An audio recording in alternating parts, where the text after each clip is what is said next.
the Chief Justice and Justices of the Supreme Court of Pennsylvania. Oyez, oyez, oyez.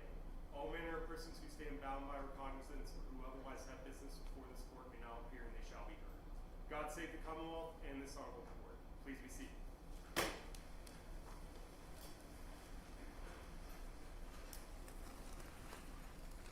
Good morning, everyone. Welcome to the first day of our fall oral argument session here in beautiful, sunny downtown Pittsburgh. As you may know, the Pennsylvania Supreme Court is the highest appellate court in our state and the oldest appellate court in North America. Our roots date back to William Penn's Provincial Court of 1684, and our Supreme Court was formally established pursuant to the Judiciary Act of 1722. In 2022, we celebrated the court's historic 300th anniversary in Philadelphia. We are very proud of our rich history. We sit today in Pittsburgh's City County Building, a 1917 granite Art Deco building, which was designed by renowned local architect Henry Hornbostel. The City County Building houses executive, legislative, and judicial offices for both the City of Pittsburgh and Allegheny County. Architect Edward B. Lee was responsible for the design of this magnificent courtroom. The wooden oblongs, the fluted columns, and the bench and bar are all mahogany. Behind the bench, you will see a beautiful mural of the state's coat of arms.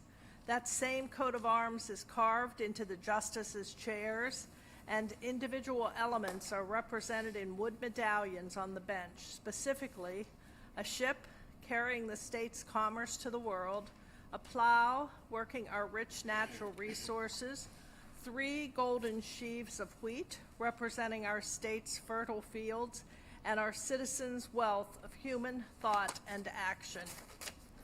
Finally, an American bald eagle demonstrating Pennsylvania's loyalty to the United States. The murals in this room were all painted by local artist Edward Trumbull. On the ceiling, you will see 3 great lawgivers, all framed by gilded plaster. Furthest from the bench is the Byzantine Emperor Justinian, famed for the Reformation and codification of Roman law. In the center is Moses, seated and holding the 10 Commandments.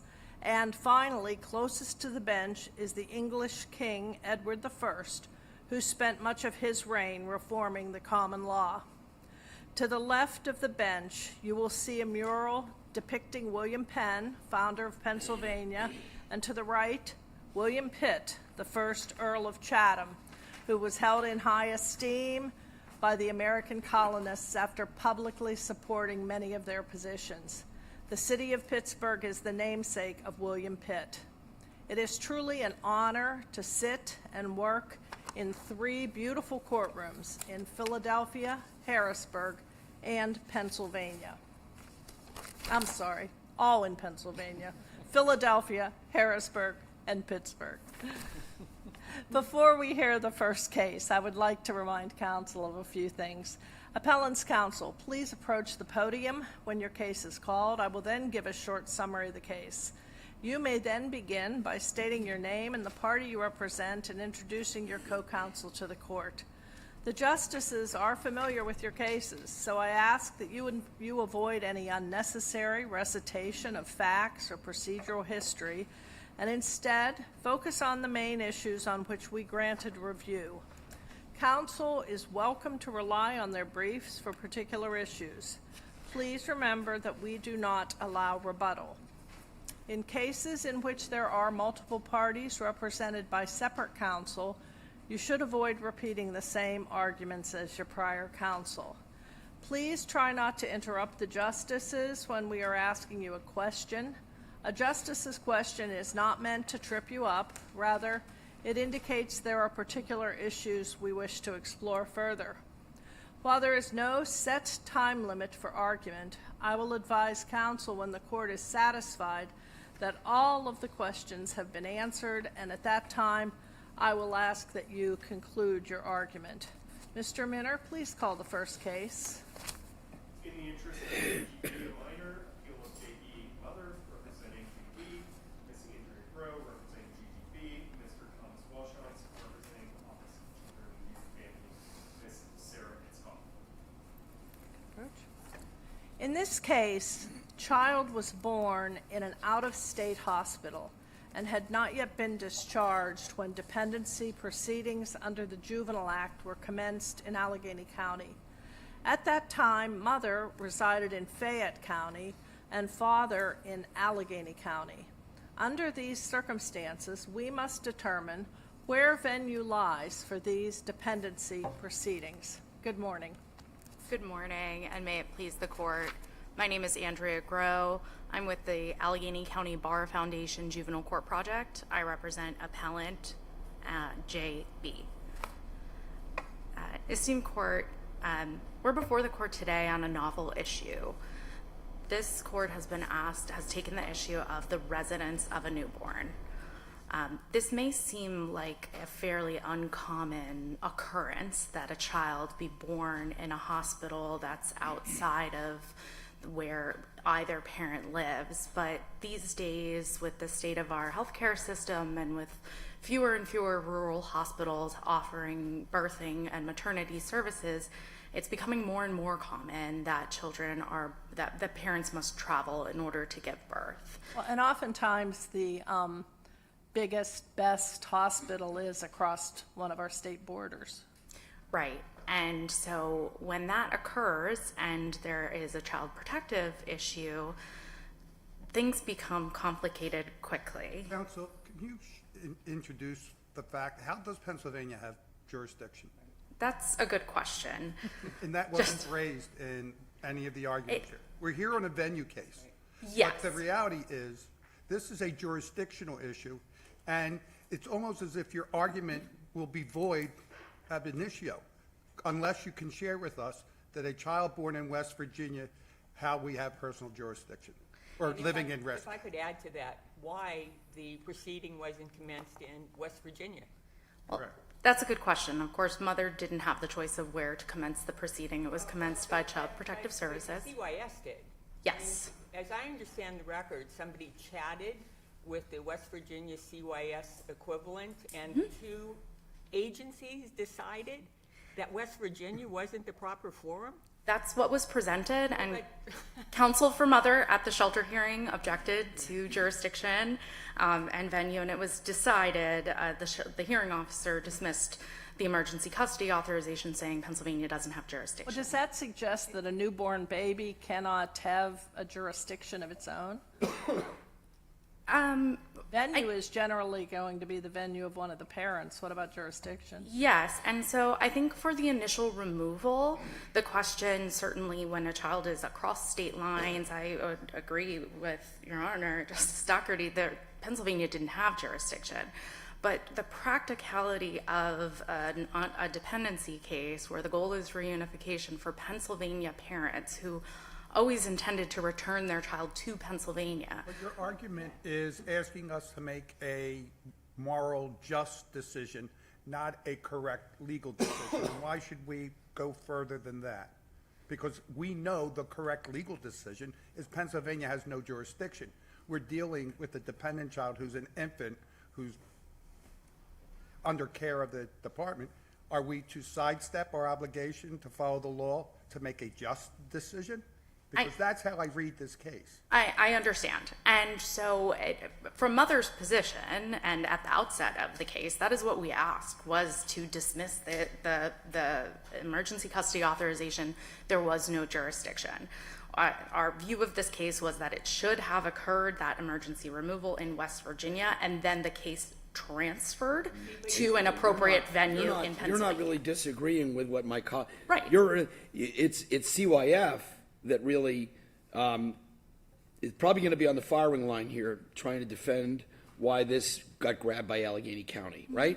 Yes. And so, following up on my colleague's question, while the shelter hearing officer got this right and said there's no jurisdiction, but CYF wasn't taking no for an answer, right?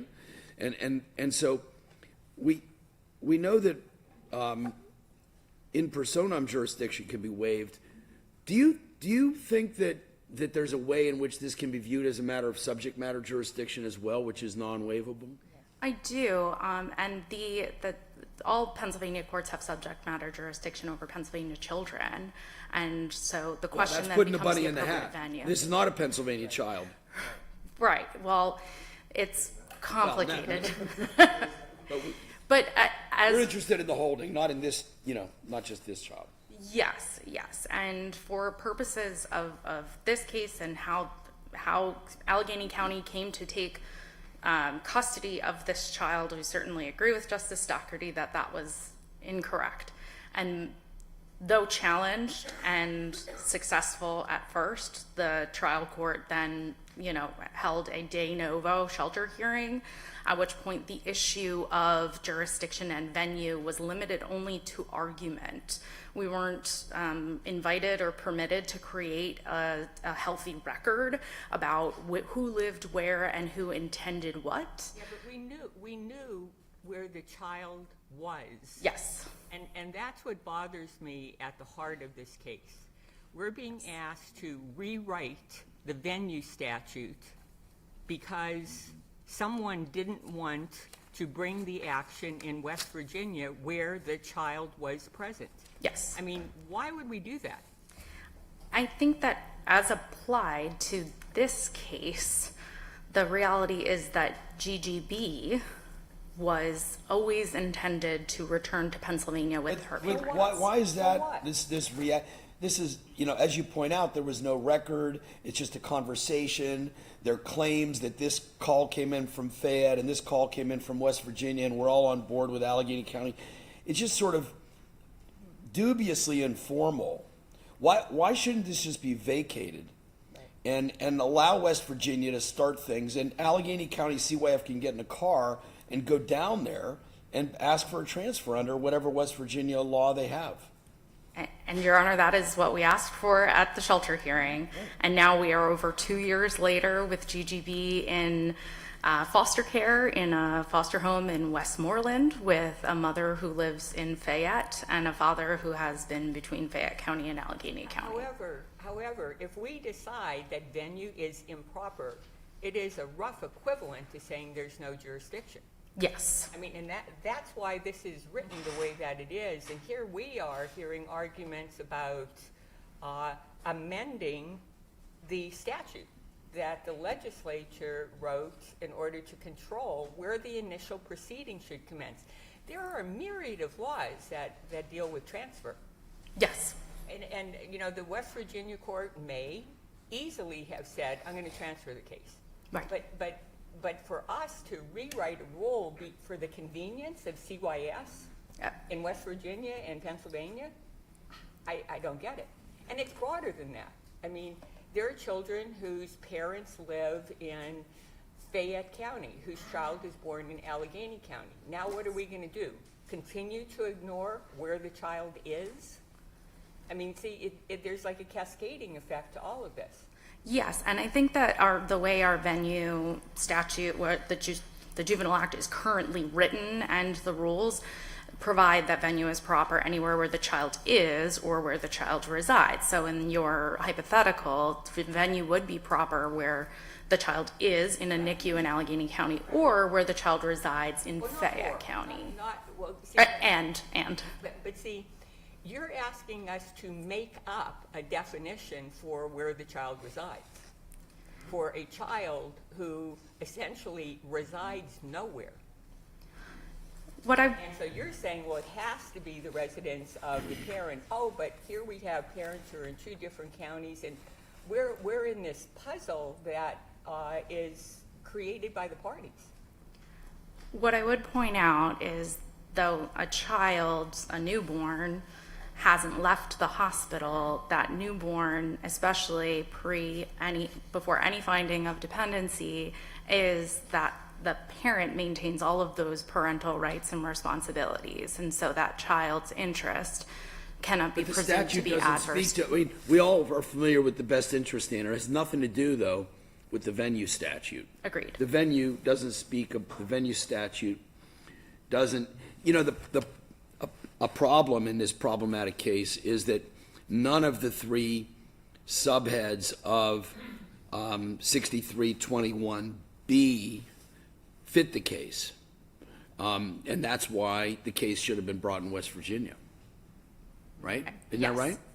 Yes, and I was as baffled as you all are as this was occurring, but I was constrained with what I could do to challenge this issue. And as you see from the briefing below, there was appeal taken that was quashed as interlocutory because we had to get to the adjudication itself before it was considered a final order. And so challenging jurisdiction and venue at an early stage is quite challenging. Counsel, this case turns on the law. I don't think the facts are in dispute. Yes. But I was troubled that there was a reference in the papers by CYF suggesting that mother went to West Virginia to have the baby in that hospital in order to evade the jurisdiction of Allegheny County or Fayette County.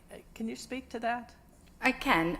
No court has made that finding. It's not even relevant, but It's troubling. that Where allegation was made. Where Fayette County is situated, and Mother did testify about this, there is no birthing hospital in Fayette County. So it's either Ruby Memorial or here in Allegheny Makes County. sense, They're yeah. vaguely equidistant, and in conversations with my client, I'm aware of why she made the choice that she did.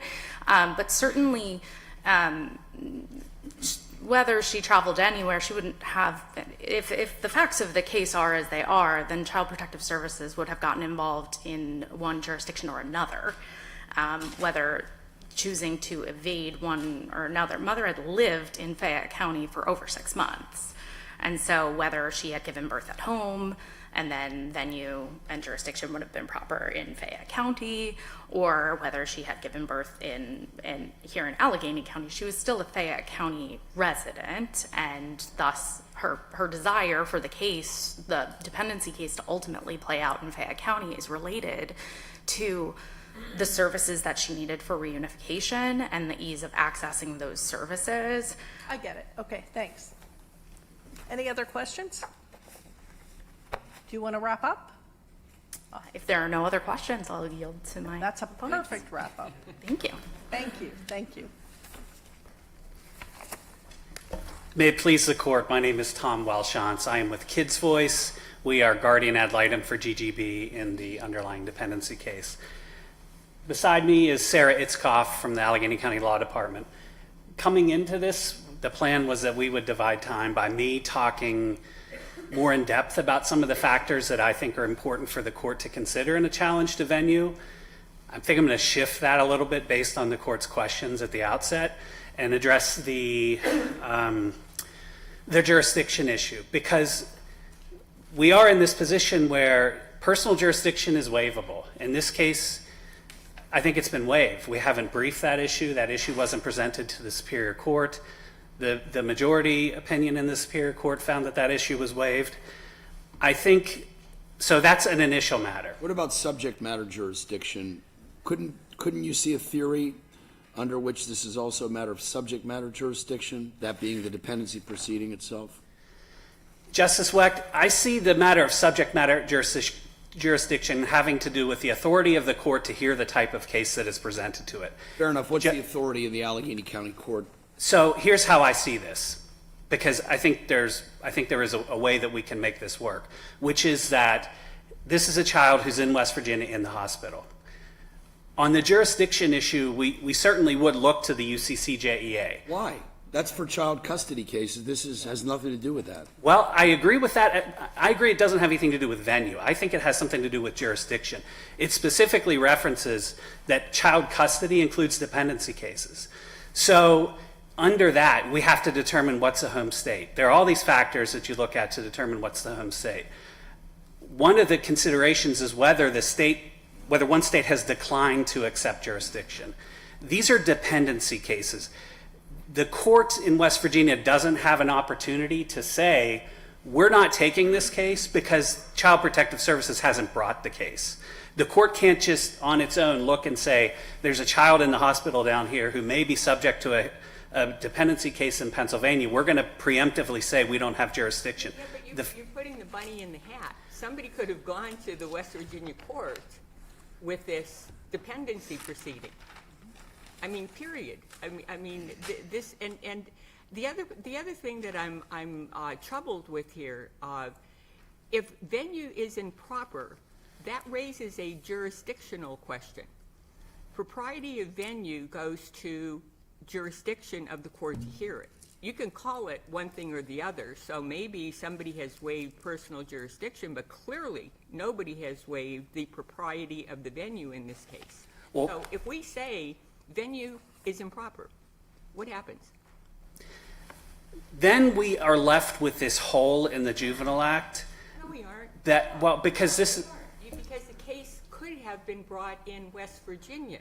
We are here because 2 Children and Youth Services decided they weren't going to bring the case in West Virginia.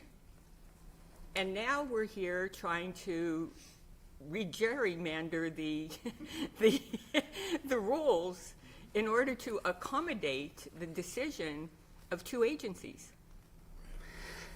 so, Your Honor, I see the court as potentially, I mean, you have all the options you want. I see the options based on the record that's before you as But being. it's not even a record. It's a conversation in front of the dependency judge. There was no record made. And now, all this time later, we're being asked basically to fix it in defiance of the statute. So, I mean, basically you can go to the legislature and say, hey, folks, you're the elected lawmakers, fix this statute to make it say the things that you and CYF counsel wanted to say.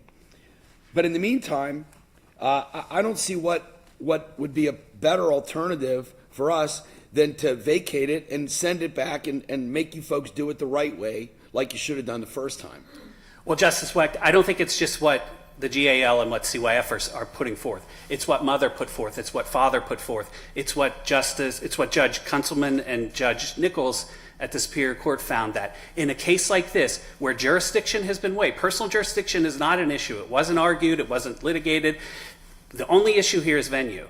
So we have Propriety of venue. Propriety of venue goes to jurisdiction.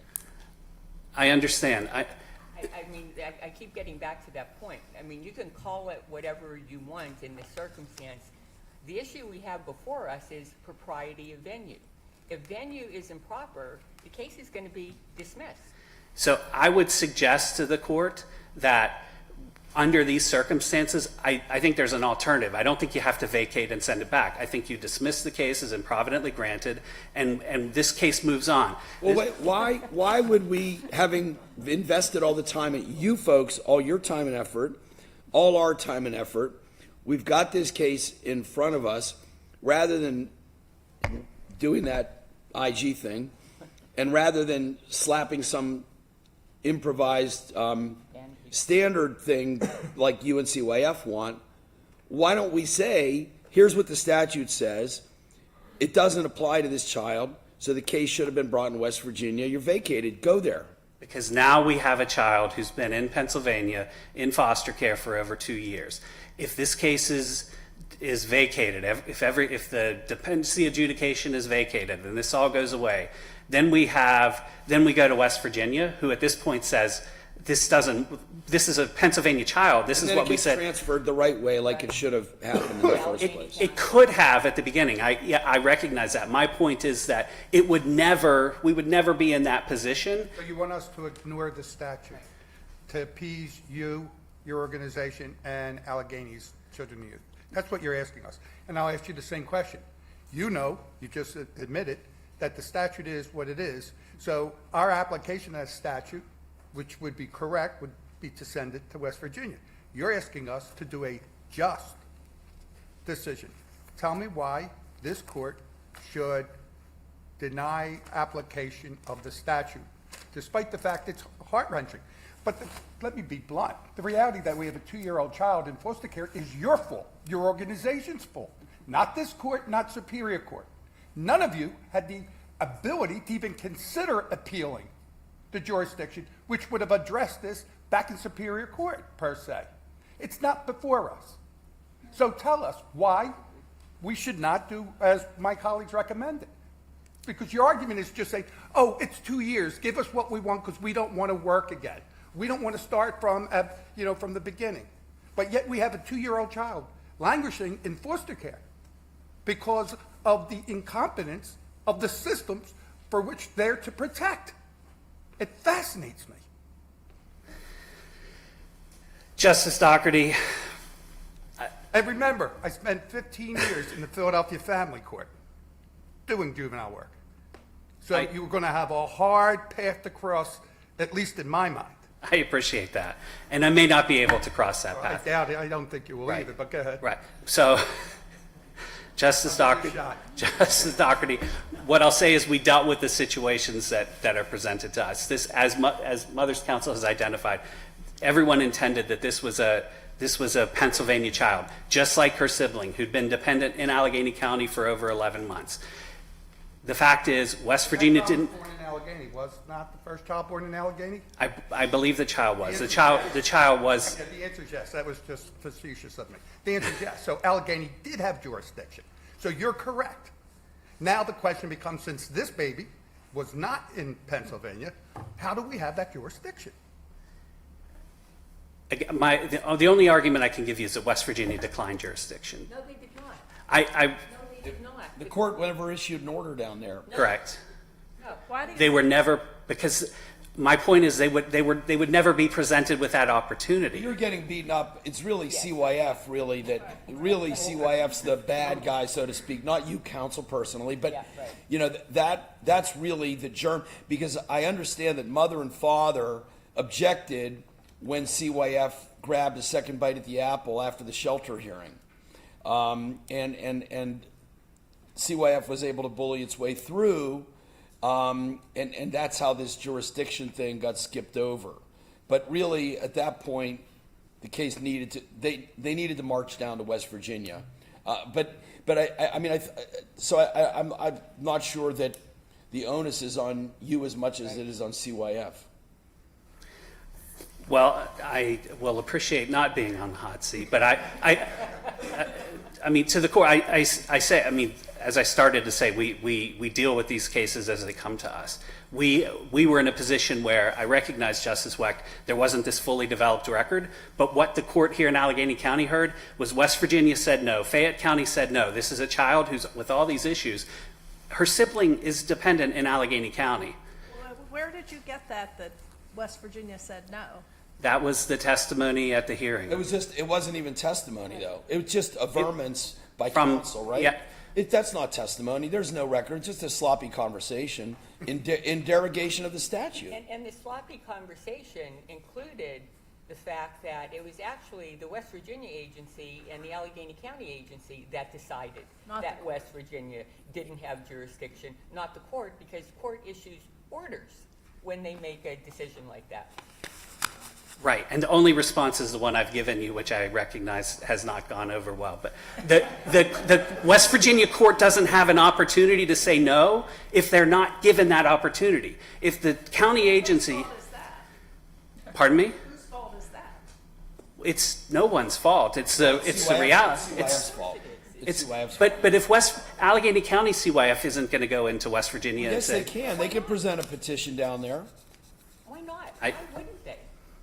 They obviously had an interest in the family, the mother and father, and what they believed was in the best interest of the child. You go to West Virginia and you make your case. Likely outcome? The West Virginia court would have transferred the case to either Fayette County or Allegheny. Likely outcome, as everyone would agree with that. So, I mean, we have a self-created dilemma here. Counsel, expense of a child. Justice Brobson over here. You had made it in response to one of the questions that if we make this go away, if we vacate it, it goes back to West Virginia. Why is that true?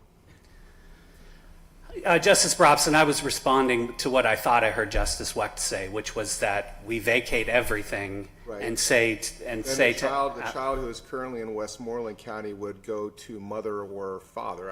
I don't know which one, and that would be either in Allegheny County or Fayette County or both, but not back to West Virginia. that was my point, was that if to the extent that there was some thought that West Virginia should take over this case because it had jurisdiction. Well, it doesn't, I don't think Yeah. anybody would say they have jurisdiction now. But that was my point. Okay. And perhaps I misunderstood Justice But Wecht. basically, if we vacated, all it basically means is the mother and father get the child back, and then if whatever CYF is the proper place, we'll bring another action. That's right. Probably not That's Allegheny right. County. That's right. It may not be Allegheny County, right? But yeah, if everything is vacated and there's no court order that keeps this child in foster care, that makes sure that her medical needs are met. Well, nobody's saying that that's not an important thing. I'm just saying that I was keyed off your idea that somehow Yeah. there would be an order transferring a child from Westmoreland to West Virginia. I appreciate that. It was probably my confusion. Well, there's two different things. Like this child, this particular child is now 2 or 3 or whatever it is not going to be going to live in West Virginia. That's not but the legal issue is the important thing, the holding that's going to come out from us, right? Is that this child, that the child's case should have been initiated there after the shelter.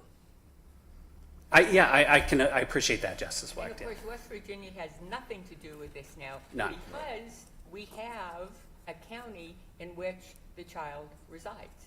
Right. And That's- that And is if where child- the right. venue statute says the action should be brought. So, I mean, it seems to be an easy way to tie up the loose ends here, and I would bet that CYF could get together a petition real quick. Yeah. Real quick. I appreciate that. Anything further? No, thank you very much. Thank you. We'll now hear from Attorney Itzkoff, and let me just mention to the justices that we need to say our names as we're asking questions, because Ms. Itzkoff is visually impaired. May it please the court. Good morning, Your Honors. My name is Sarah Itzkoff. I'm an assistant county solicitor in Allegheny County, and I represent the Office of Children, Youth, and Families in dependency proceedings. Before you begin, this is Chief Justice Todd. I was very troubled by an averment in your brief. I alluded to it earlier when Mother's attorney was giving her argument. And if the transcripts support this, then I am wrong, and I don't have the transcripts in front of me. I only have your briefs right now. But you state at page 4 of your brief, Mother absconded from Allegheny County to give birth to G.G.B. in hopes of avoiding OCYF, and you do have some transcript sites there. So this is a legal question here, and this factual issue is not before us, but I'm always concerned if someone, an officer of the court makes a representation in a brief that is not accurate. So I just ask you now, what is the basis for that statement in your brief? That was the county's understanding of Mother's action and her choice to give birth in West Virginia. Based on what? Based on communications that the county had with Mother. If I go and look at these transcript sites later, will they provide a basis for that statement? Your Honor, I'm not sure. Okay.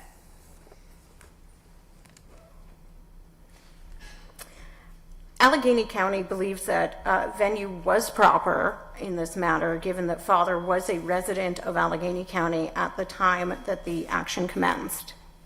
The trial court made a credibility decision that he did not reside there. Am I incorrect on that?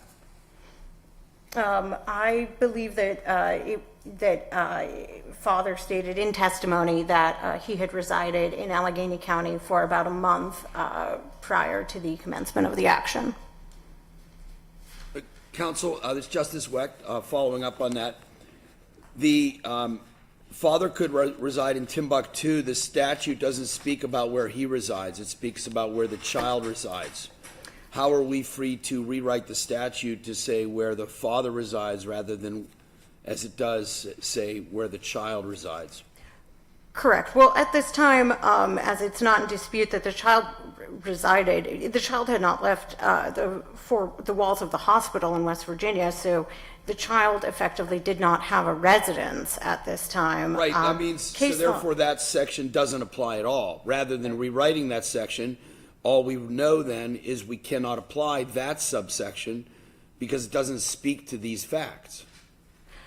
Correct. And what the county is asking is that when a child effectively does not have a residence of its own, that courts look to the residence of the parents to construe residence of the child. If I may, just one more follow-up on that. Instead of rewriting the section to change it, which we don't have the power to do, Harrisburg does that, right? Instead of rewriting where the child resides to make it say, like you want it to say, where the parent resides, why wouldn't we simply come down to subsection 3, which says, if dependency alleged in the county in which the child is present when it is commenced, which should have been a big flashing red light to tell everybody here, we better go down to West Virginia and commence this suit there. And further, after the shelter hearing officer basically told you that to begin with. Why wasn't that the path CYF took instead of trying to get a second bite successfully, as it happened, with the judge? Because, again, the family already had connections to Allegheny County CYF, due to their older child being in foster care and in the legal and physical custody of the agency. But in the 72 hours or so in between the first shelter hearing and the second shelter hearing, the child's condition did deteriorate. The agency did receive new information from the hospital that there was a fear that mother would elope from the hospital if action was not taken. But counsel, this is Justice Donahue. You're substituting your judgment for the legislator's judgment here. I mean, the fact that you had a concern for the child who is in West Virginia, in my mind, creates a more exigent reason to go to a West Virginia court to make certain that the child is protected. It's just a circuitous argument when it's based upon the fact that CYF decided how to bring this action despite statutory direction to the contrary. And the county would agree that the county believes that litigating this case in West Virginia would render to an absurd effect, as neither parent has any connection to that forum. Except that the child's there. Yes. Yes, the child was there at the outstart of this matter, but again, on a temporary basis. Counsel, it's Justice Donahue again. Is it not the West Virginia court's prerogative to decide whether or not it's absurd to proceed in West Virginia? Certainly, but it is the position of Allegheny County CYF that West Virginia could have been a proper forum to litigate this matter, as Allegheny County was a proper forum to litigate this matter. Fayette County could have also been a proper forum. There were multiple forums that could have been appropriate for litigation here. Counsel, Justice Donahue again. In order to reach your conclusion, we have to rewrite the venue statute. There's nothing in the venue statute that refers to the residence of the parents. While there is nothing in the venue statute that refers to the residence of the parents, Your Honor, that is correct. We do believe that per case law, such as in Re JSM, that a parent's residence may be an appropriate venue for litigating a matter when a child does not have a residence of their own.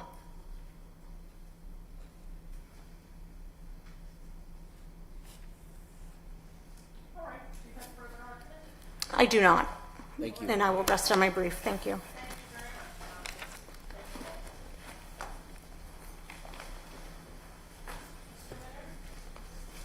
Renner, would you call the next case? Commonwealth, Pennsylvania versus Police Services, representing Gillece, Mr. John Linkowski, representing Commonwealth, Mr. Anthony Kubelchek.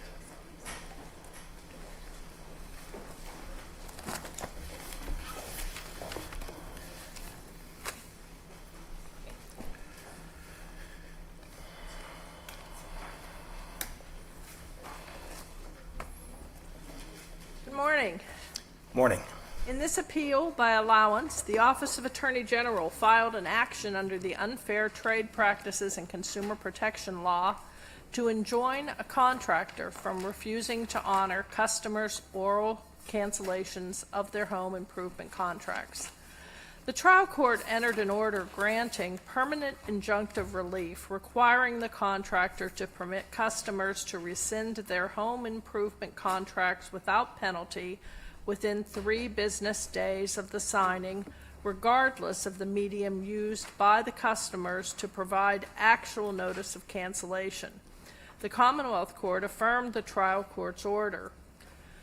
We granted aliquotter to examine the interplay between the Unfair Trade Practices and Consumer Protection Law and the Home Improvement Consumer Protection Act, and to determine whether contractors must honor customers' oral cancellation of their home improvement contracts or whether written cancellation notices are statutorily required. May it please the court, my name is John Linkowski, and I represent the appellants, Gillece Services, and the other Gillece defendants. The first thing I'd like to do is to correct a couple of misstatements that were made in the Attorney General's brief. Not in my recitation. No, not at all, You scared me. Madam Justice. No. In the Attorney General's brief, in fact, one of the misrepresentations, it concerns an alleged explicit concession that they say I made in my brief that is dispositive of this case. In my brief, I say that perhaps Gillece concedes, this is on page 38 of my brief, Gillece concedes that there may be instances where a contract subject to HICPA, the Home Improvement Consumer Protection Act, is not subject to the UTPCPL, and perhaps verbal cancellation is appropriate in those cases. But none of the contracts at issue in the instant case are subject only to HICPA and not to the UTPCPL.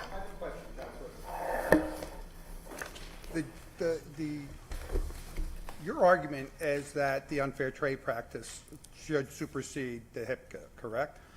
I think they need to be read together, Mr. Justice. I don't. You're asking us, I believe, as I read, you're asking us to take the general specific provisions of that act regarding cancellation to supersede the more general cancellation policies, correct? Of HICPA. I don't agree necessarily that there are more general cancellation policies of HICPA. I think the cancellation policy, for reasons that I'm going to explain, I explained in my brief and I'm going to argue, I think the cancellation policy is uniform. So let me just follow that up. So if you believe that they should be read in paramateria, my understanding from the facts of this case was the individuals contacted your agency and shared with them that they wanted to cancel, and they were told, we'll pass this information up to the hires, correct? That's correct. How should we not deem that is fraudulent or deceptive conduct on your client's part such that you have violated the uniform? That's not an issue here, Mr. Justice. What the issue here, and you know, the AG in his brief makes a big point that Gillece did this, Gillece did that, Gillece did this. That's not an issue. That hasn't been briefed, because the issue is, as Chief Justice Todd said, you know, what is necessary for a consumer to cancel a contract that's governed by both the UTPCPL and HICPA. how would you answer that? I think in writing. I think it's clear. But wait a minute, doesn't that turn our canons of construction on its head? Isn't the principle that the more specific statute prevails over the general? That's correct. Such that an oral rescission would operate here? No, that's the more general, Mr. Justice. That's The specific is what's contained in the UTPCPL, which clearly requires a writing. Now, you know, in their brief, the OAG says, oh, well, signing this notice of cancellation is not the only way a contract can be canceled. I agree with that. There's two other ways, by a writing or by a telegram, which is a writing. Sorry, I think I'm perhaps wasn't clear. My reference to the specific and the general was that the UTPCL is the general statute for consumer practices, et cetera, whereas the home improvement speaks specifically to contracts of this type, thereby signifying, as I would understand it, that or suggesting that the viability of an oral rescission provided for in the more specific statute, the one dealing with home improvement, would prevail over the general circumstances of all consumer transactions spoken to by the Unfair Trade Act. I think that your position, Mr. Justice, respectfully kind of compares apples to oranges. Please.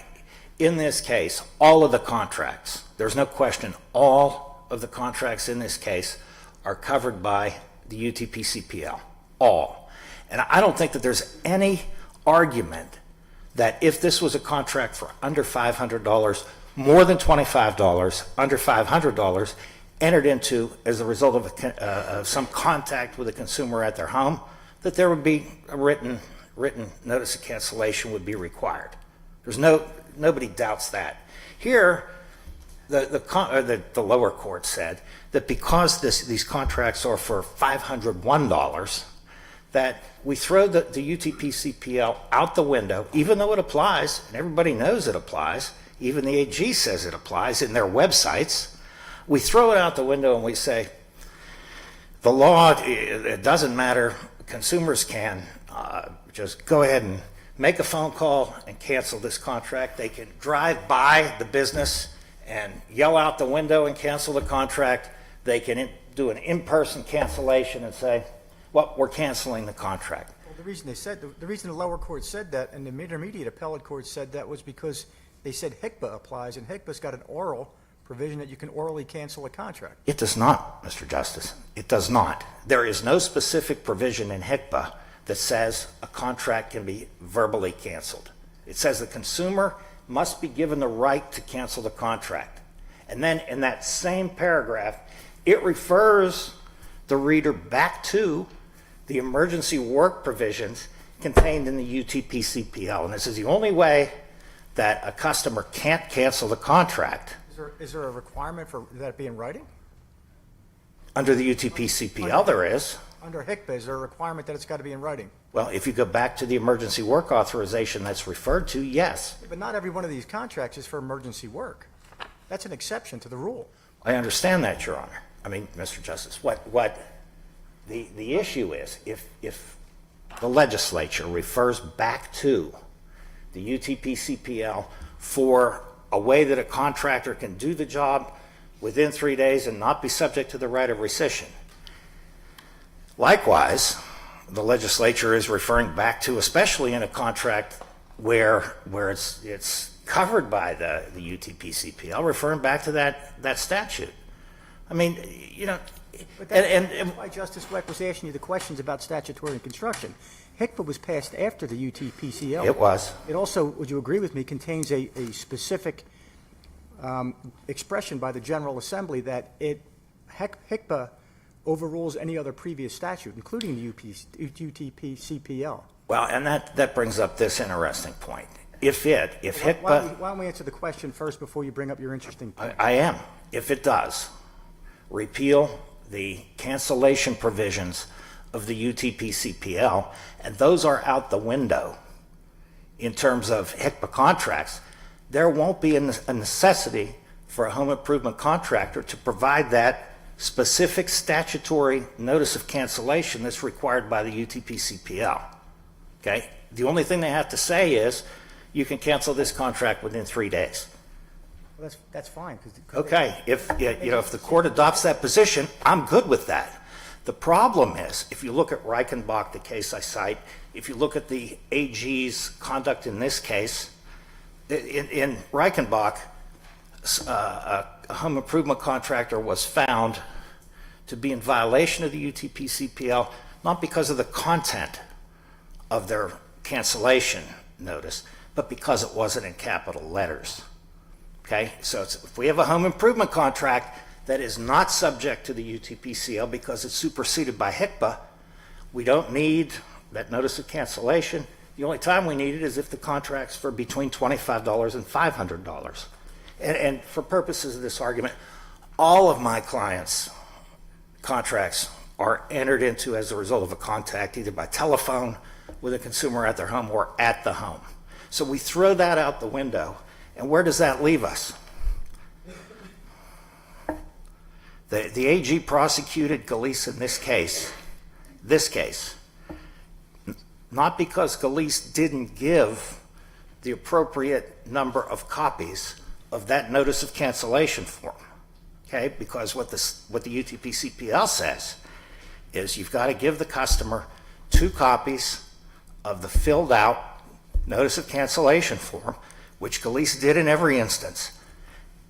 The AG in this case is trying to take Gillece's home improvement contractor license because they didn't staple those notices to the back of the contract.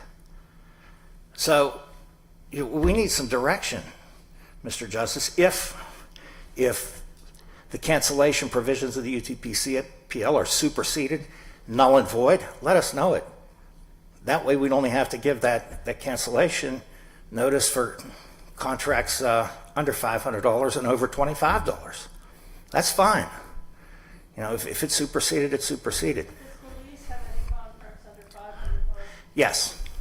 In fact, Gillece has, over the course of this litigation, conducted 70,000 plus service calls. They're a big plumbing contractor here in Western Pennsylvania. So of the 70,000 service calls, maybe half or more are drain cleaning calls for $100 or under. Many of them are, $250, $300. So there's a significant amount of the contracts that are under $500. And what Gillece has been doing, as per instruction of the AG back in 2015, is using the UTPCPL notice of right to cancel. Now, there's another issue. Well, counsel, before you get to the other issue, I want to understand what your point is, because I understand the Unfair Trade Practices Act requires you to provide the written notice form, but I'm not sure that that's necessarily inconsistent with accepting an oral rescission of the contract. My understanding of the statutes is these were meant to protect consumers, not to protect businesses. And your entire argument seems to be, we get to use this writing requirement as essentially a shield against an unfair trade practice, when really the unfair trade practice, as I understand it, is consumers called you within the 3 days, or your clients, and wanted rescission, and you didn't honor it. You didn't say, okay, we won't schedule the work, but do us a favor and finish this writing, that the statute requires. You literally relied on the statute to go to do work that you knew the consumers didn't want you to do within a 3-day period. Instead of taking a pause and saying, we appreciate your phone call, we appreciate your oral instruction, we won't go forward with the work, can you complete this form for us? That's what I understand the case to be about. That's exactly what happened in the Jacob Wiley case, Justice Brobson. And, it's not Gillece trying to hang its hat or hide behind the written requirement for cancellation. It's what the legislature says. Well, no. And I don't think that. I don't think that that's necessary. Again, I don't think honoring I think the legislature says we're here to protect the consumer. I think that's what the legislature says. I'm trying to figure out why this provision is meant to protect you. What, in actuality, when you look at section 201-7 of the UTP-CPL, it does provide protections for the contractor. For example, if my client installs a furnace and air conditioning unit because it's 100 degrees out, and the consumers have young children, so they hurry up and they install it during the 3-day right to cancel, and then the consumer cancels. Yeah, but that What happens is Gillece can go back, put the old furnace and air conditioner back in. This is under the UTP-CPL, and then recover its new equipment. I thought we had instances of of Gillece beginning work after the cancellation, though, after the oral cancellation. There are 2 instances, that's Sherry Rose and Jacob Wiley, out of all of those service calls I talked about, 2 instances where the consumer called in. Sherry Rose, for example, called in at night and said, I want to cancel the contract. The operator said, I will let them know I cannot cancel the contract for you. Okay, so Gillece showed up, they started the work. There's an email from a dispatcher, a Gillece dispatcher that says, get out there, the woman wants to cancel. So they did, they went, they started the work, she came home, she canceled, they left. The next day she dropped off the written notice to cancel, and the end result of that case was Gillece paid for everything, did all of her work at no cost, and came back for no charge on Christmas Eve because she was still backed up. The other guy, Jake Wiley, in his deposition testimony, he said, look, I read this notice of cancellation. I understood that I didn't have the right to call up verbally, but what good business practice would it be if somebody calls and says they want to cancel?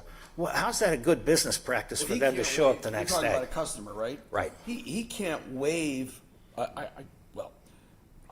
You're not saying, are you, that consumer can waive the protections that the legislature gave him under HICPA that would allow him to orally rescind? Are you?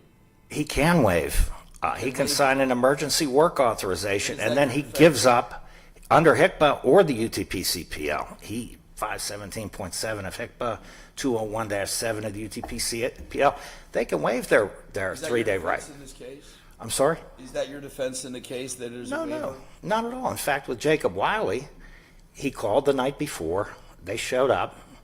His fiancee filled out the form, gave it to Gillece. The one thing they said, which I don't think there's any prohibition against this, because Wiley says the price is too high, and the person who showed up for Gillece said, hey, well, if we knock $3,000 off, does that make it acceptable to you? And he said, no, leave my property. Okay, and they were gone. Are you disputing today that I didn't think you were disputing that there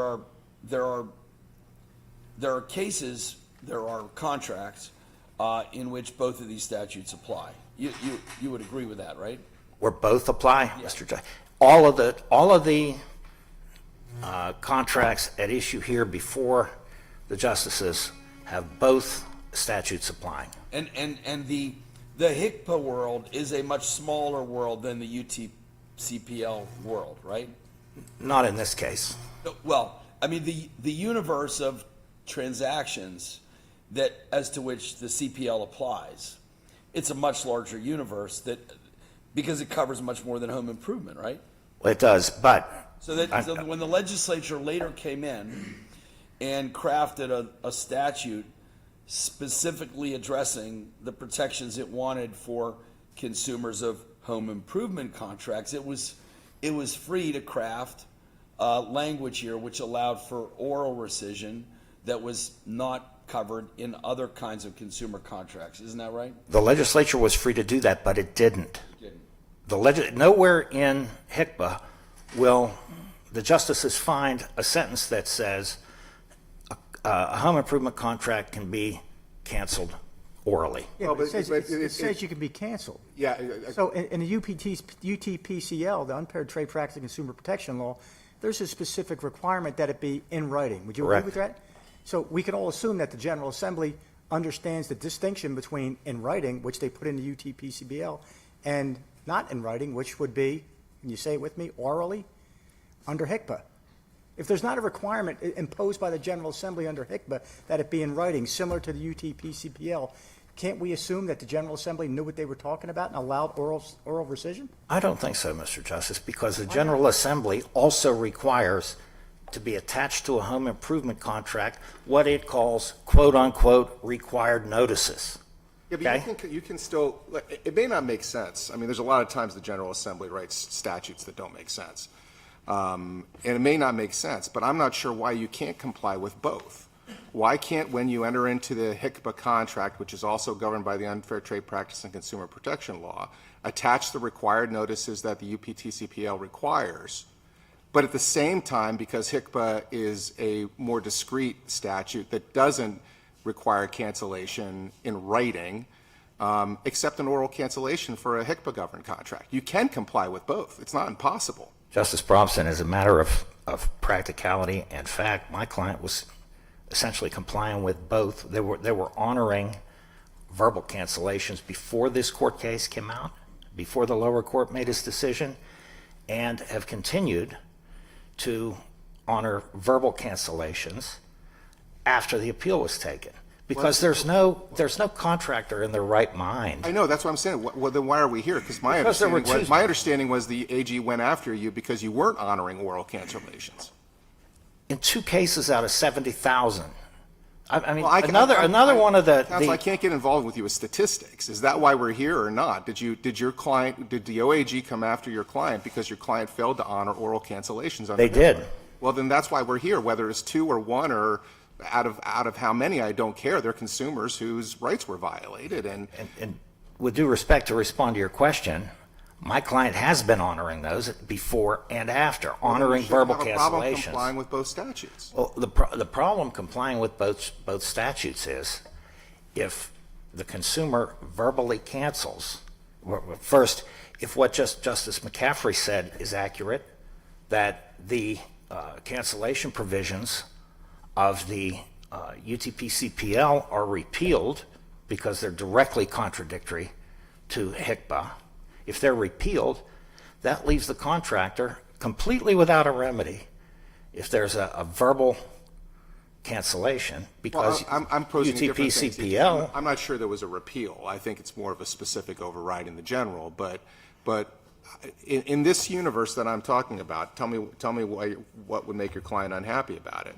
You provide all the notices that the Unfair Trade Practices Act requires you, including the written notice about the cancellation. But when a client who has a contract that falls within HICPA orally cancels, you honor it. Or you say, great, we won't come in to do the work. We're sending you a notice by email. If you could finish it out, that would be awesome, and send it back to us. How is that world upsetting to your client? That's actually been happening, Judge. You're not answering my question. How is it upsetting? So if we ruled that, if we basically said, in this case, contractors can comply with both, they can give the required notification of the right to cancel in writing, and they can accept oral cancellations, case over. You're okay with that? No, Mr. Justice, what notice needs to be given under HICPA is the question. And that's one of the questions that's raised, because HICPA doesn't provide anything other than for quote-unquote required notices. And the only required notice is the one under the UTPCPL that requires written cancellation. So in my world, I'm suggesting to you that your contracts are governed by both. You therefore have to give the notification that the UPTCPL requires, but when it comes to actually the protection of the consumer and the consumer's rights back to you, you can't use the absence of the written requirement as a shield to allow you to continue to do work. You have to do what your client is already doing, according to you, which I agree is a good business practice, which is honor the oral. What if we say that, and why is that a problem? Justice Brobson, in this case, the consumers who are involved in this case, my client actually, they started the work at their own peril, and they probably shouldn't have. They started it at their own peril. The customers didn't pay any money, and the contract was canceled, just like you said. as soon as the customer furnished the written notice of cancellation. Now, it would have been canceled if the consumer sent a telegram or sent a letter or even sent an email, something in writing. I'm still not understanding why you're not answering my question. Because it's not provided for in the law. I understand that, but if we say it is, you said your client's already honoring the oral cancellations, then your world doesn't change. If we just say the law is what your client is already doing. Provide the notice going out when you execute the contract, but in terms of a cancellation coming in from the consumer, HCPA, we say, doesn't require a writing, and you have to honor those. What's the problem? It's not just my client that's affected, Mr. Justice. It's all of the home improvement contractors in Pennsylvania who have been following the advice of the Attorney General since 2014. Okay? On their website, the Attorney General specifically directs home improvement contractors to use the HCPA notice. And the HCPA notice, and in fact... What HCPA notice? Or the UTP-CPL notice, excuse me. That notice is the notice they're telling the home improvement contractors to use requires a cancellation in writing. You're conflating the two. You're linking the two. I'm decoupling the two. I'm decoupling the notice that has to be attached to the contract from what you have to do when a consumer calls you and says, I want to cancel. You keep them linked. I'm decoupling them. Well, again, in all It due may not make respect, sense. either both statutes apply or only one applies. No, I'm saying no. Well, with all due respect, I'm saying that the notice that you have to give to a consumer as part of the contract when you enter into it doesn't necessarily govern what you have to do when a consumer calls you under HCPA to cancel.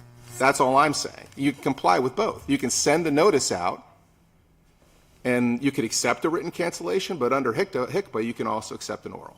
I don't understand why that's confusing. It seems very logical to me. Thank you, Chief.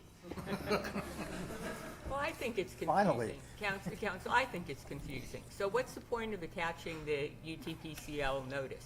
Well, because the contracts But are governed, and we have to do it. But under the scenario that we're talking about, you're required to do it because of the UTPCL or because OAG told you have to attach it? Because of the UTP-CPL. Any contract solicited at someone's home, Okay, including all these home improvement contracts, need to have that notice.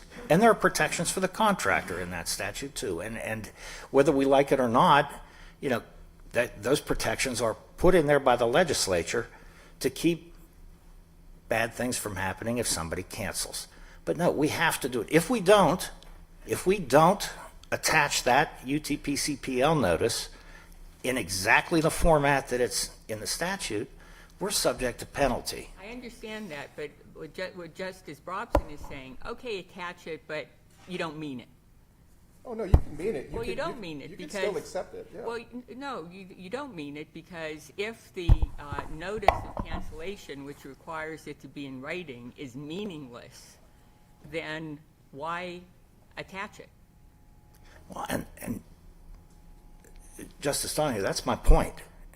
If it doesn't need to be attached, tell us, and we'll stop attaching it to these home improvement contracts.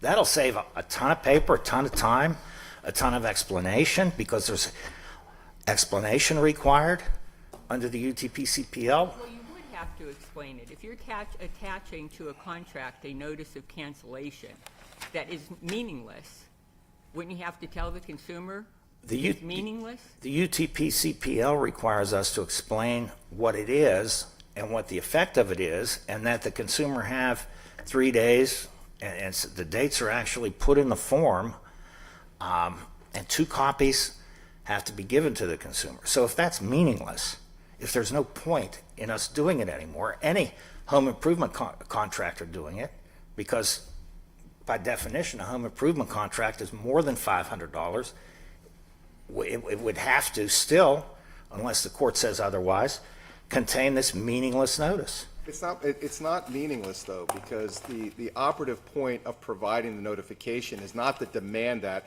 by the way, if you don't send this in writing, we can go forward with doing the work that you don't want us to do, and you're going to have to pay us. That's not what the purpose of the notice is. The purpose of the notice is to tell the consumer, you have a right to cancel this within 3 days. That's the operative purpose of the notice. The mechanism, the form, and everything like that, you are using as a shield to protect your client. And I'm not sure that's how the General Assembly intended it. Justice Brobson, my client didn't come up with what the form says. The legislature gives us the form. Does the form actually say, by the way, consumer, the only way you can cancel this notice, you exercise your right to cancel within 3 days, is if you use this pre-filled out form. And oh, by the way, if you don't use this pre-filled out form and it's not sent within 3 days, if you hire skywriters, you get a band, you send multiple emails, you cannot cancel your contract and you will have to pay the contractor. No, is that what the notice says? No, it says that your cancellation has to be in writing. And it says the form actually, and it's right in the statute, and it's in my brief, I'm aware, and it's in the record. The form actually says your cancellation has to be in writing. You don't have to send the notice of cancellation form. You can do it in writing, and you can send a telegram. Now, I'm representing to the court, if somebody sends an email, that's in writing. If somebody sends a text message, that's in writing. But if somebody drives by and screams out the window, we're canceling our contract, that's not in writing. And That's a red herring. That's not how these oral cancellations in this case happened, right? There was no drive-by. There was not, but the lower court, Justice Wecht, said by any means whatsoever. So, if you call on the phone and say, I'm canceling, click, you're canceled. If you say to the, let's say, within 3 days, let's say you don't call on the phone, but Gillece or any other home improvement contractor shows up on day 2 and, per my example, installs a furnace and air conditioning. You can come back in the morning of day 3 and say, I cancel. Well, you'd still get quantum merit. Why did they start work before the cancellation period has passed? Because Gillece does not use the emergency work authorization, because there's too many problems with that. Because what you're faced with, and none of these consumers, none of the 70,000 consumers got an emergency work cancellation of the right to cancel. The reason there's more problems with that, let's say somebody doesn't like the work, or they're wasn't a true emergency. We've frankly been round and around with the AG about what constitutes a true emergency. Sewage in the basement is an emergency. Is no air conditioning on a 100-degree day an emergency? We're not sure. So we don't use, the Gillece doesn't use the emergency work authorization. That's why they would start and assume the risk of a cancellation within the 3-day period. Well, your protection is that case, you have the quantum merit remedy. Your protection against getting stiffed by, in one of these scenarios you're talking about, is you can go forward on quantum merit. That's been established. Justice Wecht, that is inapplicable in this case. The quantum merit cases are cases where the contractor, the home improvement contractor, did not comply with HICPA and had a non-HICPA compliant contract.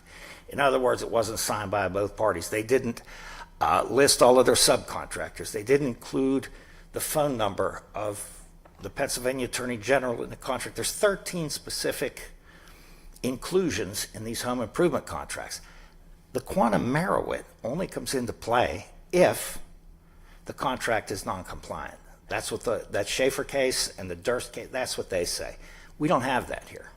Nobody has ever said Gillece's contracts are not HICPA compliant. In fact, they are HICPA compliant. The issue is this ability of a consumer to cancel by any means. That's the issue. And if the UTPCPL controls and the consumer cancels after Gillece starts its work, or any of these home improvement contractors start their work, then the cancellation's received within 10 days. Gillece or the home improvement contractor has to say, hey, I accept your cancellation. I'm going to come and recover whatever it was I installed and give you back whatever it was I took. And then the home improvement contractor has 20 days from the date of cancellation to do that.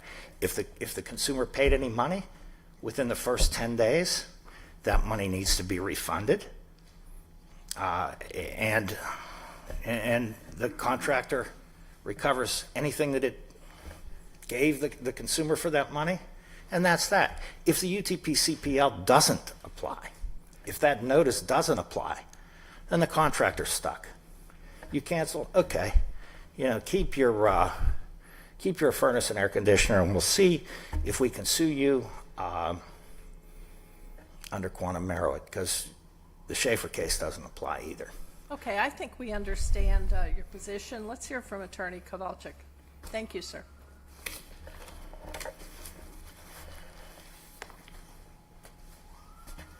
Good morning, Madam Chief Justice. May it please the court, my name's Anthony Kowalczyk. I'm a Deputy Attorney General for the Commonwealth of Pennsylvania, and I represent the Commonwealth acting through the Attorney General in this interlocutory appeal. I think that the interplay between these statutes, the HICPA and the CPL, is pretty straightforward. Okay, Section 517.10 specifically provides that any violation of the HICPA is automatically a violation of the CPL, but it also provides that any right enjoyed by a buyer under the CPL can still be pursued. That's 517.10. And then it's 517.18, which provides that in the event of a conflict between the HICPA and a pre-existing statute, which of course would include the CPL, the HICPA would control. So the way we view this case, the way the Commonwealth Court viewed the case, and the way Judge Ward correctly viewed this case as well, is that Section 517 of the HICPA, subsection B, requires that the contractor, which in this case would be Gillece, permit the homeowner to rescind within the 3-day cancellation period. That's not and that would include the oral rescissions of the type conveyed by Jacob Wiley and Sherry Rose in the record. Those facts, of course, I understand Gillece doesn't want you to look at facts, but the facts of the Sherry Rose case and the Jacob Wiley case are before the court because those facts underpinned the trial court's decision granting summary judgment with respect to count 3, and that's the count at issue before the court right now. So the way the statutes work together is actually pretty simple. If the oral rescission is conveyed within the 3-day period, the contractor must permit the rescission to go forward, to be given effect. That was not, they did not do so in the Wiley case and the Rose case because they sent the crews out knowing that those two homeowners wanted to cancel. But under Section 517.10, it's also very clear that the rights that exist under the CPL are still there and can still be invoked, assuming that you have a case, as we do here, in which both statutes apply. So in that instance, the written rescission option would still be available. And that might be a situation where, for instance, you're up against the 3-day deadline. You're trying to reach them by telephone. You can't get through the line, so you complete the rescission and put it in the mail. And then the next day they're there and say, well, you didn't cancel within the 3 days. You say, well, I actually put it in the mail last night because I couldn't reach you by telephone. There's no inconsistency between what these statutes require. Is it inconsistent, counsel, to send a 10-day notice, send the notice out that the Unfair Trade Practices Act requires, and that it be in writing, and not also notifying the consumer at that point in time that, oh, by the way, because this is a HICPA-controlled contract as well, you can also do it orally?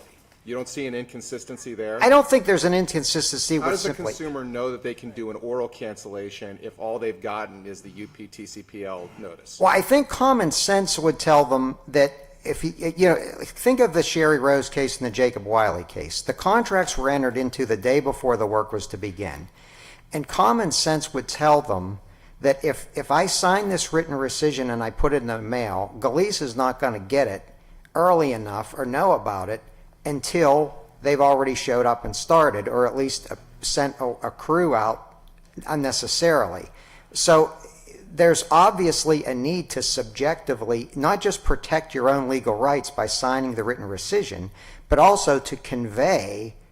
So you're saying a written rescission is required under a HICPA contract? Not under there's a difference, but to be attached to the HICPA or to the HICPA contract, yes, but it's not required. It's not the only exclusive manner of rescission. Let's go back to my question. Okay.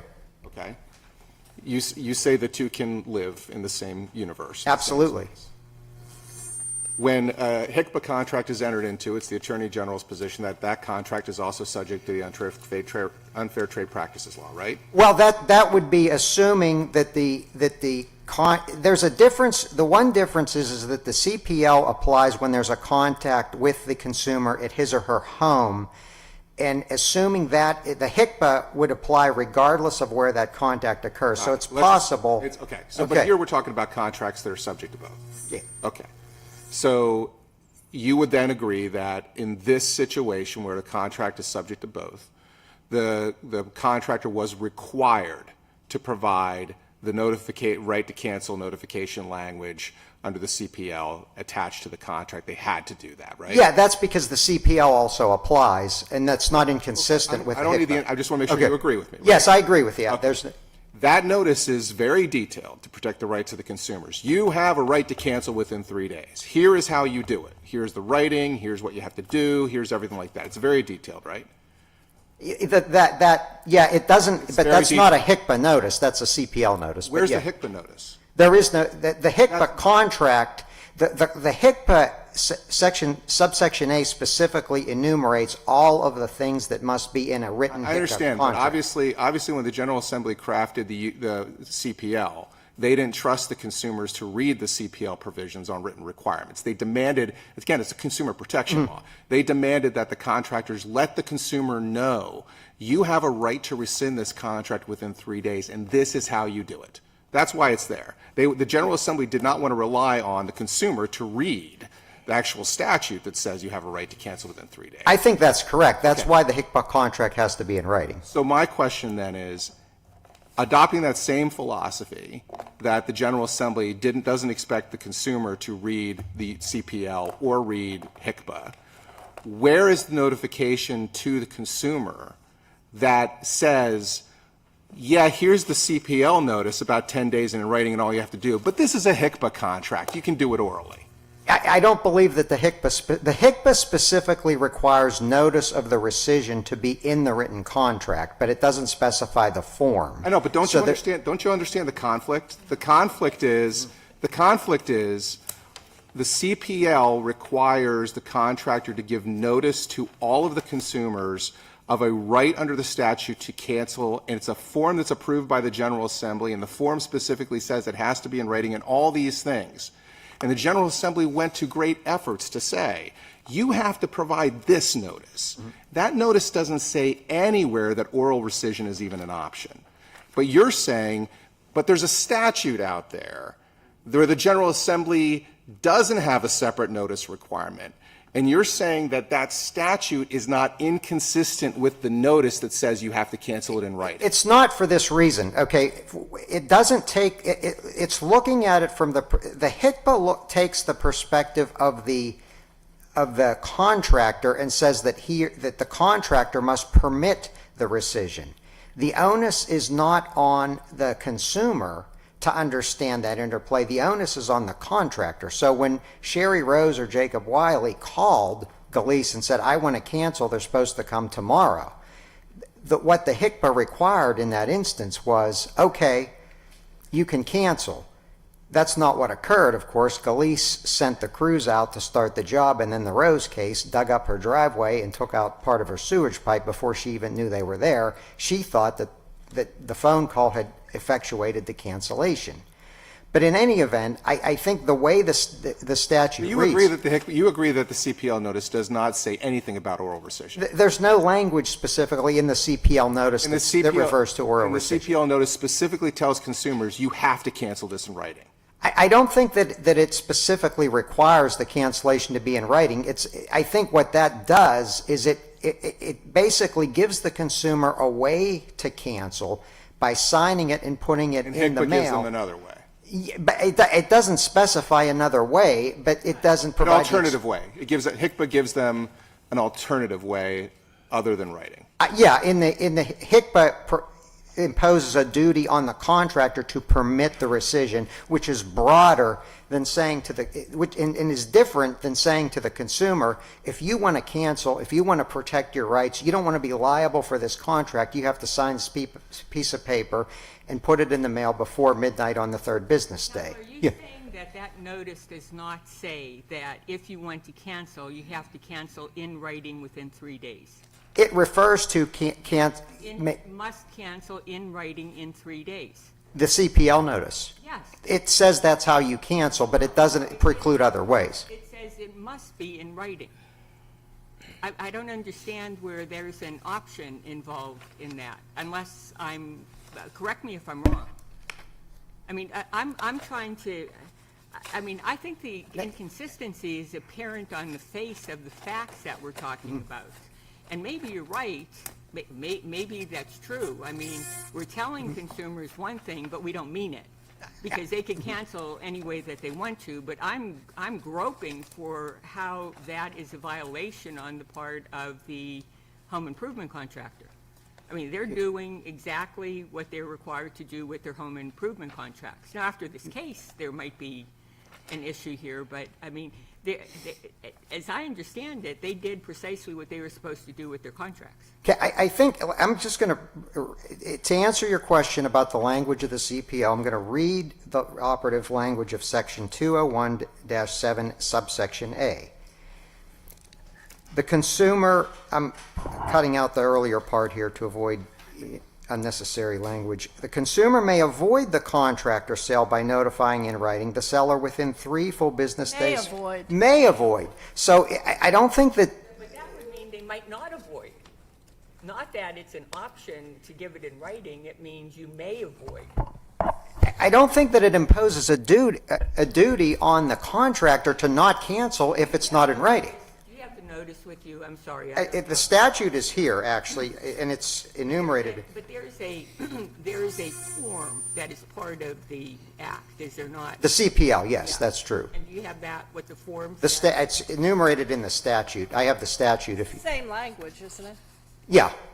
No, it says, the form says, to cancel this transaction, mail or deliver a signed and dated copy of this cancellation notice or any other written notice. That's how, this says, that's how, the statute says, this is how you cancel. It doesn't say, oh, and you can do it another way. This is the notice. No, the CPL, the notice doesn't say that you, because the CPL applies to a broad range of contracts. That's the point of Justice Donahue's question, which is a follow-up to mine. You seem to suggest, and you went to the other statutory language where I do agree with you, it says may. The actual cancellation says they may cancel. But the notice is the problem. It's that what your opposing counsel is focused on. The notice specifically tells the consumer, you have a right to cancel within 3 days, and you must do it in writing. And how is that not misleading a consumer who's subject to HICPA to know that they have an oral right to rescind? I think they would probably realize, as Sherry Rose realized and as Jacob Wiley realized, that putting it in writing and putting it in the mail wasn't going to stop the crew from coming. So there's You're changing my point. Okay. You're saying they were going to follow the written requirement notice, but they needed to also provide an oral to say, hey, by the way, I sent my writing in and you're not going there. That's not what we're talking about right now. We're talking about a notice that goes to a consumer in all these transactions. You can only cancel in writing. And how is that consistent with this idea that HICPA, how is that not misleading a consumer? How is that statutory notice not misleading a consumer if they can cancel early? Maybe the General Assembly needs to change the UPCCPL notice and say, unless this contract is governed by HICPA, in which case you can cancel early. Or they could create a notice that's specific to HICPA. They could do that, but But we yeah, don't have that. the General Assembly hasn't done that. So That's what the problem is here. I'm not really expressing my ultimate view on the outcome of this case, but I can certainly see the issue that's presented here. You have a requirement that a notice that requires cancellation in writing is attached to the home improvement contract. And now what the argument is, but that's not true. I mean, Okay. really? I mean, that's... Here's where I think, here's how the statute, I think, resolves that tension, okay? Keep in mind that the CPL notice is there specifically because the CPL itself applies, not because HICPA applies. HICPA applies separately.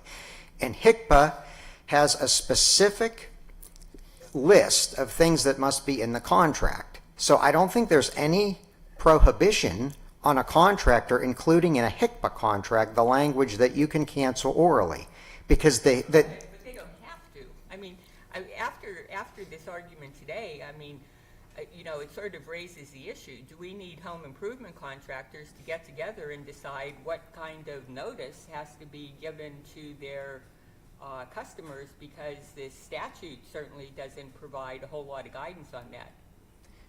If in fact you don't need to cancel in writing, which is what consumers are advised they have to do. If that's not true, then somebody should say so.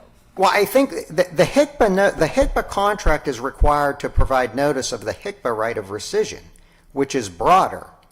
So that the contract itself could provide that, and I don't think there's nothing misleading about giving someone the CPL form, including it with the contract as required, because that is required under the CPL, not under HICPA, and then the HICPA contract, which lists the long list, I think it was 13 different things that have to be in it, provide notice of the HICPA rescission, which is the broader option. How is that not confusing to a consumer? They've gotten a written notification that says they have to do it in writing, and then you're saying, but there's another provision in the contract that says you don't. That is the definition of a conflict. I think it would give them two options, because one would be they could call before as Ms. Rose and Mr. Wiley did, because I don't understand why you're saying that's two options. Neither of them are may. One is must do in writing, and the other one is saying, doesn't say anything, just says you can cancel. It doesn't say you can cancel orally. It says nothing. How is that not a conflict? to protect for the consumer to protect his or her rights under the CPL, not under HICPA, he or she would have to sign the written authorization, but to invoke his or her cancellation right under the HICPA, which is a separate statute, a later enacted statute, they could call on the phone. I don't think there's an inconsistency there, but You're talking about the consumer. So wait. So I just don't know how this works practically. There's only one contract.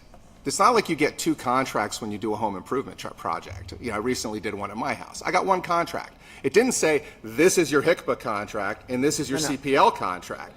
It says you got one contract, and at the end of that contract is the notice of cancellation required by the CPL. HICPA does not require a separate notice of cancellation. You agree with that, right? HICPA does not. You agree with there's no separate notice of cancellation or HICPA, right? There's no form, but there is a requirement that the notice be included in the contract. Understand. So there's so you've got the notification attached to this single contract for work done at your home, and it says in bold letters has to be in writing, right? The CPL notice. But it's one contract the consumer's getting. The consumer's not getting a CPL contract. The consumer is getting one contract. One contract. Which has a notice attached to it that says must be in writing, right? The statute required, must be in writing. The notice required, the language enumerated in the form, the statute doesn't require it to be right, but I understand what you're saying. I'm talking about what the consumer gets. Yeah, okay. That's what I'm talking about. I'm talking about the consumer. What the consumer sees. The consumer gets one contract. It doesn't say this is your CPL contract and this is your HICPA contract, right? That's correct. It has one contract, and attached to it is the CPL notification requirement, which you have to agree, because the statute says must cancel in writing, right? Mm-hmm.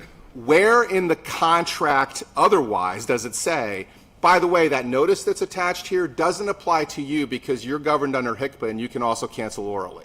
Well, I think the HICPA doesn't require that language. I'm asking you the contract, because you were saying earlier that the contracts have the contract, that you're required to include a HICPA notice in the contract. That's what you said. Yeah, the statute requires notice of rescission of the rescission be required in the HICPA contract. That Right. doesn't specify what language must be used. So the what- contractor can write it differently, doesn't have to use the specific CPL So language. what they needed to do was include in their contracts that something that says along the lines of this. Your contract is governed by HICPA. This notice that we've attached to this contract doesn't apply to you in the sense that you are not bound to do a written notice. An oral notice of cancellation would be acceptable within 3 days. If they had that, we wouldn't be here. I think that's probably true, but it's important to keep in mind that the CPL rescission form could still be used, because if you had a situation where, let's say they're up against the deadline or they can't get through the phone lines and they don't have any way to convey it, they can still fill out the form, put it in the mail, comply with the CPL, and by operation of the CPL, they've canceled the contract and they're not bound by the contract price. So, or they could send an email, and that would satisfy the writing requirement, as Gillece's counsel has conceded. Is But- Gillece being prosecuted for not including language that they developed on their own to explain to the consumer that the written notice requirement doesn't apply? No, They're being prosecuted. well, there are several other counts in the case, but I'm talking about count 3. They're being prosecuted. We're only concerned about this issue of not accepting an oral cancellation. Is that correct? Yeah, well, not permitting the rescissions. And in the 2 cases we have here, they received telephone calls from Jacob Wiley and Sherry Rose, both of whom said they wanted to cancel their respective contracts, and then they were never told, okay. But, so let me see if I understand this. I think we're in agreement that they have to attach the CPCL notice. It doesn't apply to the work that they're doing. They could, if they had wanted to, written their own language into a contract saying, but you could ignore the written notice requirement, and they don't have a right to rely on the fact that the contract that they have executed with the client includes a written notice requirement. Yeah, the form doesn't have to be used. I'm not sure I understand your question, but I thought the UTPCPL applies here. And it does. Well, and then they have to give the notice that's required. It's required under the Which CPL. requires written notice. And under Section 517.10 of the HICPA, which specifically preserves all the rights that the CPL grants to consumers, the consumer can still exercise those CPL rights. They're not precluded from doing so. So if you have a situation where the consumer, but they don't need to. They can cancel orally. Even though it says it shall be in writing. The form says that, yeah. The statute doesn't, but yeah. No. If you were a contractor and you were wanting to make sure you use the best business practices, they can go to the Attorney General's website, correct, to get a notice of what they should have as a replication of what their business practice should follow.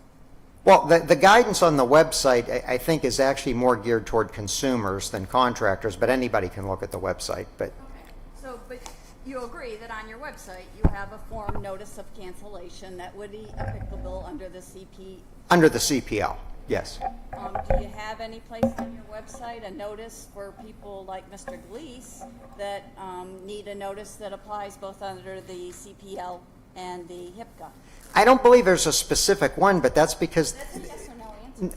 I don't believe so. I mean, in the record there is none, unless there's something on the website that I don't know about. But I don't believe so because the HICPA itself doesn't specify language that must be used. It just requires that the contract contain the language advising them of the right of rescission. I understand that this is a really, really narrow question, and it's probably like the first time it's obviously ever been brought to this court.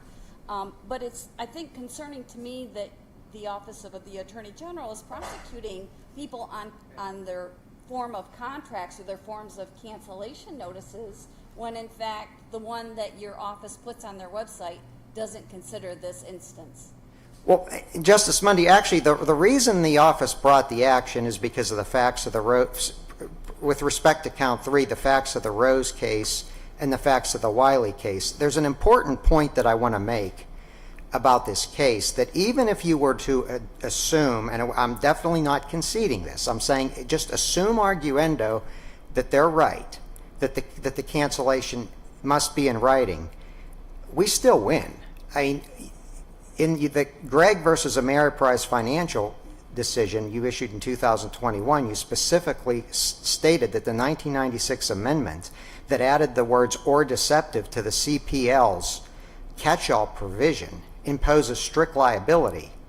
And then, of course, in the Chesapeake case, you made clear that this statute only protects the consumers and it doesn't protect the businesses. So we have situations here where under the law, it doesn't matter whether somebody intended to mislead Miss Rose or Mr. Wiley. It's simply, all we are required to show is that they were in fact misled, that there was deception. It could be unintentional deception.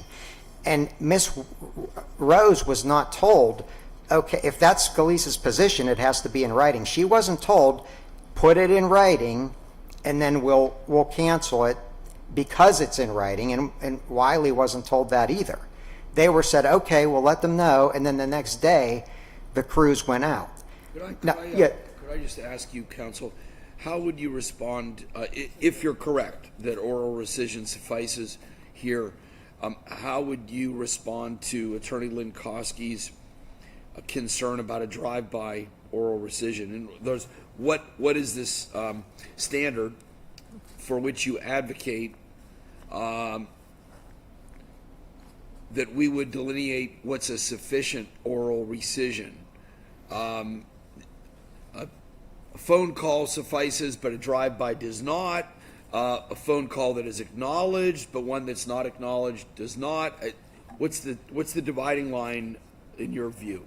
My best guess on that, Justice Weck, would be an objective. The HCPA speaks to it requires the contractor to permit the rescission. So if an objectively reasonable contractor would know that the consumer wants to rescind, then I think at that point the injunction would require honoring it. I don't know that an objectively reasonable contractor would think that because someone drives by and yells something like a teenager might on a school bus, that's necessarily a serious rescission. So I think you could use that type of objective reasonableness to say whether it's been conveyed. And Of course, written notice does away with all of those issues, correct? I'm sorry? Written notice does away with all of those kinds of issues about making a judgment as to what's reasonable. Absolutely. If the written notice form is executed and mailed as the CPL states, then the consumer has that protection under Section 517.10, and HCPA makes that clear.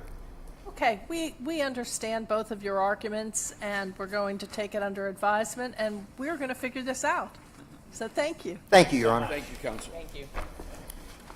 Mr. Minner, would you call the next case? Commonwealth of Pennsylvania versus Jermaine Belgrave. Representing Mr. Belgrave, Mr. G.G.B. Representing the Commonwealth, Mr. Michael Burns.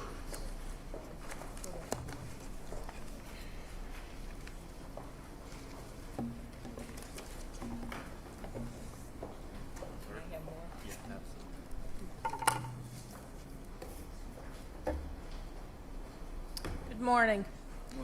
In this case, the appellant was charged with possession with intent to deliver a controlled substance and other offenses. At trial, the Commonwealth called and questioned one of appellant's co-conspirators as a witness in front of the jury, even though the Commonwealth knew the co-conspirator, despite having been granted immunity, would refuse to answer the questions. The trial court permitted this questioning over the appellant's objection. He was convicted, and the Superior Court affirmed. We must determine whether it was reversible error for the trial court to allow this line of questioning. Please proceed. Thank you. Good morning. Morning. May it please the court.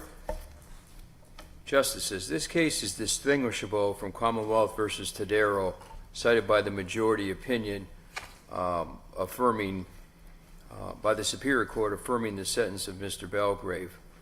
To the contrary, this case is more analogous to the case cited by Judge Pellegrini in his dissenting opinion with the Superior Court in Commonwealth versus Duval. And it's also more consistent with this court's opinion in Commonwealth versus Torrenda. Admittedly, Charles Bazar, Mr. Belgrave's co-defendant, properly exercised his Fifth Amendment privilege outside the presence of the jury. However, even assuming arguendo that the Commonwealth had the right to call him, expected him to testify, Mr. Bazar did make it clear prior to or subsequent to being granted immunity that under no circumstances was he answering any questions propounded by the Commonwealth or anyone else. So, counsel, let me get right to the nub of the issue. Why was he called? Pardon me? Why was he called? For what purpose? I mean, I prosecuted a couple thousand cases in my career as a Justice Doherty probably did one or two back in the day. Why would you call a witness who's going to invoke their Fifth Amendment right? For what purpose? Unless it was to create a spectacle? That's what I'm trying to figure out here. I mean, why? I got a witness. I don't want to speak for the prosecutor, but it's my opinion, Your Honor, that respectfully to the prosecutor, that I think he was trying to bootstrap Mr. Bazar's statement in front of the jury, knowing that it wasn't admissible. Is that allowable? I believe that's why we're here. I don't think it was allowed. I think it was objectionable. And I think the trial court even realized, however, it continued to let him question, even realized that there was a problem going on when I cited it in a footnote in my brief, where he indicated that, this is getting dangerously close to having an adverse effect on, and I'm paraphrasing, on Mr. Belgrave. You call a co-defendant that you know is going to invoke their Fifth Amendment right or some other privilege or just refuse to answer questions, and then you proceed to just ask question after question about his and the defendant's involvement with a particular incident. Well, technically, he was granted immunity, so it's a little different, and that's the Commonwealth's argument. It's a little different because he was granted immunity when the prosecutor understood that he was going to, out of the presence of the jury, understood that he was going to invoke his Fifth Amendment privilege. But during that colloquy, when he was granted immunity, Mr. Bazar, both through his counsel and by himself, made it clear to the trial judge, regardless of what happens to me, I am not answering any further questions. I'm not answering any questions posed to me. And based on that, the prosecutor called him. Now, based on the Commonwealth's brief, assuming, and I'm not by any means conceding this, assuming by arguendo that he had the right to call him, expected him to testify, although he was told that he wasn't going to answer any questions, but assuming he had a right to call him. That goes to my point. If you know he's not going to testify, why are you calling a witness that you know is just going to sit up on the stand in front of 14 citizens of Erie County and proceed to ask him questions that you know he's not going to answer? Well, as I indicated... or let me put it another way. Not what's the purpose, what's the effect on the jury listening to the case? I think it adversely affected Mr. Belgrave, and it was guilt by association, and clearly what the prosecutor was doing, in essence, was testifying. He was testifying to Mr. Bazar's statement given on February 7th, the day this incident happened in 2019, and he was asking him, once he had him declare a hostile witness, which even exacerbates the situation, once he had him declare a hostile witness, he was asking him whether or not he gave certain statements to the police, which was entirely objectionable, because that's how he was getting Mr. Bazar's statement in front of the jury, and it adversely affected Mr. Bazar. Clearly, was prejudicial, and clearly there was no basis, in fact, to do it. He wasn't impeaching him. He wasn't trying to refresh recollection. Those weren't at issue. He was trying to get his statement in through his examination of Mr. Bazar. Just as importantly, is there any way for defense counsel to cross-examine on those particular issues where a prosecutor is actually reading questions from a prior statement? There was not, Your Honor. That was part of it too. He really denied Mr. Belgrave his confrontation under the Sixth confrontation. Were you Right. trial counsel, sir? I was. Was there some reason you didn't move for a mistrial? Great question, Chief Justice. I should have moved for a mistrial. I can't explain that. Looking back on it, I don't know why I did not move for a mistrial, to be fair to the court. I should have moved for a mistrial. I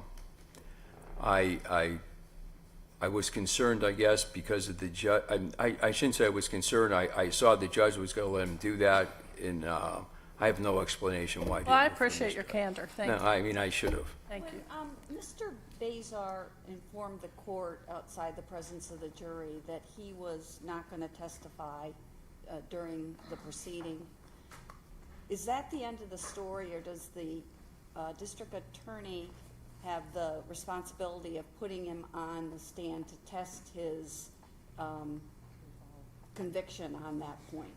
Well, I think that is an issue that the court has to consider, and I do think, again, assuming arguendo, I'm not conceding that point, but I do think that even assuming that he did, the problem was exacerbated by not only the number of questions that were asked, but the type of questions they were asked. And as I agree with your argument. I guess I'm concerned because obviously this kind of connects to, I'm assuming that Mr.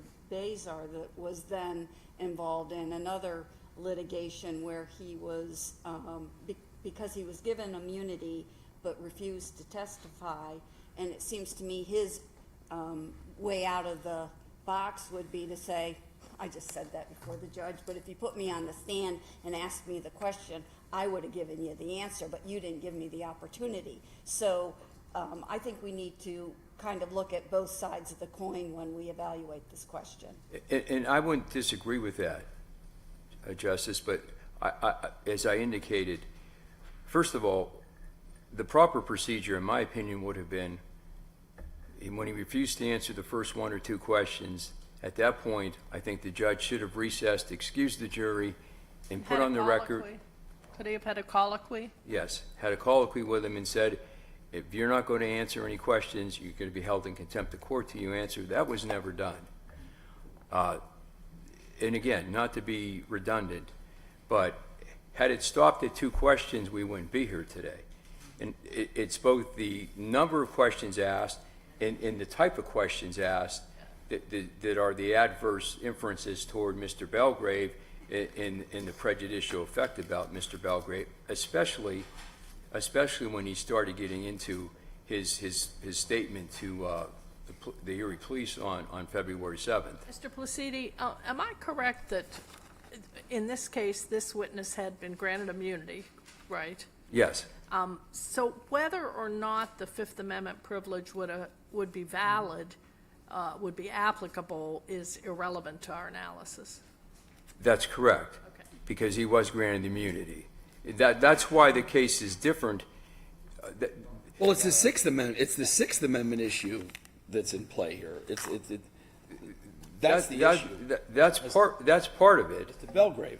Right. That's part of it because as the justice asked, I could not confront Mr. Belgrave on cross-examination. Yeah. So that's part of it. And But it doesn't really matter to our analysis if the witness had the Fifth Amendment privilege applicable to him or not. Because he had immunity, right? he had immunity. That's correct. That's correct. But I think that's what the And we're not looking at prejudice to him. We're looking at prejudice to the defendant. that's correct. And I think that's what the Superior Court hung their hat on. That case is clearly distinguishable to Darrow, because in Tadero, the co-defendant, Mr. Kinsey, turned to the trial judge very quietly, and even the counsel did not hear him, and said, I choose to exercise my Fifth Amendment privilege. I do not want to testify.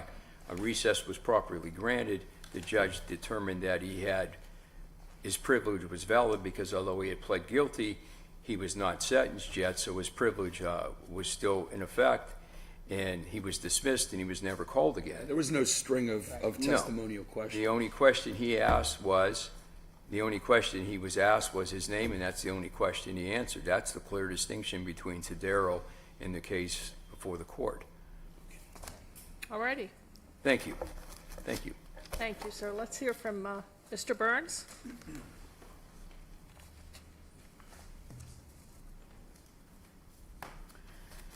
Madam Chief Justice, Justices of the Supreme Court, good morning. May it please the Court, Michael Burns, in the Erie County District Attorney's Office on behalf of the Commonwealth.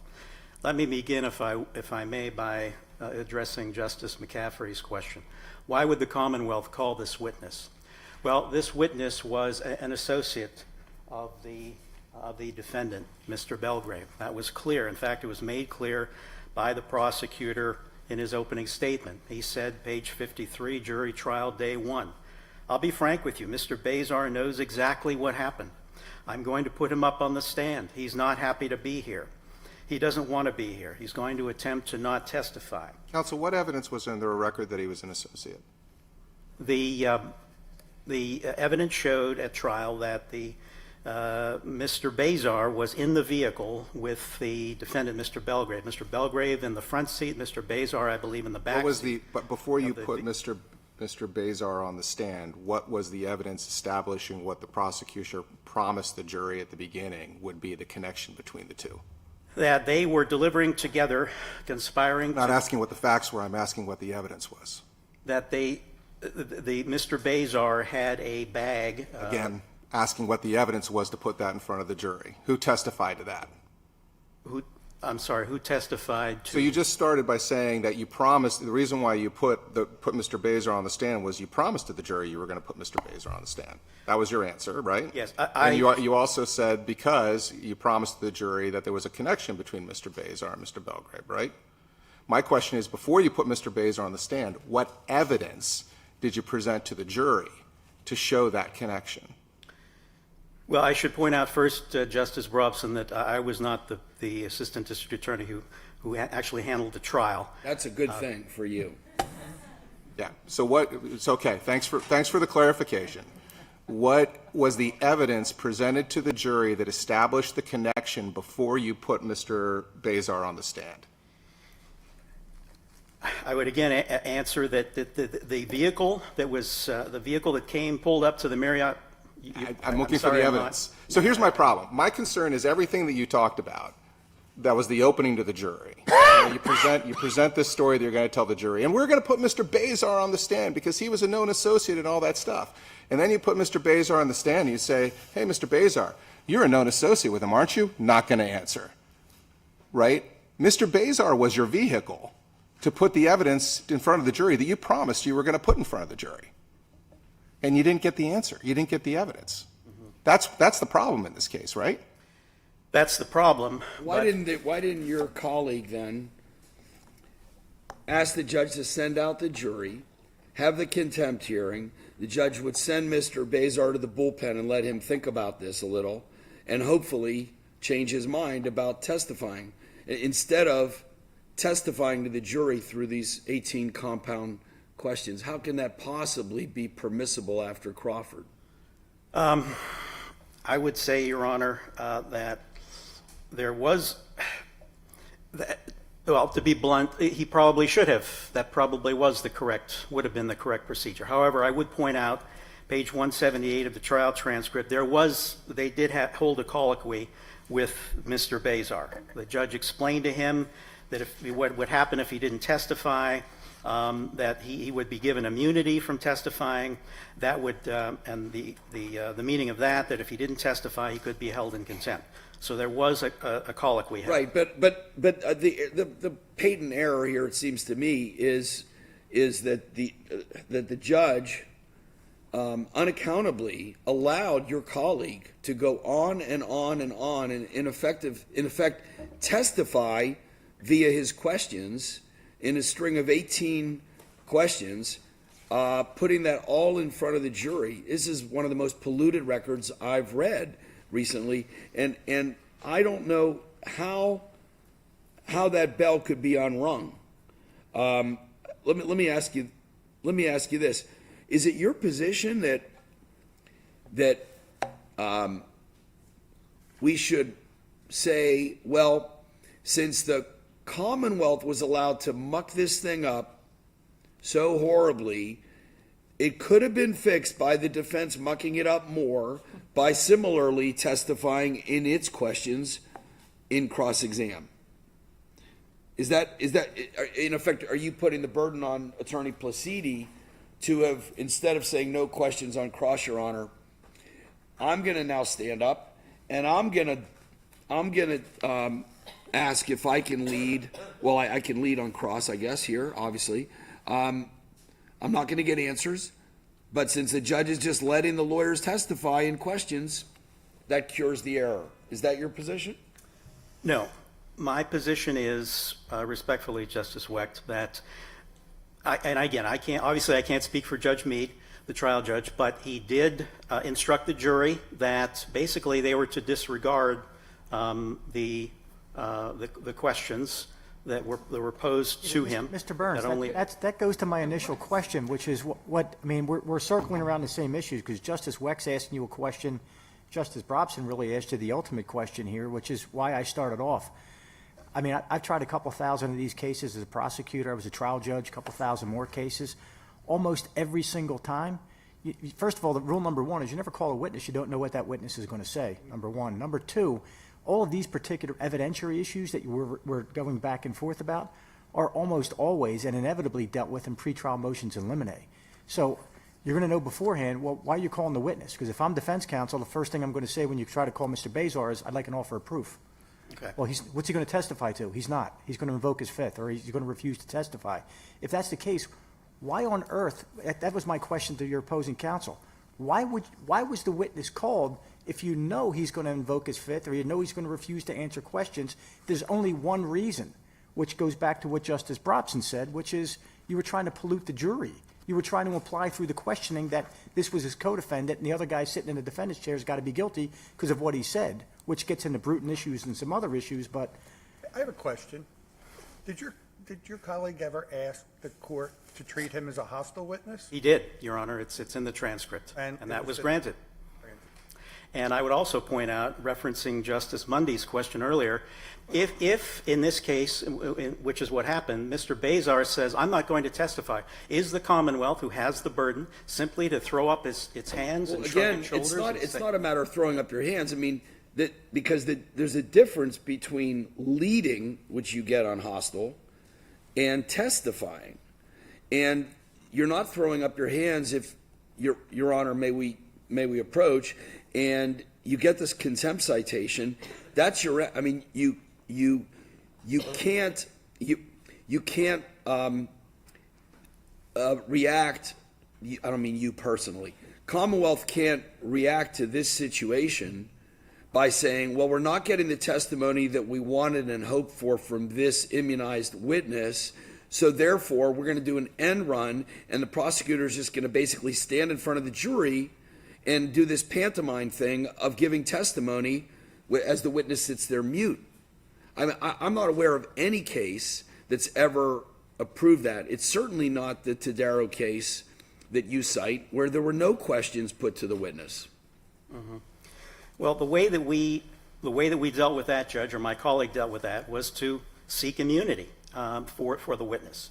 And by being granted immunity, he no longer had enjoyed the Fifth Amendment privilege. So it was our attempt, or my colleague's attempt. But this isn't a Fifth Amendment issue. As Justice Wecht pointed out several times, this is a Sixth Amendment right. I mean, Mr. Belgrave, in this particular case, through his counsel, is precluded from cross-examining the prosecutor, who basically, in effect, is testifying in this particular case. I don't understand how this isn't a violation of even Bruton issues. When you've got, joint, when you're calling a co-defendant to clearly implicate the defendant sitting in the chair. That's what the prosecutor did. He testified. After the conference before the judge and before Mr. Bazar was put on the stand to invoke his right not to say anything, was there any objection from defense counsel specifying an articulated objection on the grounds that this was a violation of his rights or contrary to case law? No, there was no objection. To the best of my recollection from reading the trial record, there was no objection. There was no request to cross-examine the witness. There was no objection. And, you know, that certainly was the defense attorney's prerogative if he wished to do that, but he chose not to. Well, he did raise, Mr. Placidi did interpose 2 or 3 objections, which were denied, and at one point he expressly said, "Judge, this is exactly what I objected to the first time under Crawford versus Washington. His statement does not end based on what he's saying now." It's a basic confrontation problem. It seems to me. I'm not sure how the trial judge didn't understand that. It seems like extremely basic. Look, I'll grant you, Justice Wecht, yes, the trial judge could have and perhaps should have engaged in some sort of colloquy and addressed the possible Sixth Amendment issues, and that was not done. However, I would argue that was cured by the granting of immunity and the judge's instruction to the jury that they are to disregard the defendant's answers. Pay no attention to that. That's a pretty hard bell to unring, isn't it? Counsel, I along understand. those lines, I mean, you seem to still be suggesting that there could have been some cross-examination here. The prosecutor not only stated leading questions, he made statements, he actually also answered his own question.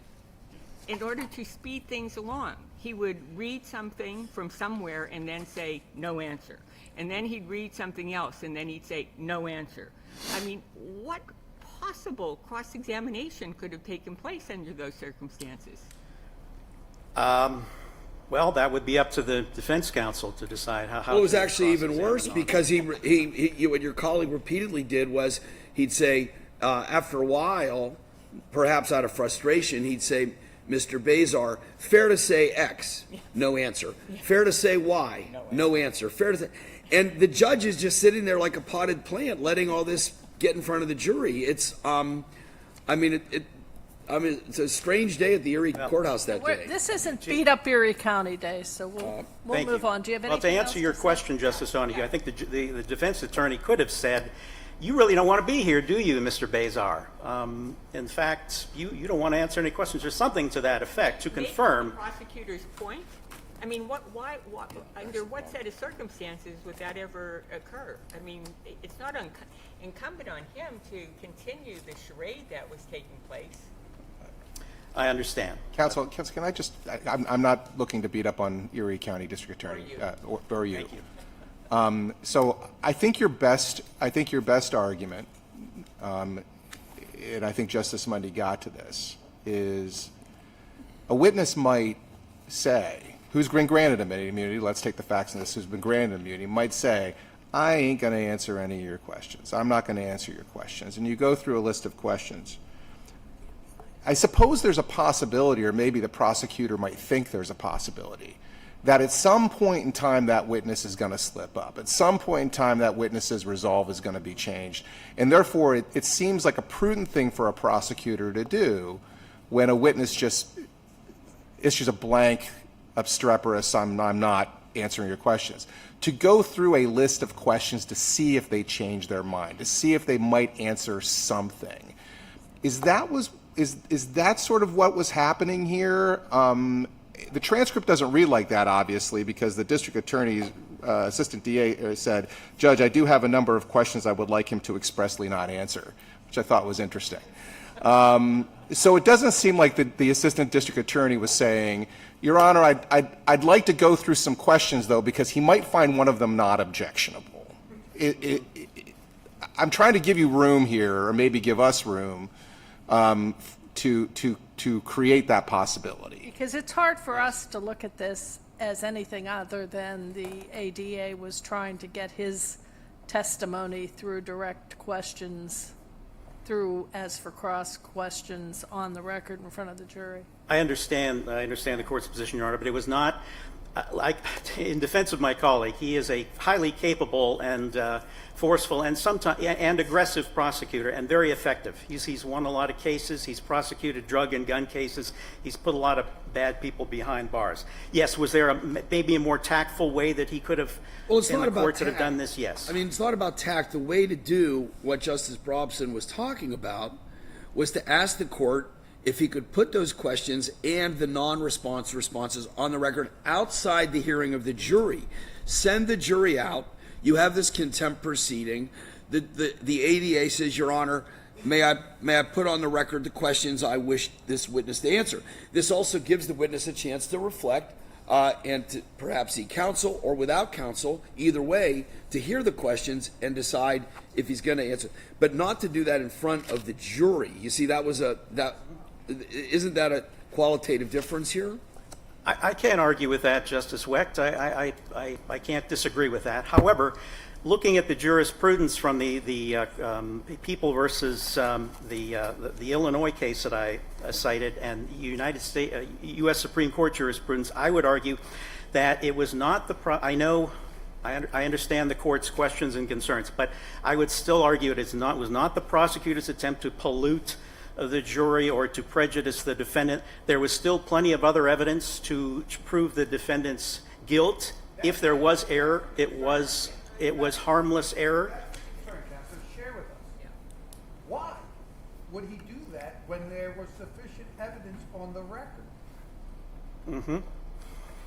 Because we can't challenge one's trial strategy. But unfortunately, one's trial strategy can result in our review of that conduct and its implications. yes. Why would he do that? Because he wanted to use every tool, piece of ammunition at his disposal to get a conviction. So it's a persecution, not a prosecution. I respectfully, Justice Doherty, I cannot agree with that characterization. But the question here should be, it should be on a case-by-case basis. That's what the... Well, and that's kind of what I was trying to catch you, counsel, is bad facts. I hate to use the bad facts make bad law thing, but the facts here are really bad, at least as I read the transcript. But there could be, you acknowledge or you would hope advocate that a blanket rule that says you can't ask a witness who's been immunized a series of questions in front of a jury under the belief that we should believe them when they say even immunized I'm not going to answer might be a bad rule. That maybe a prosecutor who has an earnest belief that the witness might change their mind if asked a right question could allow them to engage in some sort of questioning in front of a jury. Exactly. Is that where you're okay? I don't. Yes. Here that may not be the case. Here the facts may not be there. But I'm just trying to understand is it your belief as a prosecutor that a prosecutor should be afforded some level of ability to examine a witness's refusal? Absolutely, and thank you for bringing that up, Justice Brobson, because we do have the burden, and I think it should be looked at on a case-by-case basis. Was this invocation? Is this a situation where the error was of such significance to add critical weight to the Commonwealth's case? And was the Commonwealth's evidence sufficient to convict? I would submit, even if there was error, there was sufficient evidence to convict. It should be looked at on a case-by-case basis. I think the U.S. Supreme Court and the appellate courts of other states, including Illinois, their jurisprudence, I think, supports that position. Counsel, one of the first questions asked to you was, what was the evidence of record to support the proposition that this witness and the defendant were tied together in crime? Your answer is, I don't know, I didn't try the case. What's your harmless error argument? It wasn't that I didn't know. There was testimony that Mr. Bazar was a passenger in a vehicle with the defendant, Mr. Belgrave. And I'm sorry, what was your next question? What's your harmless error argument, because you didn't make it in your brief? Yes, well... no harmless error argument, just other than to say this is harmless error. Why would that be? If the court determines that it was harmless error beyond the burden is beyond a reasonable doubt, I would submit that with all the other evidence that was submitted, Yes, it wasn't a perfect situation. It could have been handled differently. But bottom line is, do we need to toss out the conviction and have a new trial? Respectfully, I would submit no, because there How did you was. prove harmless error beyond a reasonable doubt? You're doing it again. You're just saying words, but I'm asking, what's your evidence to support each and every element of each and every crime? Because we have no argument to that effect before us right now. I understand. The argument comes from the trial transcript and the evidence that was all of the other evidence that was. We should figure it out. Well, You're saying you think it's obvious. well, I believe that yes, outside of the testimony of Mr. Bazar, there was more than sufficient evidence to convict. Well, there was no testimony from Mr. Bazar. The quote testimony, unquote, Right. was your colleague as with his questions that we've already talked about at length.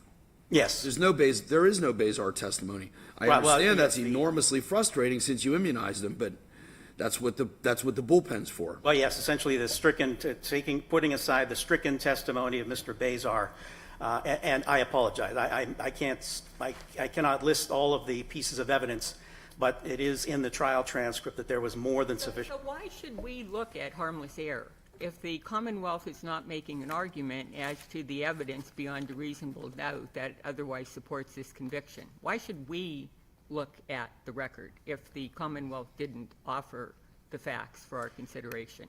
I can't give you a satisfactory answer to that question, Justice Donahue. So I'm not going to argue. I won't argue with that question. Thank you. You're welcome. Thank you. We're going to hear one more case before we adjourn for lunch, before we recess for lunch. So anyone who is on the last two cases, you can count on having at least an hour from this point if you want to take a lunch break. Do you call the next case, Mr. Minner? In re Dravo LLC, appeal of Carmeuse Line, representing Carmeuse Line, Mr. James Martin, representing Kelly, Mr. John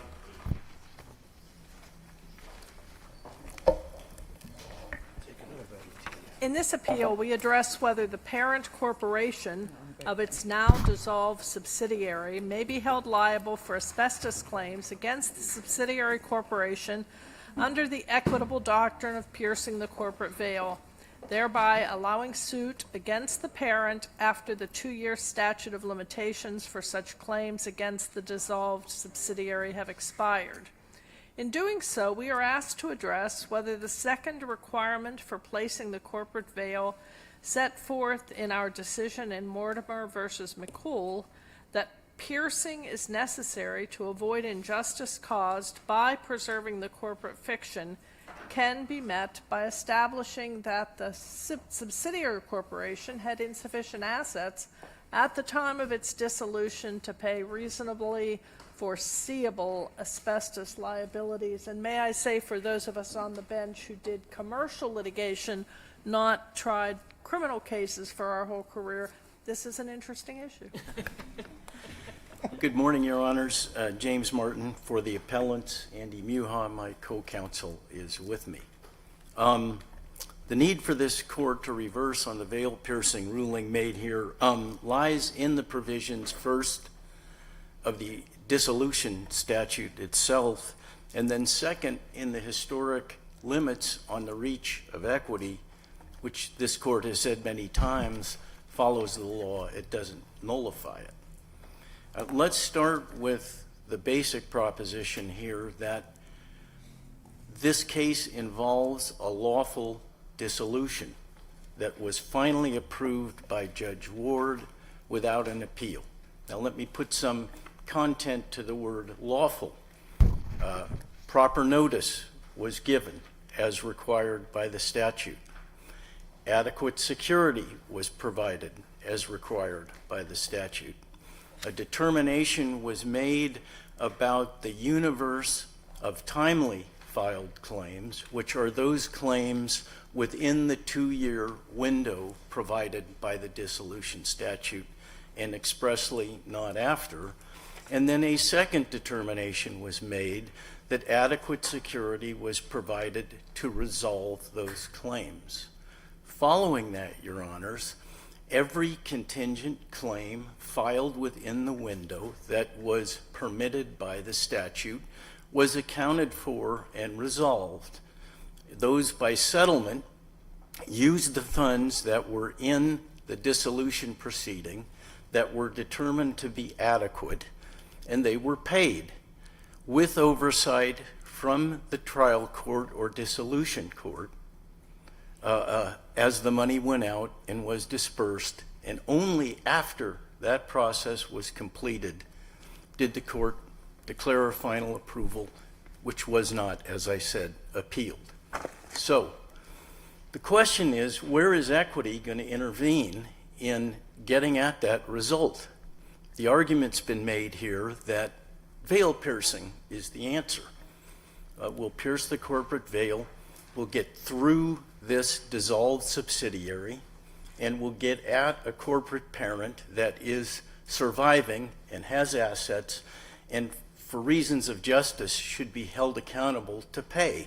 Well, it would be your argument, counsel, that, pardon me, that there would be, I just want to test the limits of the argument, that that there would, under no circumstances, be any equitable exception to the repose, right? In other words, that it just hypothesize the most extreme scenario of fraud, a hypothetical case, that no such scenario would avoid the 2-year repose period, that is a final, that we need to respect a legislative judgment, that's the end of the matter, and there is no equitable exception, or do you maintain that there might be, but this is not the case? yes, so let me unpack that, and if I don't get the answer out the way Your Honor wants it, let's stick with it, because I think, first of all, the premise I'm beginning from here is that this was a lawful dissolution with adequate security. So whatever that hypothetical case of fraud is, it's not this case.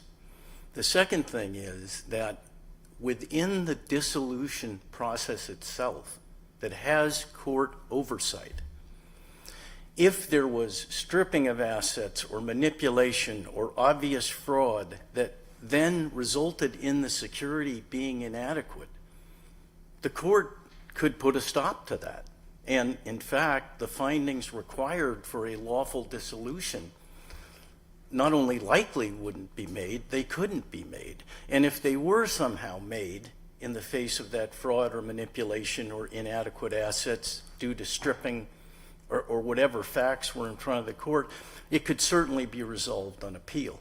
In fact, there was an interlocutory appeal in this case, which made sure that the trial court dotted the I's and crossed the T's in terms of the adequate security for the resolution of the claims. So is there a place where equity could intervene in the dissolution process itself, meaning then there's going to be no repose because you're not going to get a final order? I would say yes to that, Your Honor. I'll remind the court that it's not this case. And the second thing that I will say about the repose statute is, in this case, it means exactly what it says. It is a statute of repose, which means we are not contemplating future claims, at least future claims of this type. The statute, in fact, does provide an instance where claims subsequent to the 2-year period are possible, but only those that were timely filed and not resolved in the 2-year window. If I could just follow up briefly on that. So I understand your answer. So the window of opportunity is in conjunction with that hearing procedure set forth in the statute, and that would it be your view that there is no hypothetical scenario in which a claimant could allege concealment at that stage, such that they would be able to avoid the repose period and bring the claim later, as the claimant is bringing here. I would say that claim is accounted for in the statutory scheme, and it cannot be brought, and that is what the statute of repose means. The statute contemplates claims that are unknown, claims that are known, claims that could be filed, claims that might be filed later, and the 2-year wind-up period is the one provided by the legislature to resolve those claims. The claims that are timely are the ones that are filed within the window. After that, assuming it was lawfully done, then you get to the point where has the statute accounted for later filed claims? And yes, it's done so expressly. So I think in that example, Your Honor, the statute of repose would take over. Again, I would remind the court that that's not this case. There's no indication of any kind of concealment or fraud that led to an inadequacy of assets or that led to claims that were timely filed not being accounted for or paid. The claims we have in this lawsuit were filed after the bar date. That's acknowledged, and there is no allegations of any excuse other than it's after the bar date, but in this case we need to ignore the bar date. Now, the bar date is your argument, period, because obviously the plaintiffs in this case didn't have standing to challenge the dissolution itself because their claims had not arisen. Right. And we wouldn't be here, obviously, and many did. Many claims did arise during that 2-year period, and they were accounted for. Let me see if I could ask you to address what I believe the general theory is of your opposing party. As I understand their overall theory, it would be something like this. By the time the dissolution papers were filed, there was no Dravo to dissolve, because somewhere in or around 2007 or shortly thereafter, or maybe even a little bit before, CLI subsumed Dravo or they absorbed Dravo, and so the entire notion of dissolving Dravo was an impossibility. It no longer existed. And the evidence of record, as I understand it, is such that CLI corresponded exclusively, handled exclusively the asbestos claims that were arising. Dravo had no officers and directors, et cetera, and I'm not really precisely attuned to all of the record evidence of the lack of the corporate format on behalf of Dravo after 2007. But I think that that's what their argument is, and why are they wrong? so let me take the last part of that first. As far as Why are they wrong? well, as far as the corporate formalities are concerned, and as far as from 2007 to the dissolution, was there a Dravo? The answer most certainly is there was. Dravo survived the acquisitions. It existed independently with assets, paying claims as they arose over 2 decades. As decided by CLI. No, Your Honor. The assets that were attributed to Dravo were assets that were allocated to Dravo by CLI. Is that incorrect? That is incorrect, Your Honor. The assets that were in Dravo were assets that were in Dravo as a result of the reverse triangular merger, a perfectly proper corporate process.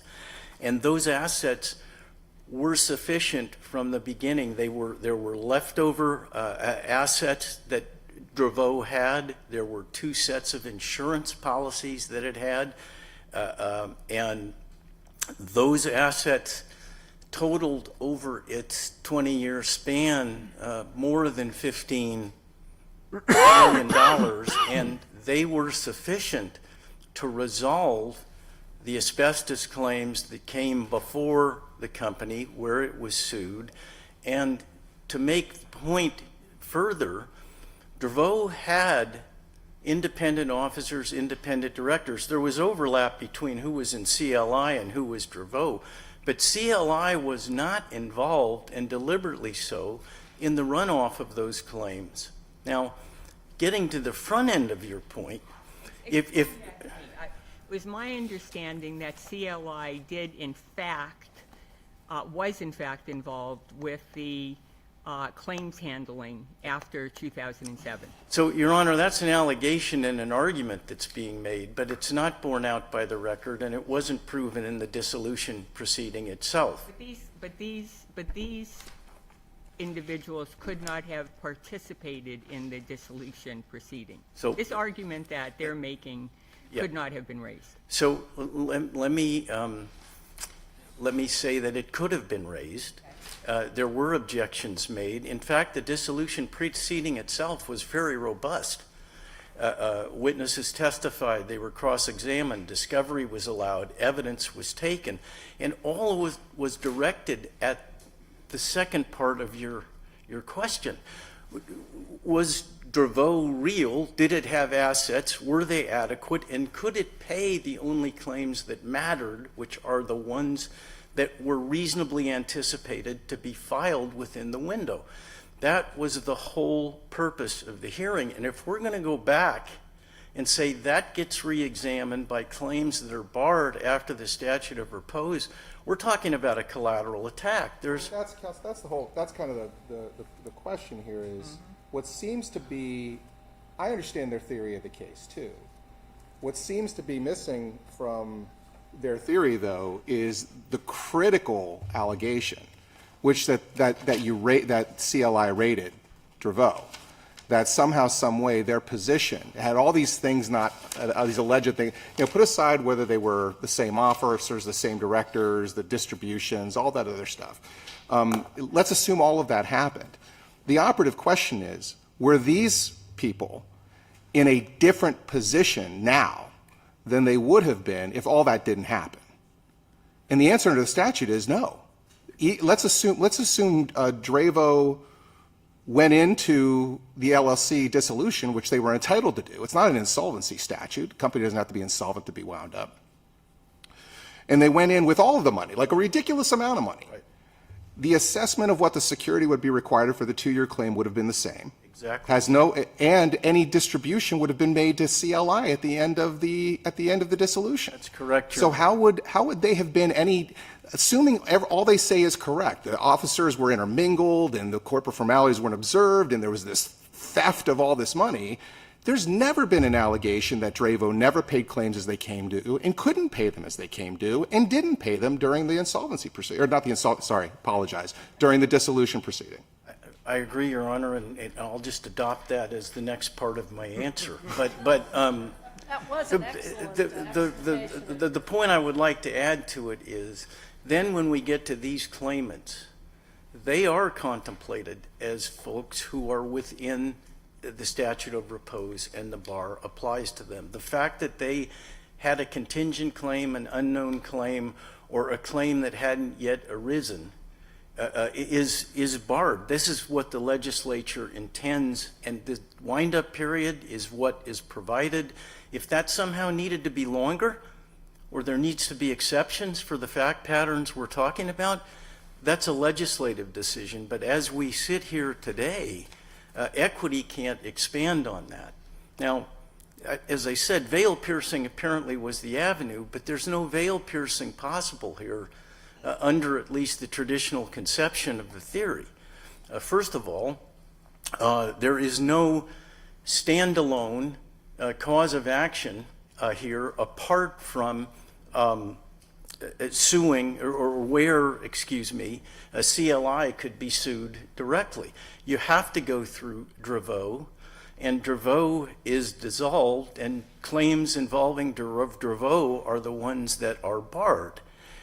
By the same token, where is the injustice? The court can't declare a lawful dissolution with adequate assets overseen by a trial court to finality without an appeal as an injustice. That's exactly what the statutory scheme intends. The last point that I'll make on this is the statutory scheme has some very robust and adequate protections in it. Going forward with what the dissolution statute requires, which clearly is a balance between winding up on the one hand and disposing of claims on the other, if there is a dissolution proceeding where this runs off the rails, the court has the tools to stop it. And the only message that comes out of this case, Your Honors, is if you pursue a dissolution in the manner that the legislature intends and you provide the security that's required and all claims are properly disposed of with assets dispersed to finality, that's okay. And that is okay. That is the legislative trade-off that's involved in this case. Any other questions? Mr. Martin, I don't believe you introduced your co-counsel. Yes, I did. Did Andy you? Muha. I'm sorry. Say it again, just so we get it. Andy Muha. M-U-H-A Muha. Thank you, welcome. And if I didn't make that clear, my apologies. No, that's fine. Thank you so much. Let's hear from your opposing counsel. Mr. Kane? Thank you, Your Honor. Madam Chief Justice, Justices, Counsel, John Kane on behalf of the plaintiffs represented by Savinas, Kane, and Gillece. My co-counsel is Diana Jacobs. She's here on behalf of the plaintiffs represented by Goldberg, Persky, and White. I'd like to start off with reading two questions. This is from the hearing on the dissolution in January of 2019. This is the witness put forth by Dravo and Carmeuse by the name of Bruce Inglis. On page 625 of the reproduced record, question: so is it fair to say that the ultimate decision to dissolve Dravo LLC was made by the officers and directors of Carmeuse Lime through the entity known as Dravo 2018?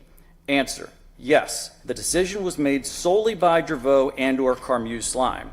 The next page on reproduced record 626, question: why did the officers and directors of Carmeuse Lime, through the entity known as Dravo 2018, decide to dissolve Dravo LLC?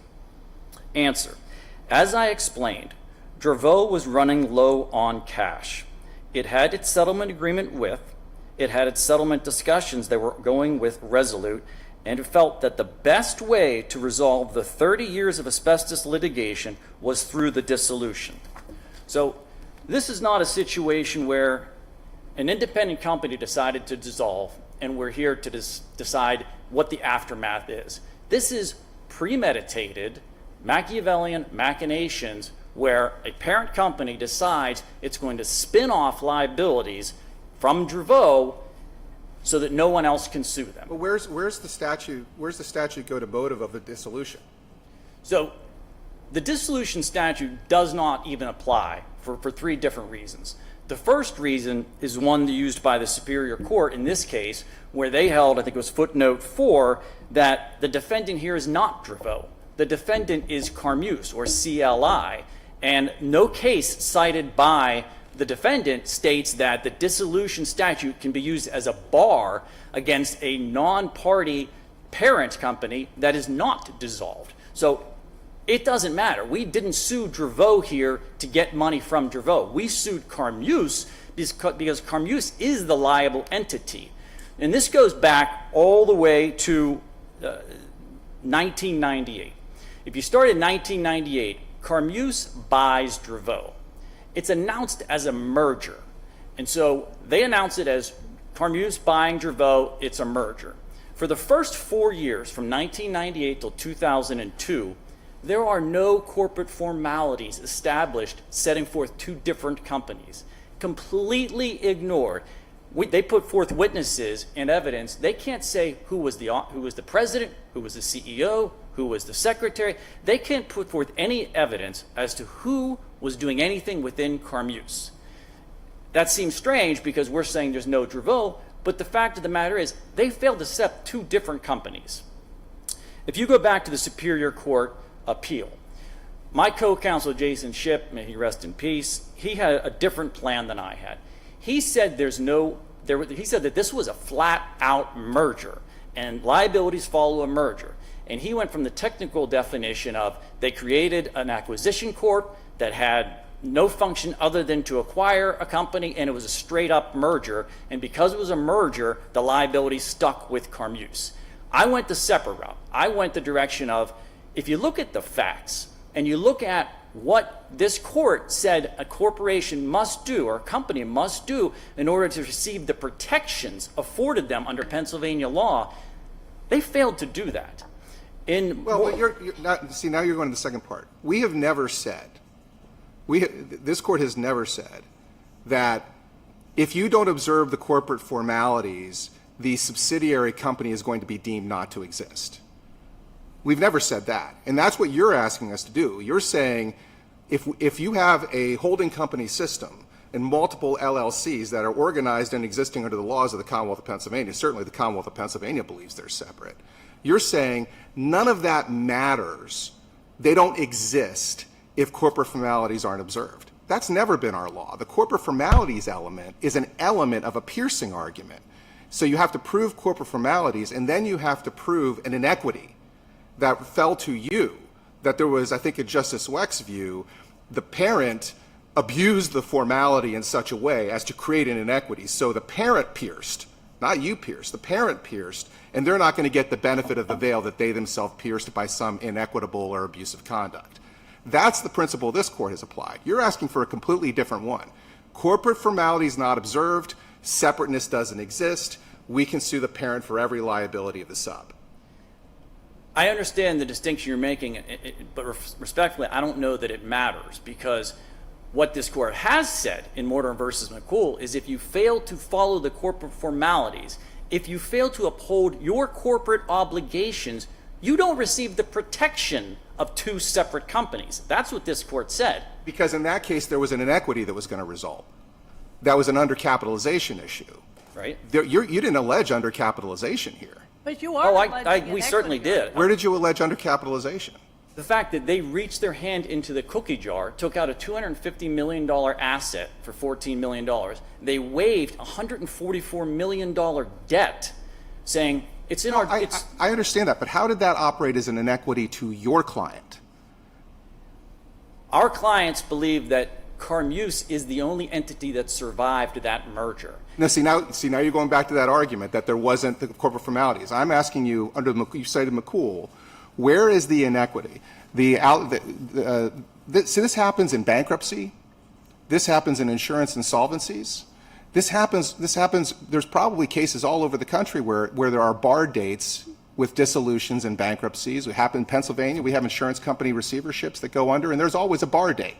And the bar date by statute operates as an inequity. It's unfair. Some people don't know that their claims are going to arise. It's hard to make them, hard to identify them as a contingent claim. But here, you have not pled that all of these bad things that you say happened led to an undercapitalized company, and that your clients would be in a different position had none of that happened. Your clients are in this position because they filed their claim after the bar date. But they filed their claim against Carmeuse. They didn't file it against Dravo. I understand that, but you're arguing a piercing theory to get to Carmeuse. That's what you're arguing. To get the piercing theory, you need to find the inequity. And how I look at this is, let's assume everything that you say was bad didn't happen. And the company, they still said, we're filing a dissolution of this LLC. You agree that they could dissolve the LLC for any reason or no reason at all. The statute doesn't require any kind of purposeful dissolution, right? Yes. So let's assume Dravo was flush with cash. It went into the dissolution with $500 billion, okay? What would have happened is the exact same thing that happened here. The dissolution would have been filed, it would have been court supervised, it would have evaluated the nature of contingent and existing claims in the 2-year bar date period. They would have required security of a certain amount to pay those claims. They would have paid those claims. At the end of the day, whatever assets were left over would have gone to Carmeuse. Your clients would be in the same position. The bar date would have barred their claims.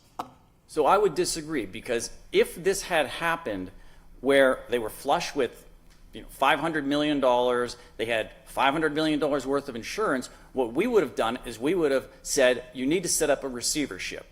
They are ending this company solely to get out of asbestos lawsuits. They have hundreds of millions of dollars of excess coverage that they refuse to tap into, and they have hundreds of millions of dollars of cash. So we would have asked the court, look at this company. It's flush with all this money. You've been paying asbestos claims for 30 years. You know they're going to go on for how many more years? So all of the assets of Dravo should be set aside. But that's not what the statute talks about. You're asking, what's your basis for asking for a receivership in the context of an LLC dissolution?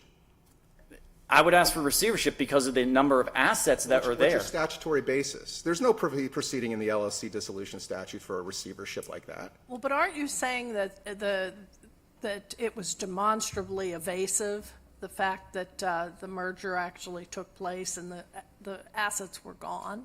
Yes, I mean that's the first or second element that I've talked about before is that Carmeuse, this court has said in Mortar versus McCool that where a parent company intermingles personal gain with the corporate, the corp, I forget the exact quote, but it says the intermingling of personal assets with corporate gain, which is what we're talking about here. When Carmeuse reaches into Dravo's pocket and takes out a $250 million asset for $15 or $14 million, I don't know how that's not intermingling of personal gain with corporate assets. Another quote is that... But that happens all the time. It's a distribution. If a subsidiary is sitting on more cash than they need to operate, in this case, more cash than they need to pay claims on an ongoing basis, these kind of distributions happen from LLCs all the time. It's a holding company system. But look at the intent. What's the intent? The intent is to make money for the parent. The money is still there. So if Carmeuse is here and Dravo is underneath it, and underneath Dravo is Dravo Lime and Stone, which is a $250 million asset, that money is still there for the parent. It's still there. There's still money there to pay claims. Right, that's the point. So the asset, which is worth $250 million, when it goes from Carmeuse to Dravo to the $250 million asset, it's still the parent's company. It's still a subsidiary of the parent. So they're not getting any gain by taking it out from underneath Dravo and making it a sister company. I don't know what the accounting potential or the tax potential is to doing that, but let me ask you one final question. If your client had filed a claim within the 2-year bar date period, would your client's claims have been paid? We don't know how many. I mean, the number of claims that exist. If you're saying one individual's claim, well, we're here for your clients. You're not here for it's not a class action. If your clients had filed their claim within the 2-year period, would their claim have been paid? I can't say that there would have been any money to pay them. Well, we're not talking about. Come on. No. Every claim was paid, wasn't it? With any contingent claim, everything that was supervised was paid. There was no unpaid claim as a result of this dissolution. I don't know if there was any unpaid claim. I can tell you that my clients who were filed within that 2-year claim were paid. Well, if there were unpaid claims, then the amount of every claim it got would have been pennies on that, would have been cents on the dollar, because there was a certain amount of money set aside for security. The security has to be adequate to pay all claims, and if the assets aren't adequate, then they would have been paid on a proportionate basis. You were counsel to clients in that proceeding. So tell me, was it a dollar-for-dollar claim paid, or were claims paid at a discount? I would say that my claims were paid in proportion to where they would typically be paid. Okay, so they were paid in full. Well, they were compromised. I mean, I can't say they were compromised. There was a set limit of money, and I can't say that Carmeuse didn't chip in to pay those claims. I'm not privy to where all that money was. So you can't say that had your clients filed their claim within the bar period, they wouldn't have been paid. I can't say that they wouldn't have paid, but I can't say that they would have. It obviously depends on the value of the claim. I know certain claimants had to take a discount. They thought their claim was worth X number of dollars, but for my purposes, I can tell you that my clients weren't paid pennies on the dollars. I agree. But we have dozens and dozens more of claims today than we did then, as they knew, as Carmeuse knew that would happen. That was the whole purpose. So we go back to your point of distributions happen all the time. Distributions happen all the time if you keep it in line still. So if you have Carmeuse, underneath it you have Dravo, underneath it you have the $250 million asset. If it sends money up the chain, the asset is still there. The only difference that happens when you take the $250 million asset and take it from a child of a company and you move it to be a sister company is the liabilities stop. That's the only thing, the only difference. And so the reason they take this $250 million asset, sell it to themselves for $14 million, is so they can move it over underneath somewhere else, so that it's no longer underneath Your client was Dravo. prejudiced how? My client was prejudiced how? Because of the assets. I still go back to my first argument. There is no Dravo because Carmeuse failed to follow the corporate formalities to set up a separate company.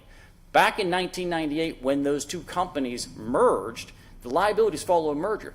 They wait till 4 years later to say, well, there are actually two companies that came out of this, Dravo and Carmeuse.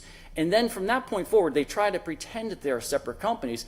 But as Justice Todd mentioned, or maybe it was Justice Donahue, I apologize which, that back when now I lost my train of thought. There are no actions taken by Dravo anywhere in this. The only actions that are allegedly taken by Dravo are about 5 pieces of paper called unanimous written consent forms. And what those are is that Carmeuse taking intermingling of personal assets or personal gain, corporate assets for personal gain, intermingling there. Carmeuse writes a piece of paper and says, we took this action on behalf of Dravo and it was in Dravo's best interest, and signs it on behalf of Dravo. When in reality, the person signing it is maybe the CEO of Dravo, but he's also the CEO of Carmeuse. And it's never going to be in Dravo's best interest to sell a $250 million asset for $14 million. But that's the only paper trail created. Beyond that, everything that has to do with Dravo was done by Carmeuse. That's not even an issue on appeal. That's how overwhelming that is. Because the evidence that Dravo does not exist and that every action was actually taken by Carmeuse is overwhelming. Counsel, can I interrupt for a moment? You started your argument by reading 2 questions from testimony that was taken at the dissolution hearing. Yes, correct? Your Honor. The argument that you're making now, could it have been made at the dissolution hearing? We didn't know at the time. Well, that's the problem, and that does go to. Can I just stop for a minute? I mean, you and others bring claims on behalf of asbestos victims. Correct. And consequently, this dissolution proceeding of Dravo was not a secret. I'm sure it was something that was followed by those who had claims against Dravo.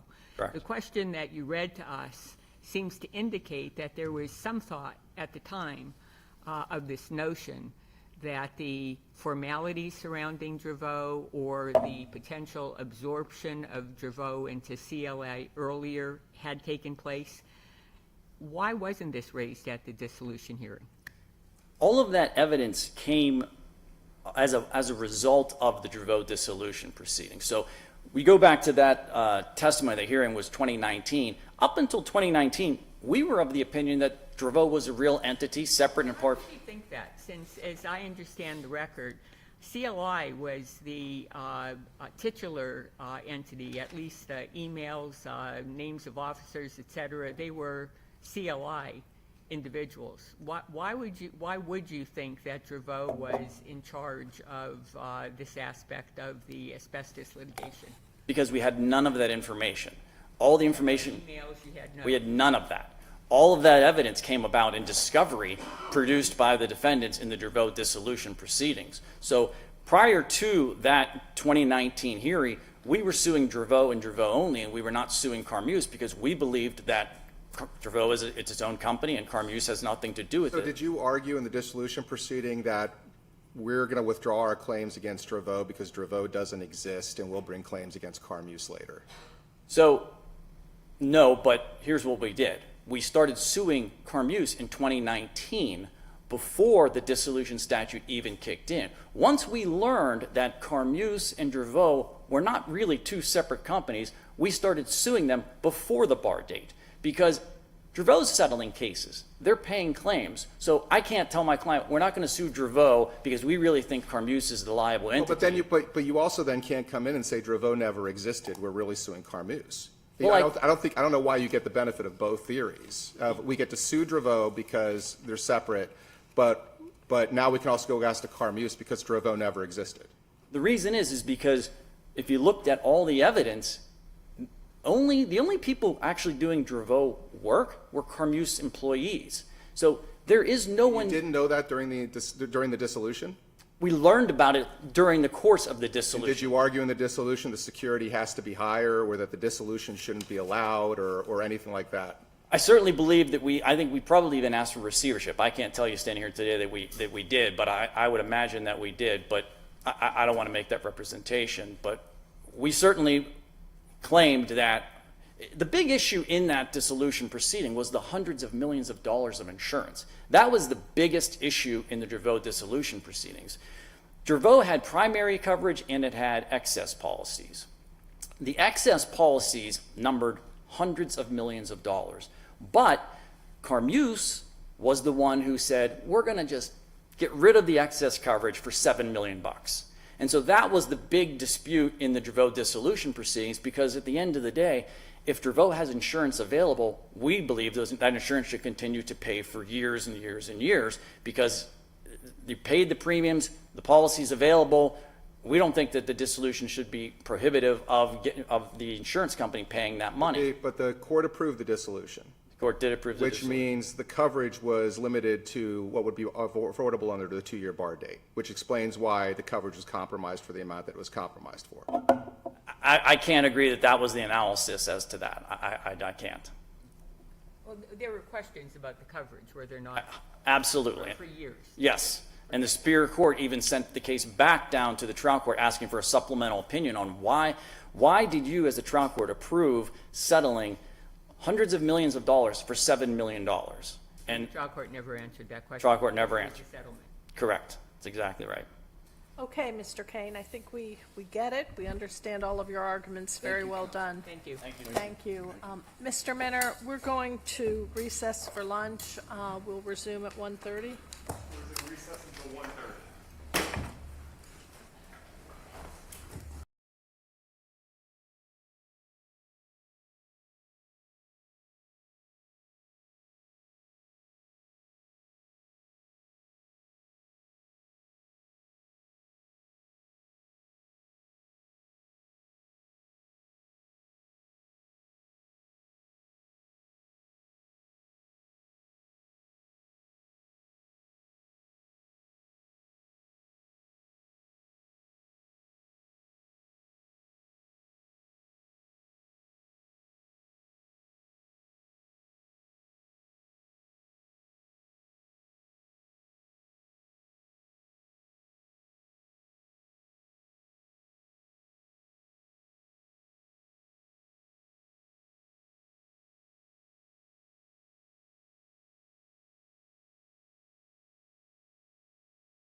afternoon, everyone.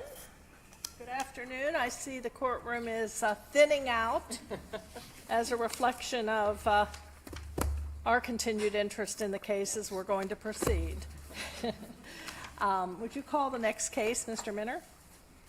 Clearfield County, Pennsylvania versus Transystems Corp, representing Clearfield County, Mr. Anthony D'Amico, representing Transystems, Mr. Sean Riley, representing Leonard S. Fiore, Inc. Alrighty, in this discretionary appeal, we address whether the ancient common law doctrine of nullum tempus accurat regi, which translated literally means no time runs against the sovereign, permits Clearfield County to bring a lawsuit for alleged negligence in the construction of its county jail against the jail's architects, builders, and contractors, where the suit was filed beyond the 12-year statute of repose. Please proceed. Good afternoon, Justices.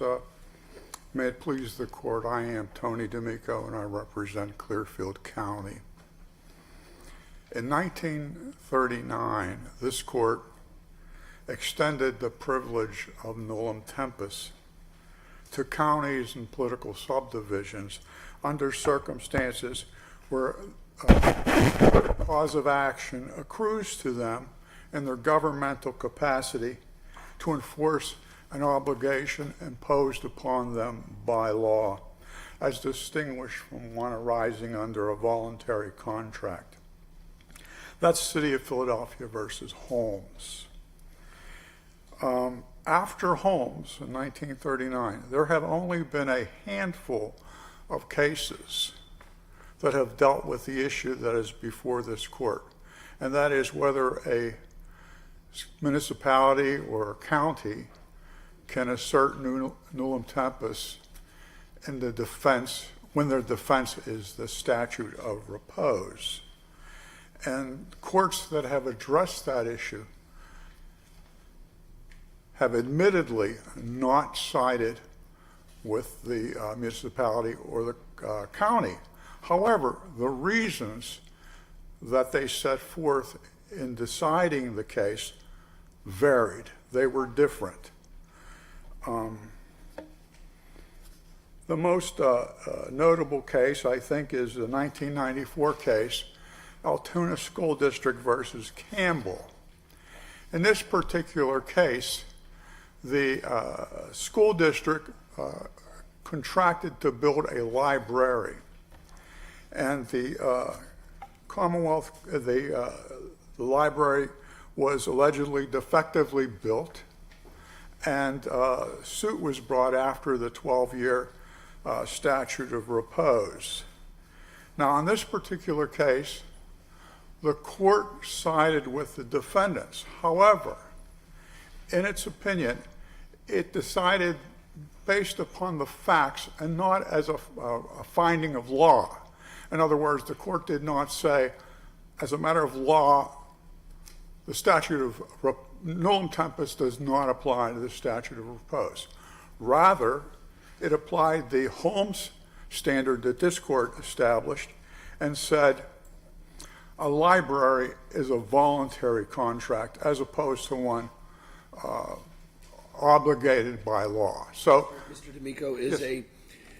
although obviously every county has to make provisions for prisoners of some sort, isn't the fact that no county is required to have a jail, and many don't, or some don't, that they can contract, make arrangements, and some do? Doesn't that align your case with that Altoona case? I suggest respectfully it does not, Your Honor. The obligation that's imposed by law is not build a jail, build a school. Those are discretionary assignments left to the county or the school district, how they're going to educate their children or how they're going to fulfill their constitutional mandate to deal with pretrial detainees who cannot make bond. That is the obligation that's imposed upon the county by the Constitution, Article 1, Section 14, and by the Judicial Code, which essentially parrots the Constitution, that says that bail is a requirement. You have to provide bail. And in order for courts to function. Following up with Justice West. Yes. This record indicates at least 4 counties in Pennsylvania don't have county jails. And one can presume that those inhabitants have not paid their bail. So is your position counties are violating this constitutional obligation? I am not, Your Honor. What I am saying is the obligation is not to build a jail. The obligation imposed upon the counties by the Constitution is deal with pretrial detainees who cannot make bail. Some meet that obligation by building jails, while others may borrow jail facilities from other counties or use private facilities. Those are decisions that are left to the sound discretion of the executives in the counties. The mandate that comes from the Constitution and the General Assembly is provide for pretrial detainees who cannot make bail. Counsel? Yes. Even if we agree with you, you still lose under Holmes, because this way the contract you're attempting to enforce is one that was voluntarily entered into by these defendants. Their agreement to build the jail was not a duty imposed by law. The agreement to build the jail was not imposed upon them by law. And that's why you lose under Holmes, regardless of if you win the first argument. Because under Holmes, what you're attempting to enforce has to be a duty imposed by law as opposed to a voluntary undertaking by the defendants, which is what this was.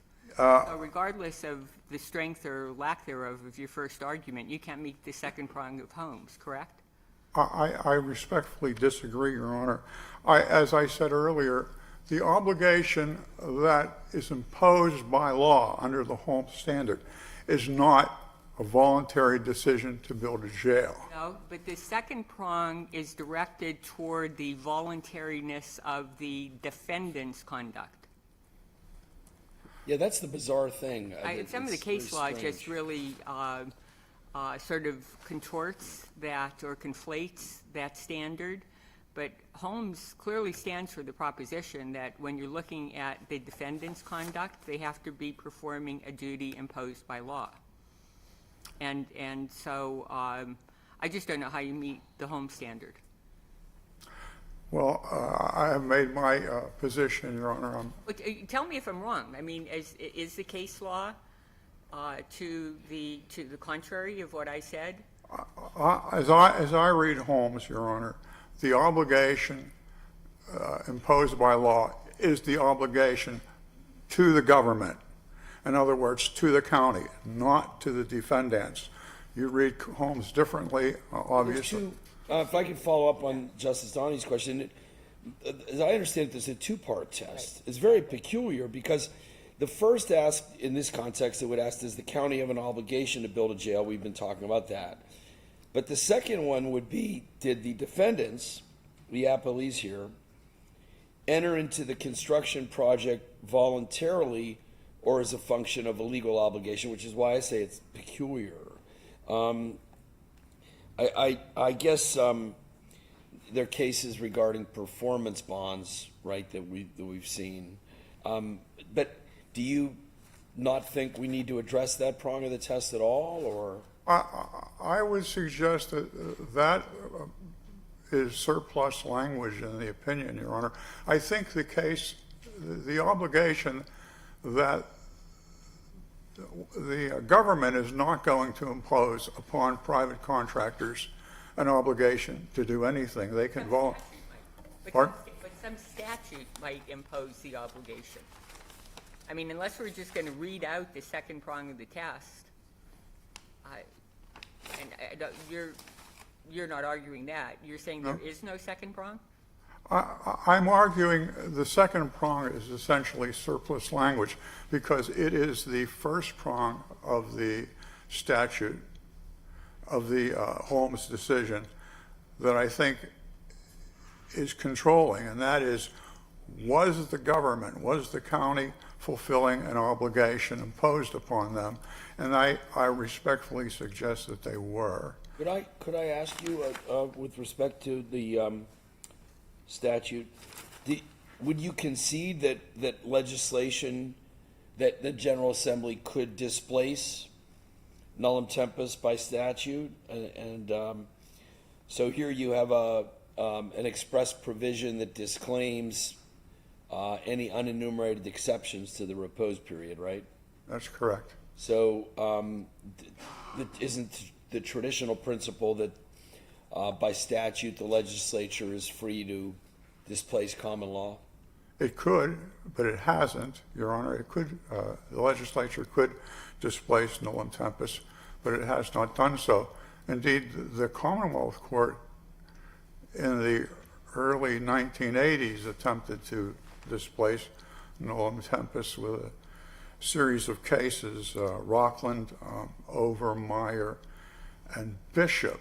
And in those cases, the Commonwealth Court essentially said nullum tempus has outlived its usefulness, kind of gone the way of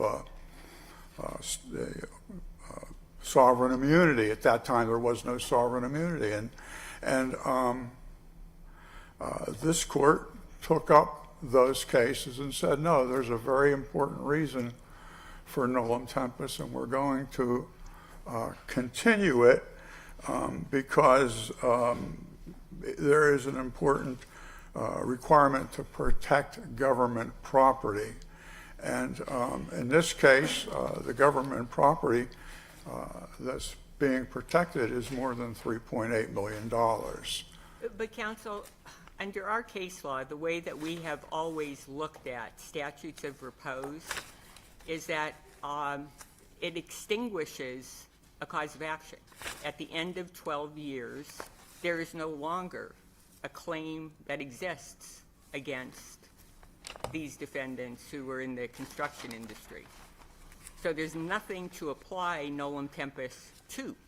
There's no claim after 12 years. Well, we would have to revive the cause of action. We wouldn't only be creating an exception. We would be reviving a cause of action that the legislature said does not exist after 12 years. Respectfully, Your Honor, now this was a Commonwealth Court, not this court, but in General State Authority versus Laurie, the Commonwealth Court said that the Commonwealth, not a county, but the Commonwealth, can invoke nullum tempus after the running of the 12-year statute of limitation, 12-year statute of repose, the very statute of repose that's before this court. So that issue didn't seem to be a problem. I suppose it's a problem for me in particular. Which, how do you view it? I mean, we have said repeatedly that at the end of the period of repose, the cause of action is extinguished. So we would not be creating an exception. We would be reviving a cause of action. Yeah. Obviously, these principles are in conflict. The principle of nullum tempus, which allows for the continuation of the statute of limitations, or, as I'm arguing, the statute of repose, notwithstanding the argument that the cause of action is extinguished. Nullum tempus is an old provision. It goes way back. It's probably older than the statute of repose. I can't state that for certain, but it is an old principle. I believe it comes to us from English common law. Maybe from that guy, the Chief Justice mentioned. It could be, Your Honor. Let me ask you: are we not supposed to presume that the General Assembly knew what that guy and his successors did? In other words, that when the legislature passes a statute like this, aren't we supposed to assume that they know about common law causes of action that they are extinguishing or doctrines that they're superseding? Yeah. the way I look at the statute of repose, and I know case law is that it is a statute of repose. To me, it looks just like a statute of limitations.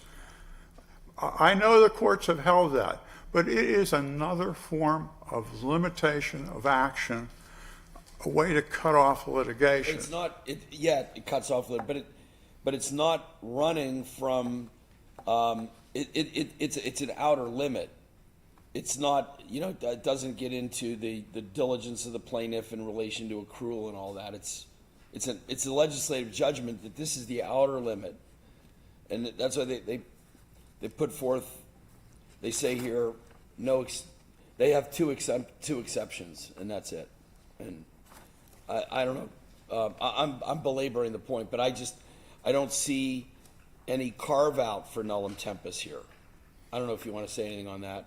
Well, obviously, I disagree, but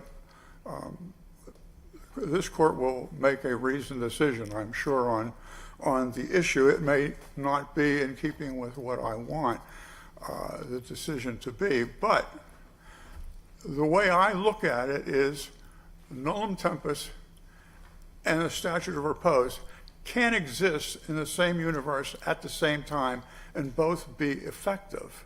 So, yes, nullum tempus, and the case law says it does cut off at this point, but what do we do with the common law principle that no time runs against the king, no time runs against the sovereign? Can I go back to that? Certainly. There was a line of questioning that I think Justice Donahue and Justice Weck both asked you about, and just tell me how you disagree with me. But the time doesn't run against the king is an equitable principle, and I understand it from the way we articulated it in Holmes to be a two-part analysis. One is, yeah, sure, time doesn't run against the king. But the reason why time doesn't run against the king is because the duty of the defendant is a public duty, and allowing the public to be sacrificed on the altar of the statute of limitations was not something that the court was really inclined and said there has to be some equity here and we can't let it run against the king. Where you're missing here is what I'm struggling with is the point that I think Justice Donahue made is, you're kind of doing the time doesn't run against the king, but you're ignoring the second part of it, which is, and we're not going to let a defendant off on a legally binding duty to the public, one they did not enter involuntarily, but that they are required to do just because of the running of a statute of limitations. That's even assume. So if I get past the idea that nullum tempus can apply, you do run into this problem that it's sort of this two-part problem. One is it doesn't run against the king because the defendant has a duty at law to the public. Yeah. Well, thank you for that. And I'll just give you one example. Paying taxes, for example. If the local municipality or the state is trying to collect taxes that are owed by law, time doesn't run against the king. Right. Well, in this particular instance, these defendants had a contractual duty to include the bond beam in the construction of the jail. They did not do that. We've discovered many years later, and they were actually paid for that work. So their duty, they do have a duty to the public, and that is to construct a jail that is sound. In the allegations within the complaint, we alleged that the roof on the jail was merely floating. It was not attached. That's very unsafe, and they had a duty to create a jail that was suitable for people to be housed in, for people to work in safely. How is that duty, though, different from the duty of any builder or contractor or architect entering into a contract with a private company? Well, with a private company, obviously, nullum tempus has no application. Right, but you're singling this out and saying this is the duty that gets into this sovereign's right to sue forever. And I'm asking, this is not a duty like a taxpayer has to pay taxes. Under law, you have to pay taxes. This is a duty that they voluntarily entered into, just as they might to contract with any private company. Yeah. I respectfully suggest that the duty that they owed was to the citizens of Clearfield County, and that was to construct a safe jail. Did they voluntarily enter that agreement? Admittedly, they did. I'm not going to quarrel with you on that. But the duty that they owed was to do the job according to the drawings that they submitted. They said, we are going to build this jail. It's going to be safe, and it's going to be done according to the drawing that we submitted. And indeed, it was not. So that's my answer. I hope it is persuasive. I'll find out soon enough whether I have persuaded this court. But Or late enough, as many lawyers would complain. or late enough, one or the other. But that would be my my argument on that. And of course,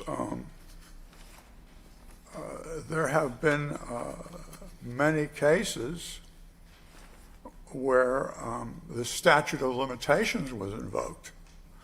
And those cases were, again, built a school.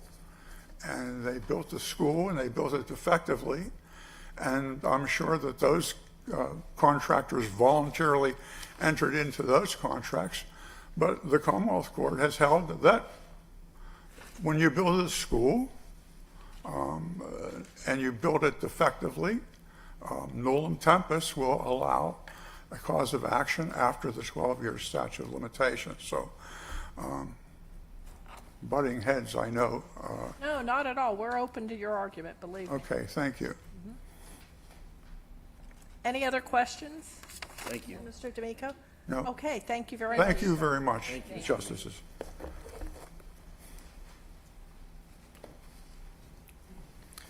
Mr. Riley? May it please the court. My name is Sean Riley. I represent Transystems Corporation. My colleague Mark Lane is here as well. He represents Leonard S. Fiore, Inc. So our argument, we've divided. Another person at council Sorry? table. There's another person at council table?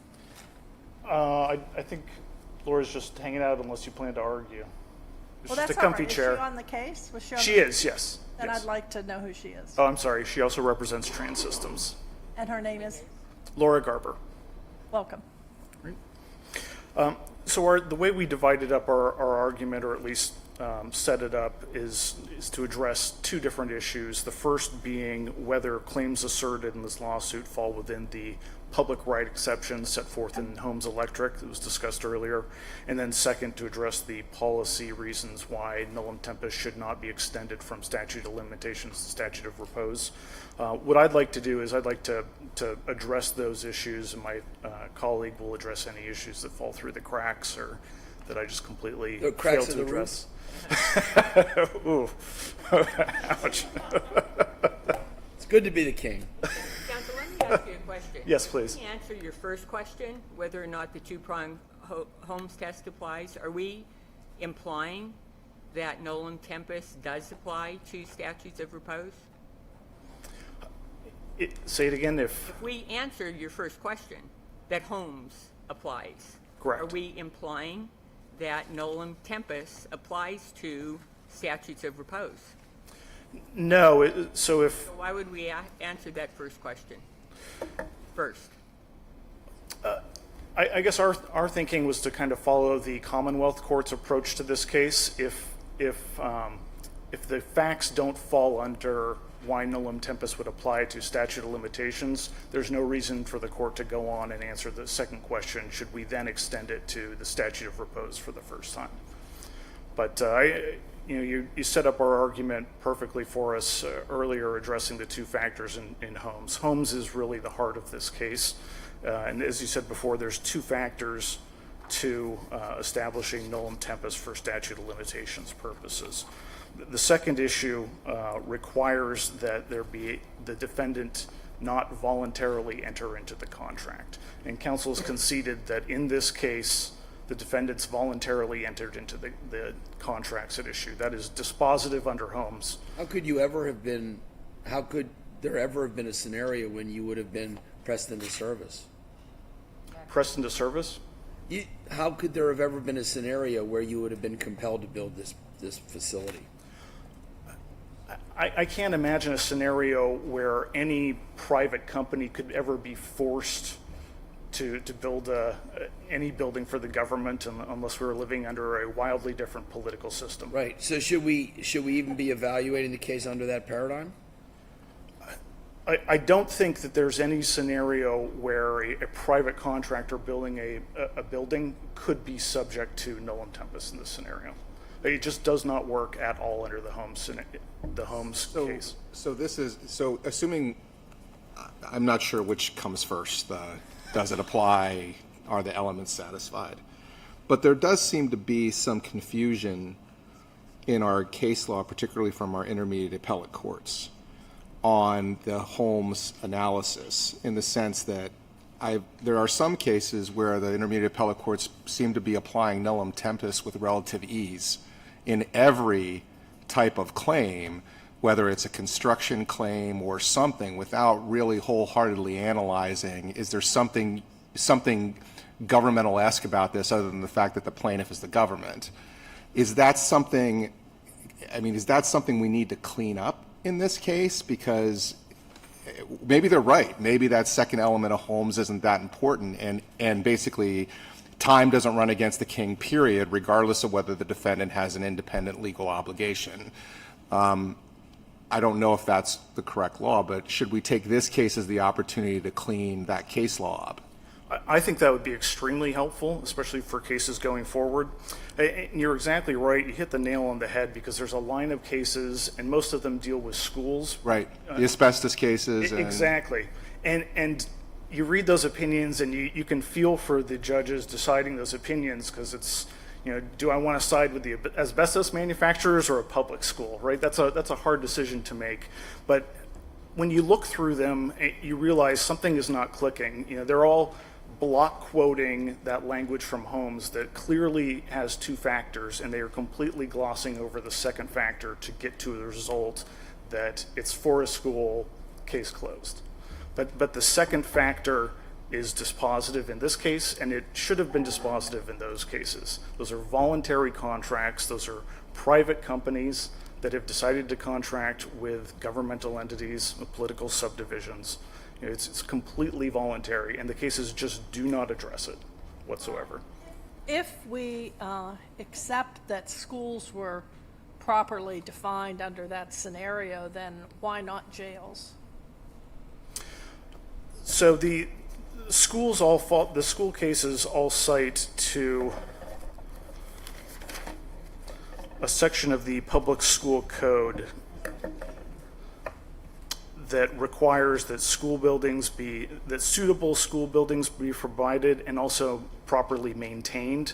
Right. So when you get to jails, counties have to provide, municipalities have to provide detainment for defendants who can't make bail, but it's just not specified how they have to provide that. One mechanism is by building a jail.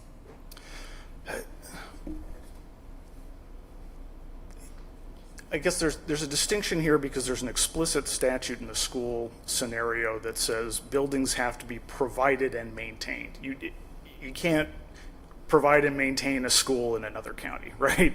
In the scenario with the jail, you can. I think you mentioned earlier, Justice Doherty, that there were 4 counties that have that don't house their inmates in their own jails. I think it's currently 6. I think Snyder was the last county to join that list last year. They just closed their jail. And it makes perfect sense for counties to do that. They save so much money on inmate expenses, especially the smaller counties. In fact, that's actually how this construction of this very jail originated. In some of the original documents, the drawings that were provided and were attached to the complaint, it doesn't say plans for the Clearfield County Jail. It says Clearfield Elk County Jail. This was originally planned to be a regional jail, not just a county jail. So there's a certain irony to arguing that the counties are mandated to all have their own jails when that's not even why this jail is here in the first place. Is the mandatory nature of it really the question? Isn't the question whether they had authority? As a political subdivision, isn't the question, isn't that first part of Holmes really, are they engaging in a governmental function? Is this something that they are authorized or mandated to do? And I don't think anybody could really argue that counties who build jails are not engaging in an authorized governmental function. So then, if that's true, then you go to the second part and we're still stuck with this idea, okay, now what on the second side compels your client other than the contract to do it? What's your response to my whole idea that it's a bifurcated equitable remedy? There has to be the authority on one side and then the compulsion on the defendant on the other. To come back to the authority versus requirement issue, anything a county is doing is they're authorized to do. So that's not true. That's not true. Okay, fair enough. There are plenty of governmental actions that agencies, local and statewide, do that they do not have the authority to do. That's fair. I guess my point was authorized versus required to do. Coming back to the jails and schools scenario here. So there are many, many functions that a county or other political subdivision is authorized to do, but is not necessarily required to do. But why should that matter for purposes of the Holmes analysis? Why should we be getting in the heads of the local municipal government to decide, well, you have the authority to do it. They obviously made a judgment call that it was necessary, at least in the interest of the people of their county. Now we're going to step back and say, yeah, but was it really necessary? Was it really required? That's why I'm wondering whether you're hanging too much on that part of Holmes, because I'm not sure I'm in a position to second guess elected county officials on whether they think a construction of a jail is necessary, is authorized and necessary. I understand your position. However, for the first factor in Holmes to mean anything, it can't just be anything a political subdivision is authorized to do. I think that dichotomy between what are they statutorily required to do versus what are they authorized to do is an invention of the lower courts trying to fit a square peg into a round hole. Well, but here, sure. They are required to do something to detain defendants in their county. They then decided that rather than contract with some other county or some private organization, they were going to build a jail. I mean, I think they're doing something that they're authorized to do, and they decided how to go about it. I know that wasn't really a question. Could you comment?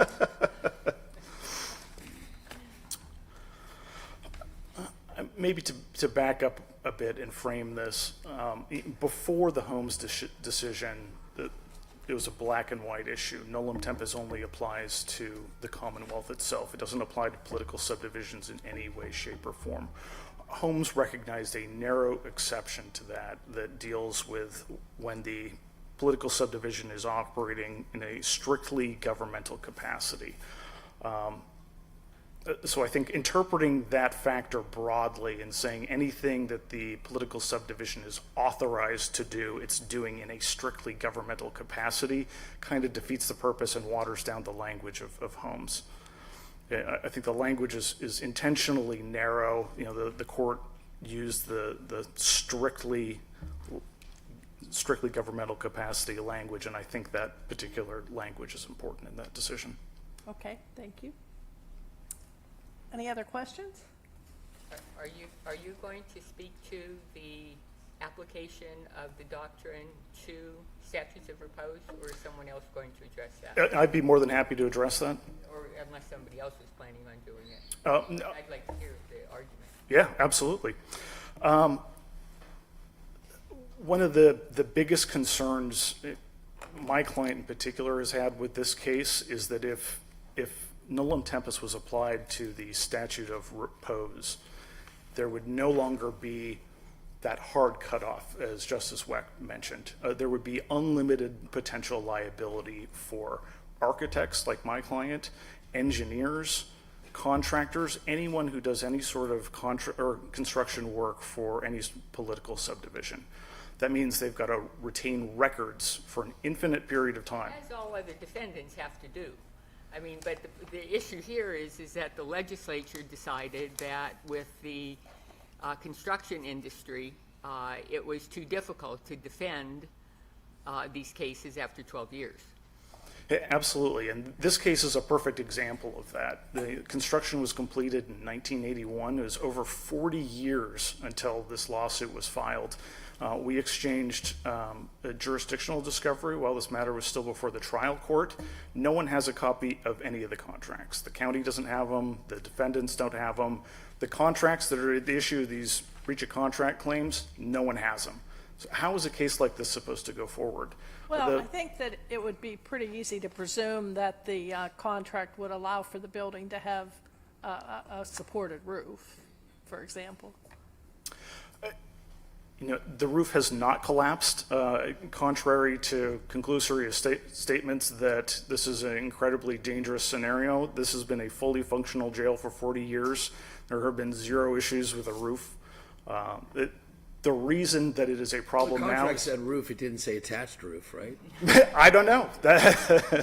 Who knows? Floating, it was a new design. So what difference does it make? I mean, we may disagree with the legislature's judgment on a 12-year hard date, and then the cause of action is extinguished. But the point is, they have made that decision. They have made that decision. So, as I understand our case law, that means that at the end of 12 years, a cause of action no longer exists. What is it about nollum tempus that should or should not abrogate that rule and essentially resurrect a cause of action? I think I understand what you're saying. In theory, even there shouldn't really be a scenario where nullum tempus is ever expanded to statute of repose, because the statute of repose was, as was mentioned earlier, was legislatively promulgated. So is the statute of limitations. Yes, but nullum tempus has traditionally applied to statutes of limitations going all the way. I guess my question is, what's your best encapsulation? What's your best case for the principle behind that distinction? It's really a policy issue. Judge Dodge in the Tremco decision definitely laid out a little more than some of the other courts that have touched on this issue, the different policy reasons why the doctrine should not be extended to the statute of repose. In her words, you know, one of the biggest factors was the fact that there's just a completely different policy for a statute of repose. It is a substantive right of the defendant. The case ends after 12 years. There is no more right to file a lawsuit, period. And that's an Article 1, Section 11 right for a defendant. Exactly. That is a protected defense under Article 1, Section 11. Absolutely. Any other questions? Except in Yannicos. You have a question? No. Thank you very much, Mr. Riley. Let's hear from Mr. Lane. Thank you, Chief Justice. May it please the court. My name is Mark Lane, and I have the privilege to be here representing Leonard S. Fior, Inc. in this case. Stand closer to the mic. I know you're turning your pages, but when you're ready to argue, could you stand closer to the mic? And I'm not sure how much fell through the cracks in the ceiling, but whatever did, I'll try to clean up. One of the questions raised was the issue of authorized versus obligated with respect to the first prong of Holmes. And by the way, if this court took this appeal, accepted this appeal to to decide the issue of whether nullum tempus can defeat a statute of repose defense, we believe that it was improvidently granted, because we don't think we get there. We don't think nullum tempus applies to the facts of this case because of Holmes. And a lot has been... But that's putting the bunny in the hat, so to speak. I mean, you're presupposing that Holmes has any place in a world in which nullum tempus just does not apply to statutes of repose. Holmes would be irrelevant if our first decision was nullum tempus does not apply to statutes of repose. That's true, but so is the reverse. If Yeah, but there's nullum no, tempus can't apply to it. You can't advance a argument that we must decide it the order that you're presenting it and the Commonwealth Court presented it versus the order that Justice Donahue is suggesting. We could skin this cat any one of two ways. There's no demand. It's not like we have to avoid a constitutional question here. I suppose you could do it either way. Right. Okay. And our suggestion is nullum tempus isn't available to a political subdivision if the two prongs of Holmes aren't met. And so if nullum tempus isn't available to the political subdivision, then we're not even talking You're about... saying we should wait to decide the bigger question when we actually have someone who can advance a nullum tempus claim. Perhaps when it wouldn't be dicta would be the case. Because if you decide that nullum tempus isn't available to the county in this case because the two prongs of Holmes that are clearly set out in the Supreme Court's opinion from 1939 aren't met, then deciding whether nullum tempus applies to the statute of repose could be dicta. Why would it be dicta? Why can't we just kill it right now? I'd actually love for you to kill it. Then why aren't you arguing it? I will as soon as I get done with this part. Take your best shot. So Holmes clearly indicated, and I think the justices started out with the two-prong test. The questions were about the two-prong test, and there were clearly two prongs to that test. And there was also discussion about conflation of the two prongs. And there has been conflation, and they happened in two specific cases decided by the Superior Court within 3 months of each other in 1992.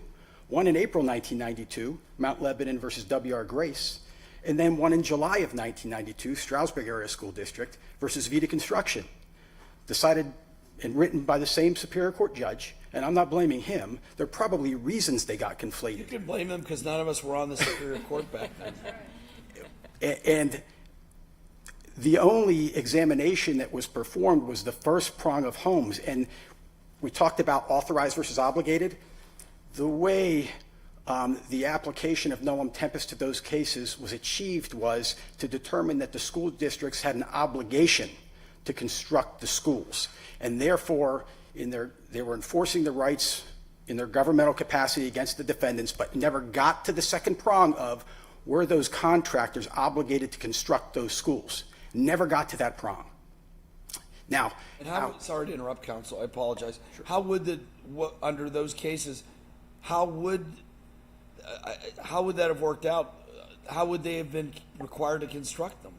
They wouldn't, Justice Weck. So you were correct. It's still puzzling. You were correct in your initial comments that nullum tempus was originally designed to apply to payment of taxes. That was you. I'm sorry. We get confused a lot. I'll take credit if it was insightful. In City of Philadelphia versus Litvin, it was the case addressed the payment of mercantile license taxes, and it was determined that nullum tempus should apply to that. There was also the case of Pocono Area School District regarding the payment of bonds to pave roads, and Delaware County versus First Union to satisfy obligations to return money under the Debt Act. Those are all obligations imposed on the defendants, and they were properly decided, imposed on the defendants by law. Mount Lebanon and Stroudsburg, again, decided within 3 months of each other, and they're the two cases that all of the political subdivisions rely upon in trying to say, hey, let's ignore the second part of Holmes, we're going to forget about that, and just focus on the first part.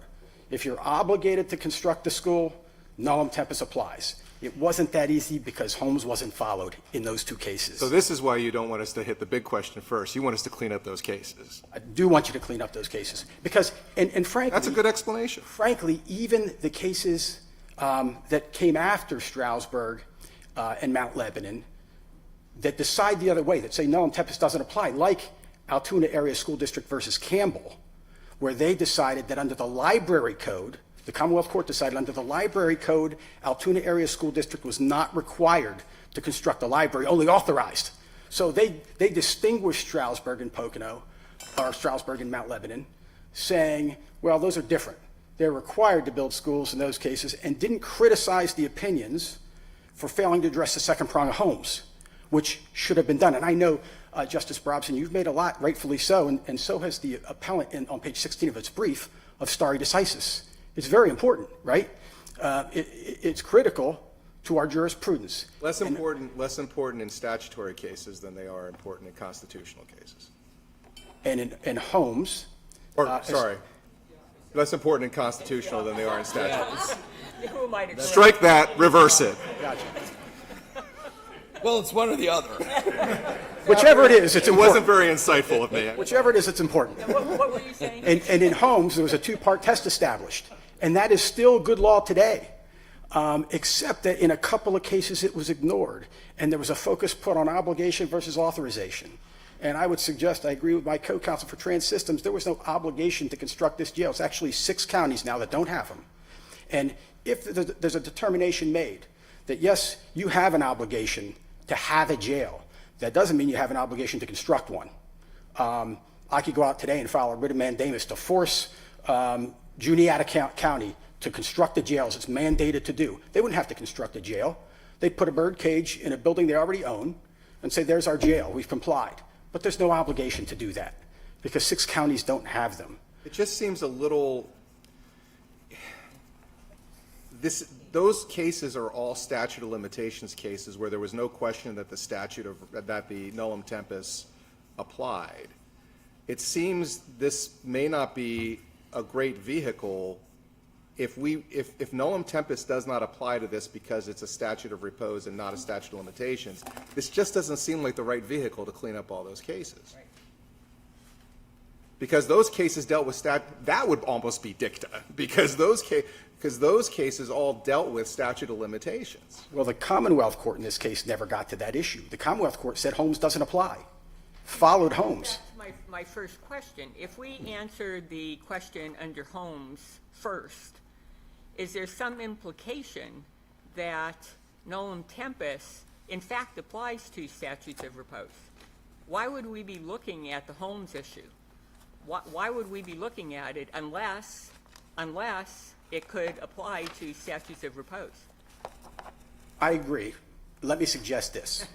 Let me suggest looking back at the Commonwealth Court 45 years ago, suggesting that we should eliminate nullum tempus altogether, not only with respect to statutes of repose, but statutes of limitations, because that's what it did. In the J.W. Bishop case in December 1980, the Commonwealth Court said, in light of this court's decision, in Mail versus Pennsylvania Department of Highways, abrogating sovereign immunity, the Commonwealth was no longer immune from statutes of limitations, from time bars, and therefore nullum tempus has no place in our jurisprudence. That's what the Commonwealth Court said. Now, granted, a year later, the Supreme Court reversed that and basically said, tap the brakes, not in those words, but we're not ready to get rid of nullum tempus altogether. We think it still applies, and abrogating sovereign immunity didn't eliminate nullum tempus with regard to statutes of limitations. And by the way, the facts of the J.W. Bishop case were this, and I think the Supreme Court would have gone differently in this case. The facts of the J.W. Bishop case were 2 defendants, not part of the group of contractors protected by the statute of repose like the defendants are in this case, that the General Assembly came out and decided we need to protect this very group of defendants from stale claims. They were just trucking companies that ran overweight trucks across 2 Commonwealth bridges, and the bridges collapsed. And the state filed suit 6 years and 11 months after that happened. So the issue was whether after 6 years and 11 months, nullum tempus could be applied to defeat the 6-year statute of limitations.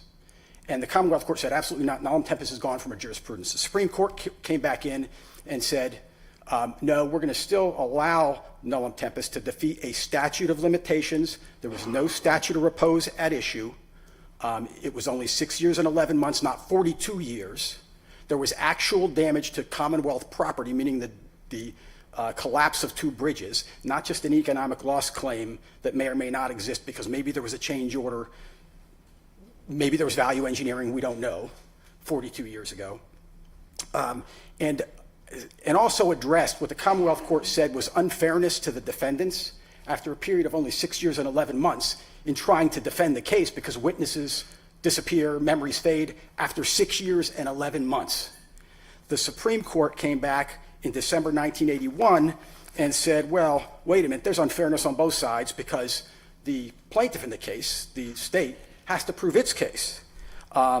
Like private parties, the Commonwealth must meet the burden of proof. Its evidence must be relevant, material, the best attainable, and the evidence must be presented in due order under the rules of procedure, basically saying, well, the Commonwealth's going to have problems too, so just because it's unfair to the defendants doesn't mean we should get rid of nullum tempus. That's after 6 years and 11 months, dealing with a statute of limitations, not a statute of repose, dealing with parties that the legislature, the General Assembly, didn't choose to protect from claims just like this.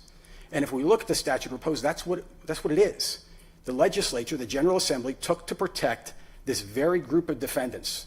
The whole distinction, I'm sorry, Counsel, if I may, I appreciate that recitation. What's the distinction in that context in the reasoning to distinguish the limitations period from the repose bar?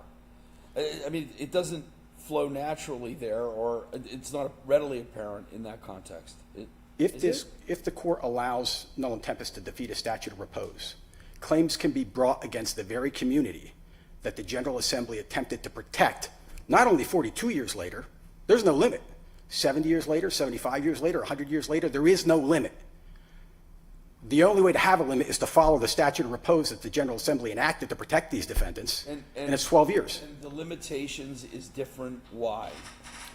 Well, think about this case. So think about this case 42 years later. Who is available 42 years after this project was completed and that jail was occupied to testify that there was value engineering that took place during that project that eliminated that bond beam? Well, if it's just about the number of years, then just adjust the periods. And that's up to the What if you legislature. have a really long limitations period and a really short repose bar? How does your argument work then? I would say that's up to the legislature. They've already set that 12-year period. How can this court say, oh, we're going to apply nullum tempus to the statute of repose, and now we're going to legislate, all right, let's make it 20 years. I don't know how the court can do that. I mean, maybe you can, but I think that's up to the legislature, and I think they already did. I think the legislature, in enacting the statute of repose, already did that. But the statute of limitations is different because it's extended by definition, because the statute doesn't begin to run until the cause of action accrues. There is no real end date because it doesn't matter when the cause of action accrues. Take this case, for example. I mean, one could argue, absent the statute of repose here, that the cause of action accrued when they found out that there were no trusses attaching the roof to the building, or the roof collapsed. That's when their cause of action accrued. That's why statute of limitations are different. Built into a statute of limitations is a grace period for plaintiffs to understand their injury. I mean, I'm not a big fan of statutes of repose, except the fact of the matter is, in this case, regardless of any arguments that could be made on the other side of it, the legislature has decided that there's a 12-year end date, and the cause of action is extinguished. I agree 100%.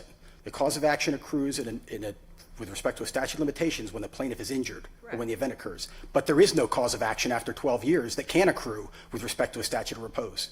And the legislature, the General Assembly, put that into place to protect this very class of defendants. Is that a stronger policy than nullum tempus? I mean, because isn't that the issue? Well, we have two policies. One is court-created, nullum tempus. I think it's court-created. The other is a statutorily declared policy. Well, Which prevails? As Magistrate Judge Dodge so articulately stated in the Bell Vernon School District versus Tremco case decided in 2023 in the United States District Court for the Western District of Pennsylvania. Judge Patricia Dodge? Patty Dodge. Yes. Patty Dodge. Yes. She predicted that this court would find that the statute of repose prevails over nullum tempus. And she set forth at length policy reasons why that is. And we can talk about the policy reasons. Tell me what it is. Whose policy prevails? does the legislative policy that a cause of action is extinguished after 12 years prevail over the court's policy that nullum tempus is available to certain government entities? Let me say this. In reversing the Commonwealth Court in G.G.B. Bishop, the Supreme Court cited case law from 1821 from 1832 about the prerogative of the king. Okay, so if we want to talk about the policy reasons behind nullum tempus, let's do that. Does the king really need extra time now in 2025? I looked at the City of Philadelphia Law Department's website. There are 21 pages of lawyers and staff on that website. The king is too busy to attend to the affairs of the king's people. The sovereign is too busy to file suit in time. That doesn't apply today. Every school district has a solicitor. Every township has a solicitor. So the first concept supporting nullum tempus, which is the sovereign is just too busy to file suit, just lacks merit.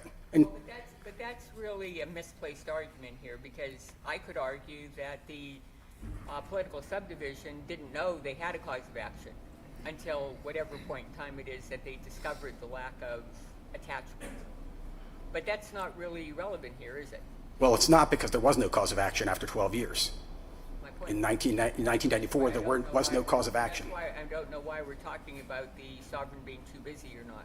It didn't make any difference. Well, right, and so nullum tempus was originally adopted because of statutes of limitations where it does make a difference whether the sovereign is too busy, not for statutes of repose where causes of action have been already extinguished.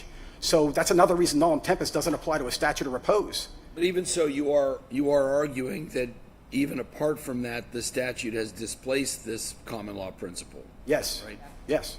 An ancient, in fact, as Chief Justice Todd described in giving a summary of this case, she described it as an ancient doctrine of nullum tempus, and it is ancient. Again, in G.G.B. Bishop, cases were cited from 1821 and 1838. We have Holmes now. It's stare decisis, and we should follow it, number one. So nullum tempus doesn't even apply to this case, but if it does, it doesn't apply to a statute of repose. And by the way, there's one other case. In the reply brief of the appellant, they cite, or in the primary brief, they say this issue has never been decided as to whether nullum tempus applies to a statute of repose, and then in the reply brief that changes. They cite the Lorien Green case. I'd be remiss not to mention this. 1 month after the Supreme Court reversed this Commonwealth Court in G.G.B. Bishop, and that was in December 1981. In January 1982, the Lorien Green decision is published by the Commonwealth Court. And counsel for the appellant addressed this. It's a 3-paragraph opinion. And it seems to me, reading it, now there's no analysis whatsoever of the difference between a statute of limitations and a statute of repose. None. In fact, the court doesn't even mention the fact that they're dealing with the statute of limitations for the original complaint, and then there's an amended complaint filed years later that a statute of repose would apply to. Doesn't mention the word repose anywhere. Doesn't analyze the difference between the two. Basically, the court just threw up its hands and says, since our oral argument in this case, Lorien Green, the Supreme Court reversed us on whether nullum tempus should be abolished entirely from our jurisprudence, therefore we can't help you, is essentially what that opinion says. I don't know that it was knowingly applied to a statute of repose, but the two cases that have addressed that issue squarely, and that is... May have been negligently applied to a statute of repose. It's very possible, yes. But the two cases that have addressed that issue squarely, which is Judge Cullen in Lancaster County in Manheim Township, and Magistrate Judge Patricia Dodge in 2023 in Tremco, both said this Commonwealth has never applied nullum tempus to a statute of repose, nor should it. And we would request that the court find the same way. All right. Thank you very much, Mr. Thank you. Lane. Thank you all. Well argued. Thank you for your work on the brief. Thank you. Thank you.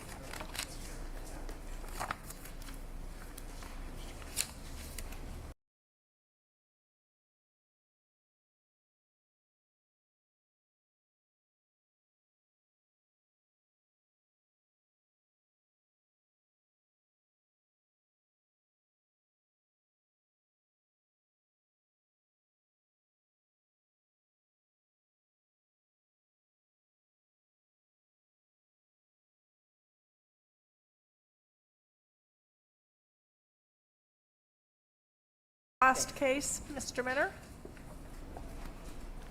Commonwealth of Pennsylvania versus Kevin Scott Fountain, representing Commonwealth, Ms. Stephanie Lombardo, representing Mr. Brian.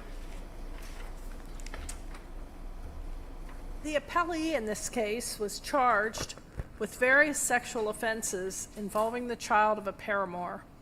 Throughout his first trial in 2019, appellee engaged in disruptive and dilatory conduct, often requiring his removal from the courtroom. The trial ended in a hung jury. Appellee engaged in the same type of behavior during his second trial in 2020, which also ended in a hung jury. In 2021, appellee proceeded to his third jury trial, during which he acted pro se, although standby counsel assisted him in certain instances. Notably, appellee's behavior was substantially improved during his third trial. After the jury found appellee guilty of various offenses, appellee appealed his conviction to the Superior Court, alleging that he was entitled to a new trial because the trial court did not conduct a colloquy to determine whether he knowingly and voluntarily waived his right to counsel at his third trial. Appellee further argued that because he did not exhibit the same dilatory conduct as he did during his first two trials, he had not forfeited his right to counsel. The Superior Court vacated appellee's judgment of sentence and remanded for a new trial. The court found that while appellee had forfeited his right to counsel in his first two trials, he did not forfeit his right to counsel in his third trial because his behavior was significantly improved. It further determined that because appellee did not forfeit his right to counsel, the trial court was required to conduct a waiver of counsel colloquy, and the record did not demonstrate it had done so. In this appeal by the Commonwealth, we consider whether the Superior Court erred in failing to find that appellee forfeited his right to counsel during his third trial under an as yet unrecognized ongoing forfeiture rule, which would allow courts to consider a defendant's pattern of dilatory conduct as a basis for finding that he forfeited his right to counsel. Ms. Lombardo, please proceed.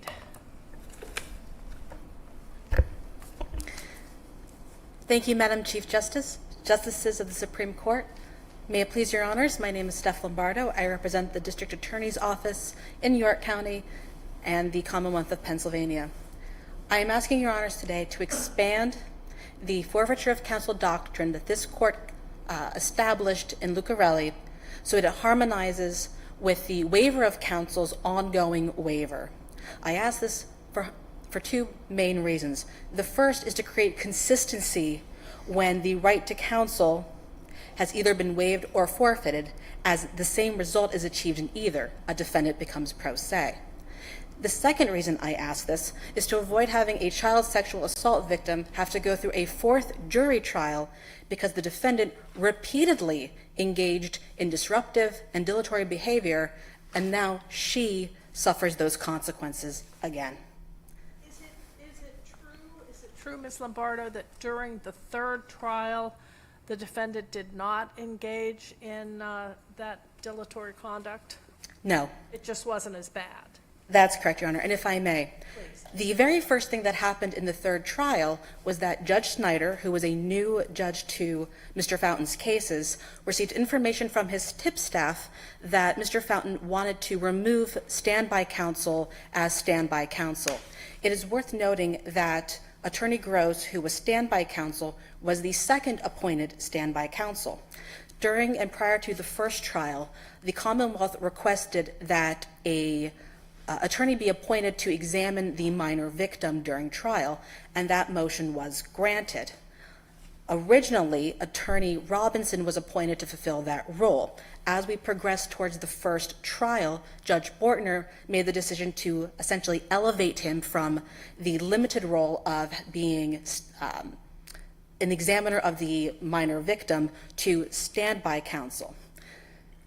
That was not without problems, as during the first trial, Mr. Fountain repeatedly stated that he didn't know who Attorney Robinson was and did not consent to that appointment. When we moved to the second trial, it was originally called in before Judge Wren, at which point during a colloquy, Mr. Fountain refused to engage in the colloquy, and with discussions with Attorney Robinson, asked that Attorney Robinson be elevated once again from standby counsel to full representation. A continuance was granted at the request of Attorney Robinson to prepare to be counsel fully as opposed to just in a limited capacity. The Commonwealth objected, and to the surprise of nobody, prior to the second trial, Mr. Fountain thwarted all efforts by Attorney Robinson to be an active and engaged counsel, including refusing to receive documents, writing correspondences to the court, and refusing discovery. So we had a removal hearing for Attorney Robinson, who moved to withdraw based on irrevocably broken down communications with his client. I give you that background to say that at the start of the third trial before Judge Snyder, the very first thing that happens is the exact same thing that happened going into the second trial. The only difference is this time he didn't become removed from the courtroom from constantly interrupting the judge, although I would note for the record, he constantly interrupted the judge. So the behavior may have been less extreme, but it was not different in kind to the same behavior we saw previously.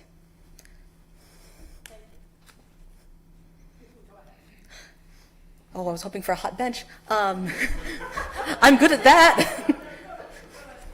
Hired bench at this point. You'll have to go first if you want a hot bench. Tomorrow I'm second. Not always a bad sign when you have a quiet court. Well, I know, but It may be that they're saving up the tough questions for your adversary. It very well may be. And I know Attorney McNeil is a fantastic litigator. I'm sure he's looking forward to it. Well, I'll ask a question. You had indicated that you wanted us to adopt a new rule to avoid a fourth trial. Yes. Is it, I never like to use the word fair, but I'll use it here. Is it fair for this court to adopt a new rule of which this defendant did not have advance notice of and apply it to the facts in this case without his notice? In this particular case, and limiting my answer to the facts of this case, this is a case where the defendant at no time, with the limited exception of when Attorney Robinson represented him, ever indicated that he wanted counsel. What I'm asking for this court to do is to harmonize two ways upon which someone becomes pro se, either the intentional relinquishment of his right to counsel or through the consequences of his actions. And that's what we have today. We have the consequences of his actions led to his forfeiting counsel.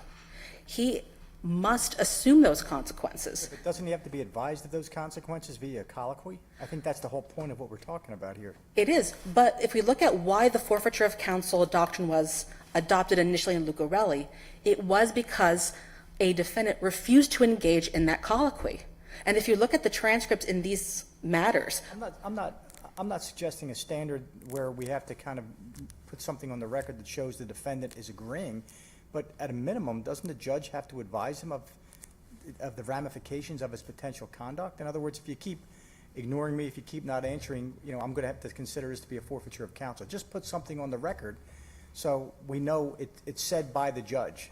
We don't have to have anything that the defendant acknowledged it, he agreed with it, anything like that. Just something on the record from the judge advising the defendant that if this conduct persists, we're going to, you're going to proceed without counsel, because I'm going to consider this to be, a forfeiture of your counsel.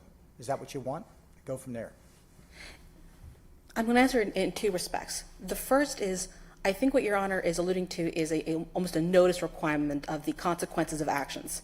And here, I think if you read the transcript of this fully, this particular defendant was very well aware of what he had forfeited from the preliminary hearing to his final trial. I think in a more general sense, the reason forfeiture was adopted was to avoid is the wrong word, but to distinguish between a necessary colloquy and here where a colloquy is futile. I don't think in this particular instance the defendant was ever interested in having a represented attorney by his side, and I say that because of his record. To some degree, all colloquies are futile. I mean, think about a grazier hearing. We're going to remand for a grazier hearing to make sure a defendant knows that he has the right to proceed pro se, and if he doesn't want to proceed pro se, he's going to be held to the same standards. We're going to go right down the list. We all know, anybody who's tried a case before understands that in a grazier hearing, that defendant's going to proceed pro se. That's what he wants to do. He's indicated that. That's why we're giving it in the colloquy. But nonetheless, our law has adopted a standard by which we have to advise him of those rights on the record. And then if he just elects to go by himself pro se, we've at least advised him of what the record is and what his rights are and what the ramifications of his abdication is, right? I've done grazier hearings where I've objected to defendant being pro se based on their responses. And I understand that in some points we value a sort of procedural safeguard, understanding that its substantive value is up for debate, we'll say. But what I'm asking the court here to do is to recognize that once a defendant, by his actions, has become pro se, where it is obvious his dilatory and disruptive behavior has caused his condition, his status, advising him every single time, well, if you do it again, you're going to be pro se again, creates a constant need for a colloquy. And we've already established in Lucarelli that you don't need that colloquy for forfeiture. But this defendant was colloquy at least once. They tried. And in fairness to the record, the first attempt to colloquy him about right to counsel came at the preliminary hearing where he refused to sign a waiver of counsel. The second time he refused to file or sign any paperwork was during the arraignment. At his first pretrial conference in front of Judge Bortner, they spent more time fighting over what his legal name was, but he would not answer questions as to whether he was represented or understanding his right to counsel because he kept saying that he was present at all times in his person. The next time we go through this is during a motion in limine hearing and a bail proceeding, and I don't recall which one came first, but they couldn't get through the colloquy. The next time is in front of the first trial where they did an in-chambers meeting, and they couldn't get through the colloquy. He was removed from the courtroom, to which Judge Bortner made the comment, he is pro se, he has the right to be pro se, but he can't use being pro se as a weapon to avoid trial. Judge Wren probably gets the closest to an actual colloquy where he goes through each of the lines of what is your rights being pro se, the standards you are held to, but he never gets a clear answer from the defendant as to whether he understands those rights or whether he's confident in waiving those rights. We don't get that far because at that point he had asked to speak with Attorney Robinson to take over representation. Counsel, with regard to the definition of dilatory, what is the Commonwealth's position? Are we to review this on a case-by-case basis, or are we trying to create some standard for courts to follow? What is your position or argument? I thought about that, Your Honor, because in my head I was trying to figure out, is there a bright line rule? And then I thought about this case and what would a bright line rule look like, where we have admittedly less awful behavior. Is there a sliding scale where this court has to say, well, all subsequent action has to be at the same level or worse? Is there a remediation period? And as much as I love bright line rules because they're fantastic for me to argue, I don't think that's appropriate in a case like this where we have to view each case on a case by case. What I would say is when there is a significant action, be it like what we saw in the first trial or what we saw in the lead up to the second trial, either way, that is a definitive forfeiture of counsel. And I think we look at that and then its ongoing nature. Well, that's the ongoing. The ongoing really is the aspect of this case. We have forfeiture of counsel and we have waiver, but you had indicated that you wanted to bring our forfeiture of counsel law in alignment with waiver. Yes. Even for waiver of counsel, don't you have to be colloquied if there is a critical stage or a new event, some change in circumstance that would reattach your right to counsel such that you have to be colloquied again? It's not a continuous waiver forever. If there's a new event, a change in circumstance. Yes, the clearest example I think of is you can waive a counsel for a prelim, but it's not a waiver forever and always. You get to the trial, you have a new critical stage. And that, Your Honor, 110% agree. What about a with. new trial following a hung jury? Is that a new critical stage where your right to counsel would attach again and you would have to be colloquied if you wanted to waive it again? I don't think so. Now, You don't to be think fair, you don't think going through a trial and having a hung jury might cause somebody to say, well, I got a hung jury by myself, maybe I should try and get counsel this next time? yes, and I hope they would. But that's not what happened here, and that's not what we're arguing here. Here, what we're arguing is someone who took no efforts to obtain counsel in 2 different hung trials. No, I understand. But you're arguing and advancing of once you forfeit forever. That's not our waiver jurisprudence. Our waiver jurisprudence is once you waive forever, right? Essentially. So do we want to bring them into alignment, or do we want to say, well, for forfeiture, it doesn't matter. You are forever waiving your right to counsel, whether there's a retrial or a trial after remand or a trial following a hung jury. Forfeiture once, forfeiture continues forever. Can't reattach.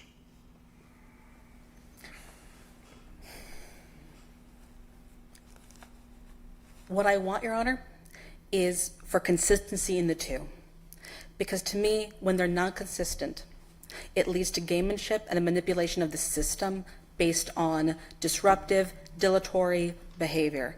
And that defeats the whole point of our justice system. I look at comparable cases, and the case law I looked at was Commonwealth versus Randolph, and what happens when you have a very late request to change counsel. That you want to postpone your trial to get a new attorney or substitute counsel, however that aligns. And what's very clear in that case law is that you can't use the right to counsel as a weapon to frustrate the system. That's what I see here.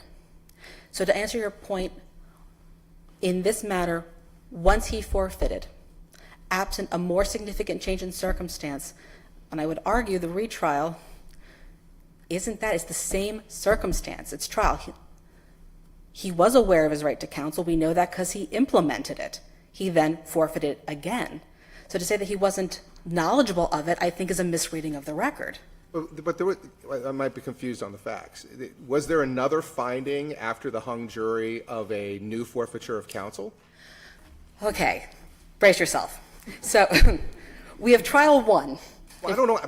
I'm going to unbrace myself.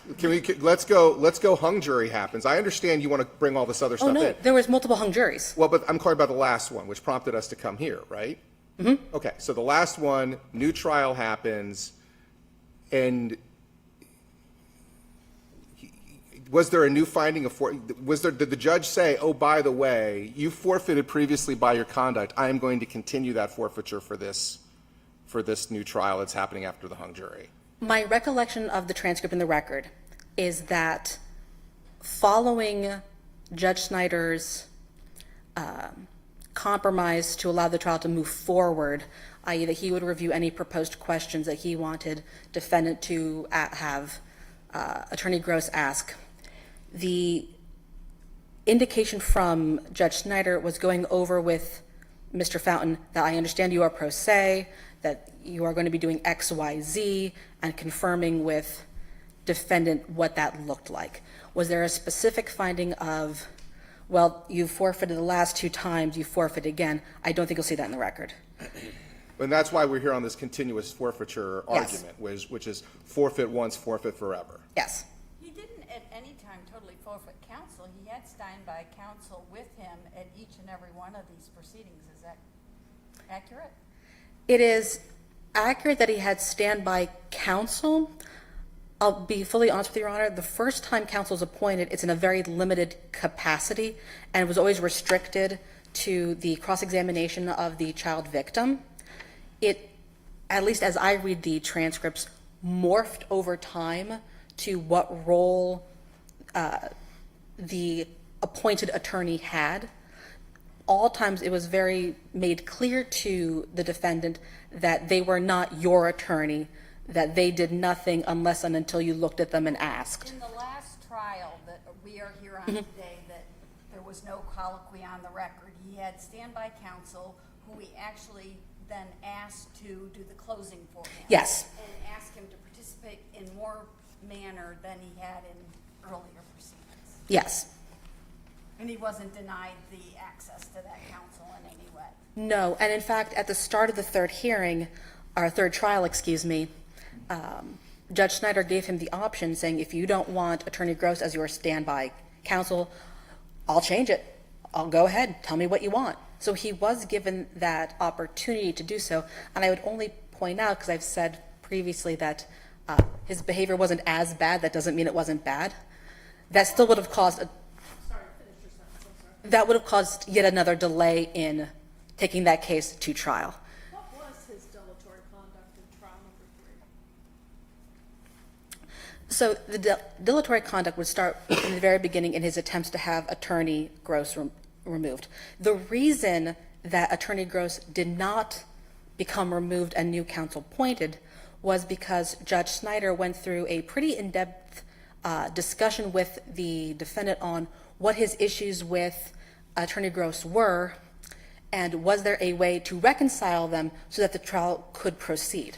But for that conversation, I'm going to predict the future a little bit. I think he would have asked to remove Attorney Gross. That would have been granted, and no defense attorney could be ready instantaneously, assuming the appointment even went out that day, to review 2 trial transcripts of a child victim and a CAC video in time for trial.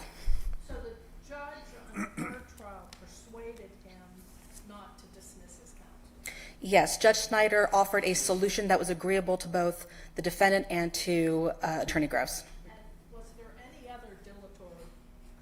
any other dilatory conduct in trial number 3? There was a request for additional discovery or a allegation of prosecutorial misconduct for not turning over a document that the Commonwealth put on the record. This does not exist. I would categorize that as dilatory adjacent, as discovery issues had been fraught throughout these trials in his refusal to accept discovery. So a request that the Commonwealth provide yet something else when he hadn't received or refused to accept that discovery could be considered part of a dilatory behavior. These are your, as the prosecutor, these are your claims of dilatoriness. These weren't, this conduct wouldn't be dilatory. The judge didn't find them dilatory. There's no factual finding by the judge that his requests or things like that, requesting for discovery or things like that, amounted to dilatory conduct. This is your characterization. Yes, Your Honor, but part of that is because there was never a need to make that finding, because Judge Snyder was able to resolve that issue. Right. In contrast, when Judge Wren had the similar issue. Which begs the question, right, of whether, to Chief Justice's point, whether his conduct was rising such to the level this third time around that it wasn't previous ones where the court just said, you forfeit counsel, you're being dilatory. The judge didn't do that here. He didn't make the finding, no. Counsel, I think what you're talking about is you're asking us to adopt the ongoing forfeiture rule to somebody whose behavior is obstreperous. I think what you're describing in this particular case is not that unusual, because oftentimes what the defendant is really trying to prevent is the trial from going forward. So what you've talked about in this particular case, in the third case, the judge actually was able to convince him to have standby counsel, and the standby counsel participated. Oftentimes what happens is, once a defendant realizes we're going to trial, oftentimes, I mean, I've seen it personally, I'm sure other justices up here, trial judges have seen the same thing. If they realize they're going to trial and the judge calls the case to trial, what normally happens is they start looking around for some help in front of a jury. See, that's, to me, that's the, I'm going to use this language again, the nub of the issue, which is if we adopt an ongoing forfeiture rule, we're basically running into a situation where the defendant gets to the trial because he realizes his obstreperous or obstructionist conduct is not going to help him out, is not going to avoid the trial. I got to go to trial. At that point, he's looking around for help. That's why I think I'm a little bit reluctant to kind of adopt that ongoing forfeiture rule, because I think when you have a situation like that, like I've just described, which again is not unusual in my experience, you should have some type of colloquy at a central proceeding, at a new trial or a motion to suppress, to let the defendant know you have a right to an attorney, and if you don't want an attorney, or if your conduct persists, we're going to consider this a forfeiture and you're going to go to trial without it. See, that's kind of where I'm coming from. You understand what I mean by that? I do, Your Honor, and I think you and I have seen very similar cases where someone comes in hell-bent, about not wanting an attorney, you pick 12 and suddenly it's a brand new world. Correct. But if we look at comparable cases, analogous cases where someone comes in and requests a continuance to change counsel or to get counsel, our case law says, no, you aren't automatically entitled to get that. I understand the case laws, but my point is this. Why not just simply adopt a rule that mirrors the waiver rule? Just have another colloquy on the record. All right, we're going to trial. Let's pick the jury right now, sir. One last opportunity. Have another colloquy on the record.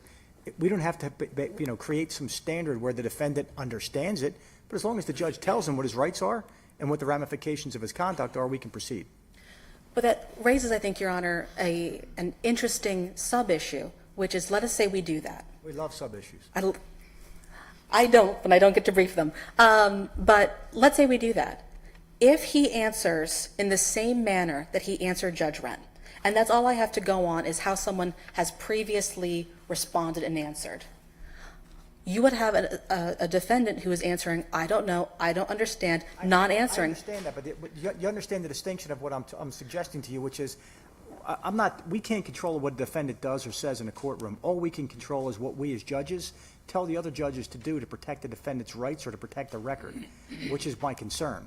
And I understand that, Your Honor, but what I'm suggesting in return is that if you are getting non-answers or if someone is avoiding the colloquy, then what you would have is the same circumstance you found yourself in before, which is someone who has evidenced either no desire to be represented, or the judge has to make a finding that being pro se isn't voluntary, knowingly, or intelligent, and you're stuck in the same position of, now what do you do?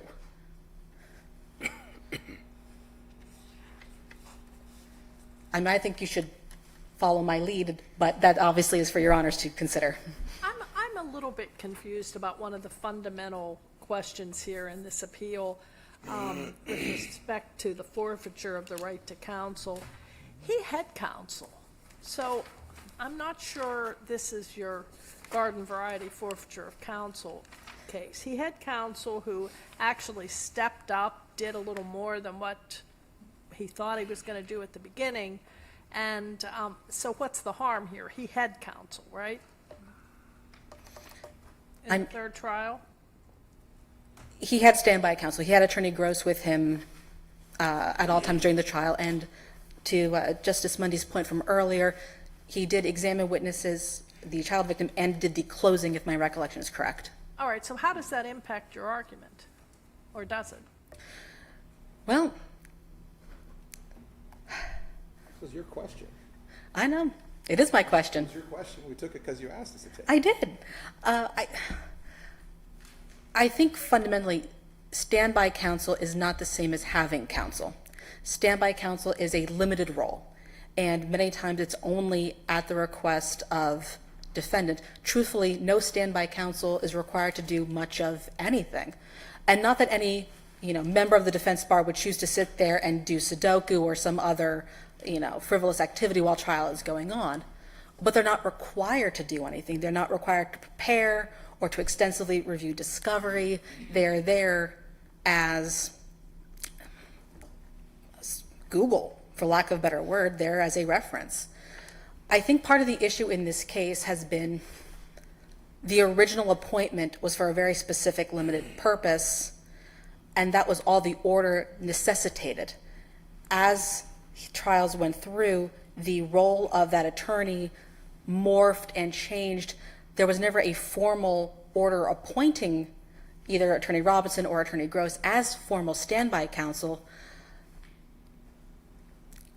Either way, this case was always framed in he was pro se not because we went through the standard 121 colloquy, but because his actions led him to forfeit that right.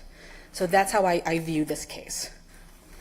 I understand that, but in a way, he didn't actually forfeit the right because he had counsel. He didn't have complete counsel, but he had counsel.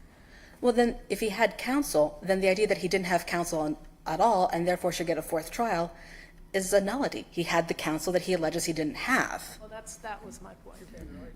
Yeah, I think that is an argument here. But it's not the one you brought, but it's certainly a better argument. That's the one you brought. Well, truthfully, it's the argument that Superior Court ruled on. So to raise that for the first time before you, I don't know that would have been We get it. We get permitted. it. All right, do you have anything else, Attorney Lombardo? Only if your honors do. No, thank you very much. Let's hear from Mr. McNeil. You also made the long journey from York today? I did. Yeah, how was the turnpike? Actually, I came last night. It was smooth as could be. Good, good. Good. No complaints. You're going to hit traffic going home. I'm here tomorrow morning, Your Honor, so, all right. Good afternoon, Your Honors, Counsel. May it please the Court. My name is Brian McNeil. I'm with the York County Public Defender's Office, and I represent Kevin Fountain. Now is the winter of our discontent made glorious summer by this son of York. Oh, wow. Usually he quotes Latin phrases, so you got off easy. Well, since you're talking about York and the weather, you know. I'm not sure what to say to that, Your Honor, but There's it's nothing. absolutely true. There's nothing to be said. I certainly have I've got no problem with it. Not long after King Edward, King Richard. Don't adopt the ongoing waiver rule. We're going way back, okay. All right, well, even if Mr. Fountain forfeited his right to counsel for his first and second trials in this case, there's just no basis to find forfeiture for that third trial. I'm not here to quibble about whether Mr. Fountain was difficult or disruptive early in the proceedings. He clearly was, and there's really no question about it. But this all stopped long before the third trial. In fact, I disagree with the characterization of his behavior in any way at the third trial as dilatory or disruptive. He did have a question about whether he was going to proceed with standby counsel, but through a discussion with the judge, they worked it out and things moved forward. Counsel, I'm sort of back to the Chief's earlier questions. According to your opposing party, your counsel actually participated in negotiations with the judge over what and when the attorney who was with him was going to participate in the trial. In a sense, as standby counsel, there was a discussion. He knew he wasn't otherwise represented by counsel, correct? That's correct, Your Honor. Isn't that a concession to the fact that he understood the circumstances under which his trial was going to go forward? And he was calling the shots. I don't know if there's any question that he misunderstood the circumstances under which trial was going to go forward, Your Honor. I'm not sure that's necessarily the issue. I mean, I think that because there was no Rule 121 colloquy, or certainly none that produced a valid waiver of counsel in this case, I don't think it's a question of whether Mr. Fountain understood what was happening here. And while we're at it, I might as well correct a couple, well, not correct, I don't think counsel was misrepresenting anything like that, but just to be clear, there was never a contemporaneous finding of forfeiture in this case. There was never a situation where a judge said, all right, pal, you forfeited your right to counsel. Why does Mr. Fountain have an entitlement to keep getting additional bites of the apple? I mean, how much irrationality and obstreperousness and waste of York County resources is he entitled to before the court deems his right to counsel forfeit by his behavior? I mean, it's not like he gets a medal of good conduct for the third trial. He started off by complaining to the tip staff, I think, that he didn't want Attorney Gross, and then he reported to the tip staff or the court that Gross didn't want to ask the certain questions. Didn't it look to this judge like it was just the same nonsense all over again, like back on this hamster wheel again? I don't believe it did, Your Honor, because this judge had not really presided over many of the proceedings before. He was not the same judge for the first or second trial. Right, but he had familiarized himself, no doubt, with the prior proceedings. I'm not 100% sure that's true either, Your Honor, given that the court said earlier on in the proceedings, or at least the second judge said something about Mr. Fountain has waived his counsel before. And then the third judge in this case, I think he made a remark to the jury to the effect that he's waived his right to counsel, which wasn't exactly true. I mean, he did it. I'm sorry, Your Honor, go ahead. Let's go right there. Okay. That's my question. My question is, I believe it's Judge Snyder in the third counsel, instead of colloquying him, he spoke to the jury and informed the jury that your client was proceeding pro se and utilized all the factors that were to be considered or asked in the colloquy. How does that not satisfy this? And at what point should we not provide the trial judge the deference, knowing the history of this case?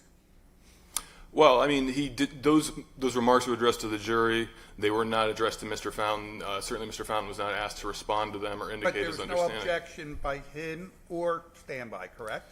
There was no objection, but that's never been required when it comes to Rule 121. But there's also, I apologize, but it's not required for your client to constantly be obstreperous and act out during the first two trials. So, but the question is, it's not consistent with his behavior. He's not going to speak to the judge or refuses to speak to the judge, and yet the most important opportunity to speak to the judge would be, I object.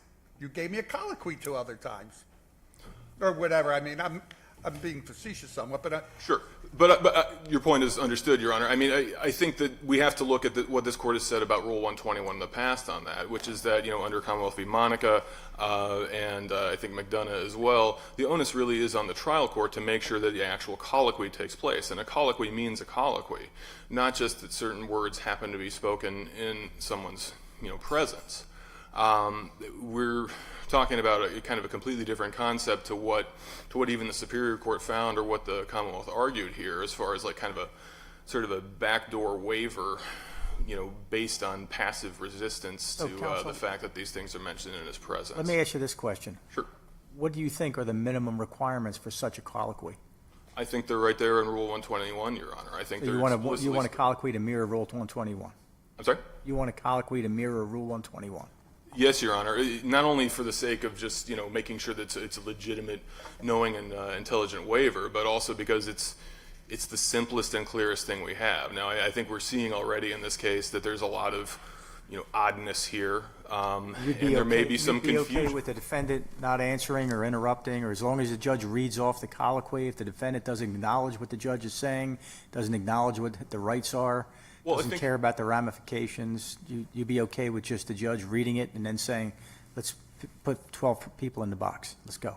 Well, here I think we're getting closer to what I think Lucarelli was talking about, as far if I understand Your Honor correctly, which is that if the defendant puts his fingers in his ears or screams or otherwise refuses to engage in the colloquy, that's on him and that's his problem. And that's where you find forfeiture, because when a defendant does something like that, it makes it impossible to follow the procedure dictated by Rule 121 to take place. And that's what this court explained in Lucarelli, that if there's no procedure for forfeiture, then a defendant can, quote, clog the machinery of justice by refusing to allow a Rule 121 colloquy to happen. Well, didn't this guy clog the machinery of justice longer and harder than Mr. Lucarelli did? I don't know about the duration, but I mean, certainly, but this is why we're talking about ongoing forfeiture. We're certainly, based on the question over which this court granted review, I think we're assuming there was a forfeiture at some point in the early stages. The question is, does that go on forever? Or if the basis of the forfeiture is someone's misbehavior or disruptions, once those disruptions cease, do we continue to have that forfeiture? Well, I mean, the fact that he comes in, so there's 2 strikes, and then the question is going to be whether this should be a 3rd strike and you're out. He comes in, and instead of being ready to go to trial on this 3rd, when he's done all this delay and expense and aggravation and stress, etc., he starts raising these issues about Gross and whether he can represent him and whether he's going to. It's why isn't the judge entitled to realize this is the same thing all over again? We're done with you. Well, I think maybe if the court had actually done that, I think maybe we'd have a different discussion about this, Your Honor. But that's not what happened. With the court never breathed a word of forfeiture until this came up in the Rule 1925B, the Rule 1925A opinion, when the court said for the first time anywhere that, regardless of whether there was a valid waiver in this case, Mr. Fountain forfeited his right to counsel based on Lucarelli. Well, if I understand the law correctly, waiver, we require a new Rule 121 colloquy in certain circumstances, even when there's been a waiver previously. We don't let a waiver go on forever. Interesting you should bring that up, Your Honor, because in my opinion, that's not entirely clear, at least under the current state of this court's jurisprudence. There's a case called Phillips from 2016 from the Superior Court where they adopted, an ongoing waiver rule saying essentially what I think you were getting at earlier, that, at least for critical stages, certainly, or a major change in circumstances, you would need to effectuate a new waiver because, things have changed. Because the policy should be the same. It would seem to me that if you forfeit counsel, what's the point of asking for another colloquy they've continued to forfeit? The same would be apply as waiver. What's the point in doing another 121 colloquy if they've waived counsel previously? They're just going to waive it again. Well, I think you have to at least try. I mean, I don't disagree with you, but I think it should be the same, right? If we're going to do it, it should be the same. Meaning, if it's a critical stage, if Phillips is correct, and at critical stage your right to counsel reattaches such that we have to re-colloquy you to make sure you want to continue to be pro se, the same thing should be due to a forfeiture. If there's a critical stage and we have to re-colloquy with you to make sure you understand that you're either waiving counsel voluntarily or you're not answering our questions and we're going to deem it forfeited. I would agree it should at least be brought up and sort of reconfirmed or, rediscussed at every critical stage. And if, failing that, certainly at the beginning of a new trial. Or we just say waiver, once you waive counsel, you waive it forever. Well, you could do that, but, and like I said in the briefs, there's a logic to the ongoing waiver rule because, a defendant doesn't suddenly not understand the information that he or she has been given through the Rule 121 colloquy. So if you've got a valid Rule 121 colloquy, that waiver is valid, absent, change in circumstances. Isn't that the same thing with forfeiture, though? If the purpose is to make sure that this defendant understood that he had forfeited his right to counsel, isn't the record pretty clear that he experienced it and understood it? I think forfeiture and waiver are very, very different, Your Honor, and that's really kind of the heart of this case in a lot of ways. Waiver, of course, we care about knowledge and intent. Does the defendant know and understand the right in question, and does he or she truly intend to relinquish it with that knowledge and intent? Forfeiture, we don't care. Forfeiture, the defendant might not even be aware that the right exists that he or she is forfeiting. And we're generally doing it against a defendant's intent by, taking away their right to counsel, for example. This case is different and odd in that Mr. Fountain pretty consistently did not want counsel below. So it's not a situation like Lucarelli exactly where he showed up to trial and said, you can't go forward, I want counsel and I don't have counsel here. But isn't it, I'm sorry, isn't it also an odd case by virtue of the fact that he actually did get counsel, albeit standby counsel? I wouldn't say, I wouldn't characterize it as getting counsel so much as getting standby counsel. And this court explicitly said in Commonwealth v. Brazil that that's not enough, that standby counsel. The facts in this case show that this guy did more than just stand by. Well, he did a couple things. Participant. He did a couple things. That's true, Your Honor. He was a more active participant than some standby counsel are. Frequently, standby counsel does literally nothing that's perceivable from the record. Exactly, Your Honor. In this case, there was some activity, and there was a discussion, obviously, before trial even began, with what standby counsel was going to do and what he wasn't. So that's sort of that's where I get hung up in this case. There's first day of trial. The trial court assumes that he needs standby counsel, which means the trial court is assuming one of two things. He's either waived counsel or he forfeited counsel. I mean, this case proceeded with some notion in the trial court's mind that your client didn't want counsel. I think that's true, Your Honor, but I'm not sure it matters. I think when it comes to Rule 121, if you're going to have a valid waiver of counsel, that's the mechanism in Pennsylvania for making sure you get an actual valid, legitimate, knowing, and intelligent waiver of counsel. So whether the trial court thought he had validly waived counsel, which is an argument that the Commonwealth has dropped, by the way, really doesn't matter. The question is, did he validly waive counsel such that we're comfortable affirming his conviction without counsel, or, you know, with some occasional interruptions from standby counsel? Mr. McNeil, to me the question is, had a Rule 121 colloquy been given, we wouldn't be here. So the question is the definition of dilatory. Like I asked your co-counsel, and the amicus brief for the Association of Criminal Defense Attorneys indicates that they're saying, I believe it was quote unquote, a vague standard of extreme dilatory conduct has never been fully delineated. So I posed the question to you as I did to the Commonwealth.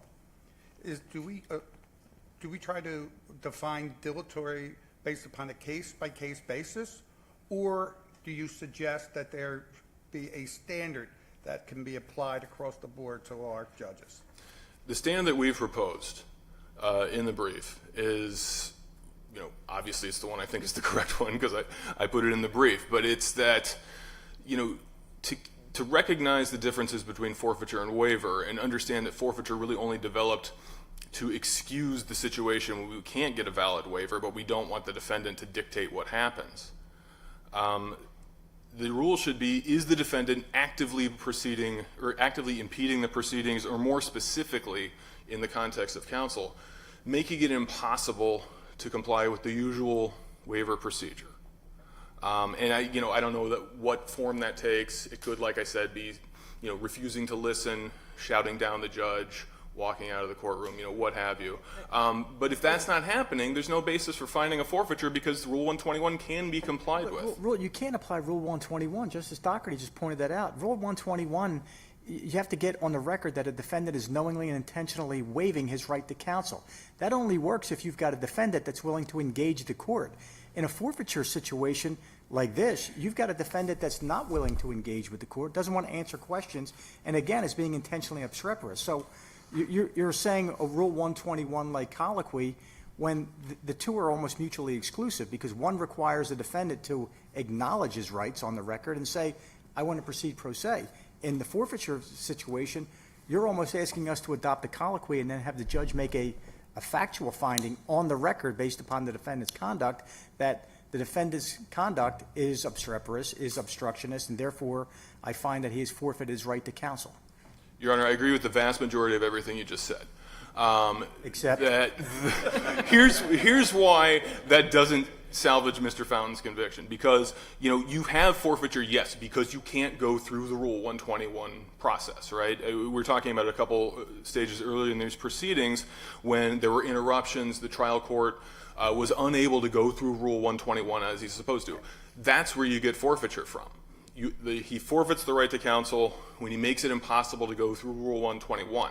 But if he's not doing that, and he's not doing that for the third trial, if he's not doing that, you go through the Rule 121 colloquy to get a valid waiver. And but that goes to the question of when does a waiver stop and when does a forfeiture stop? That's right. And the question is it your position that every new trial is an event that demands a new effort to go through a Rule 121 colloquy?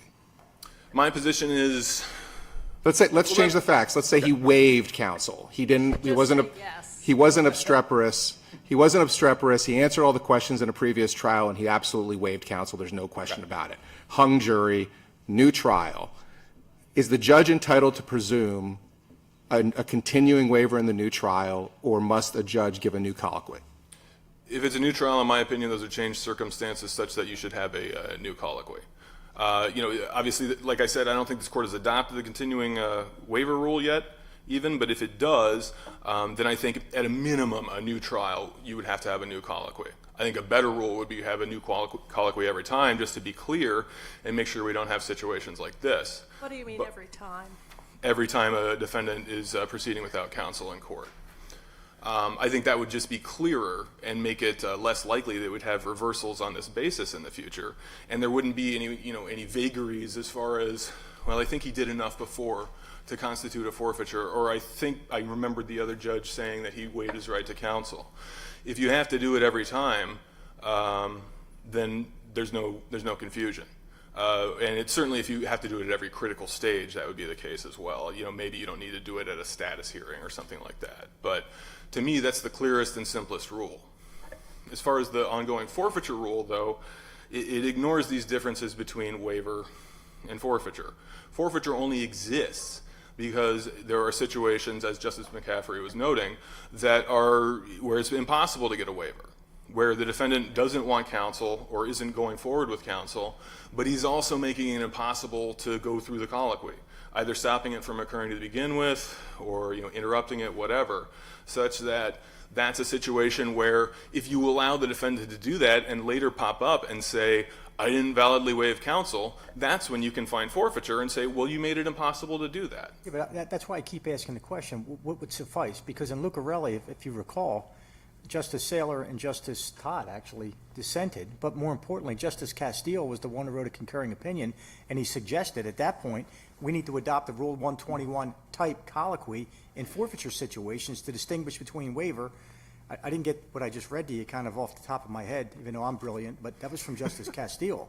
Castile suggested it 10 years ago, and we still haven't done anything on it, and I'm wondering what's going to suffice to get a Rule 21 type colloquy that deals, instead of waiver, deals with forfeiture.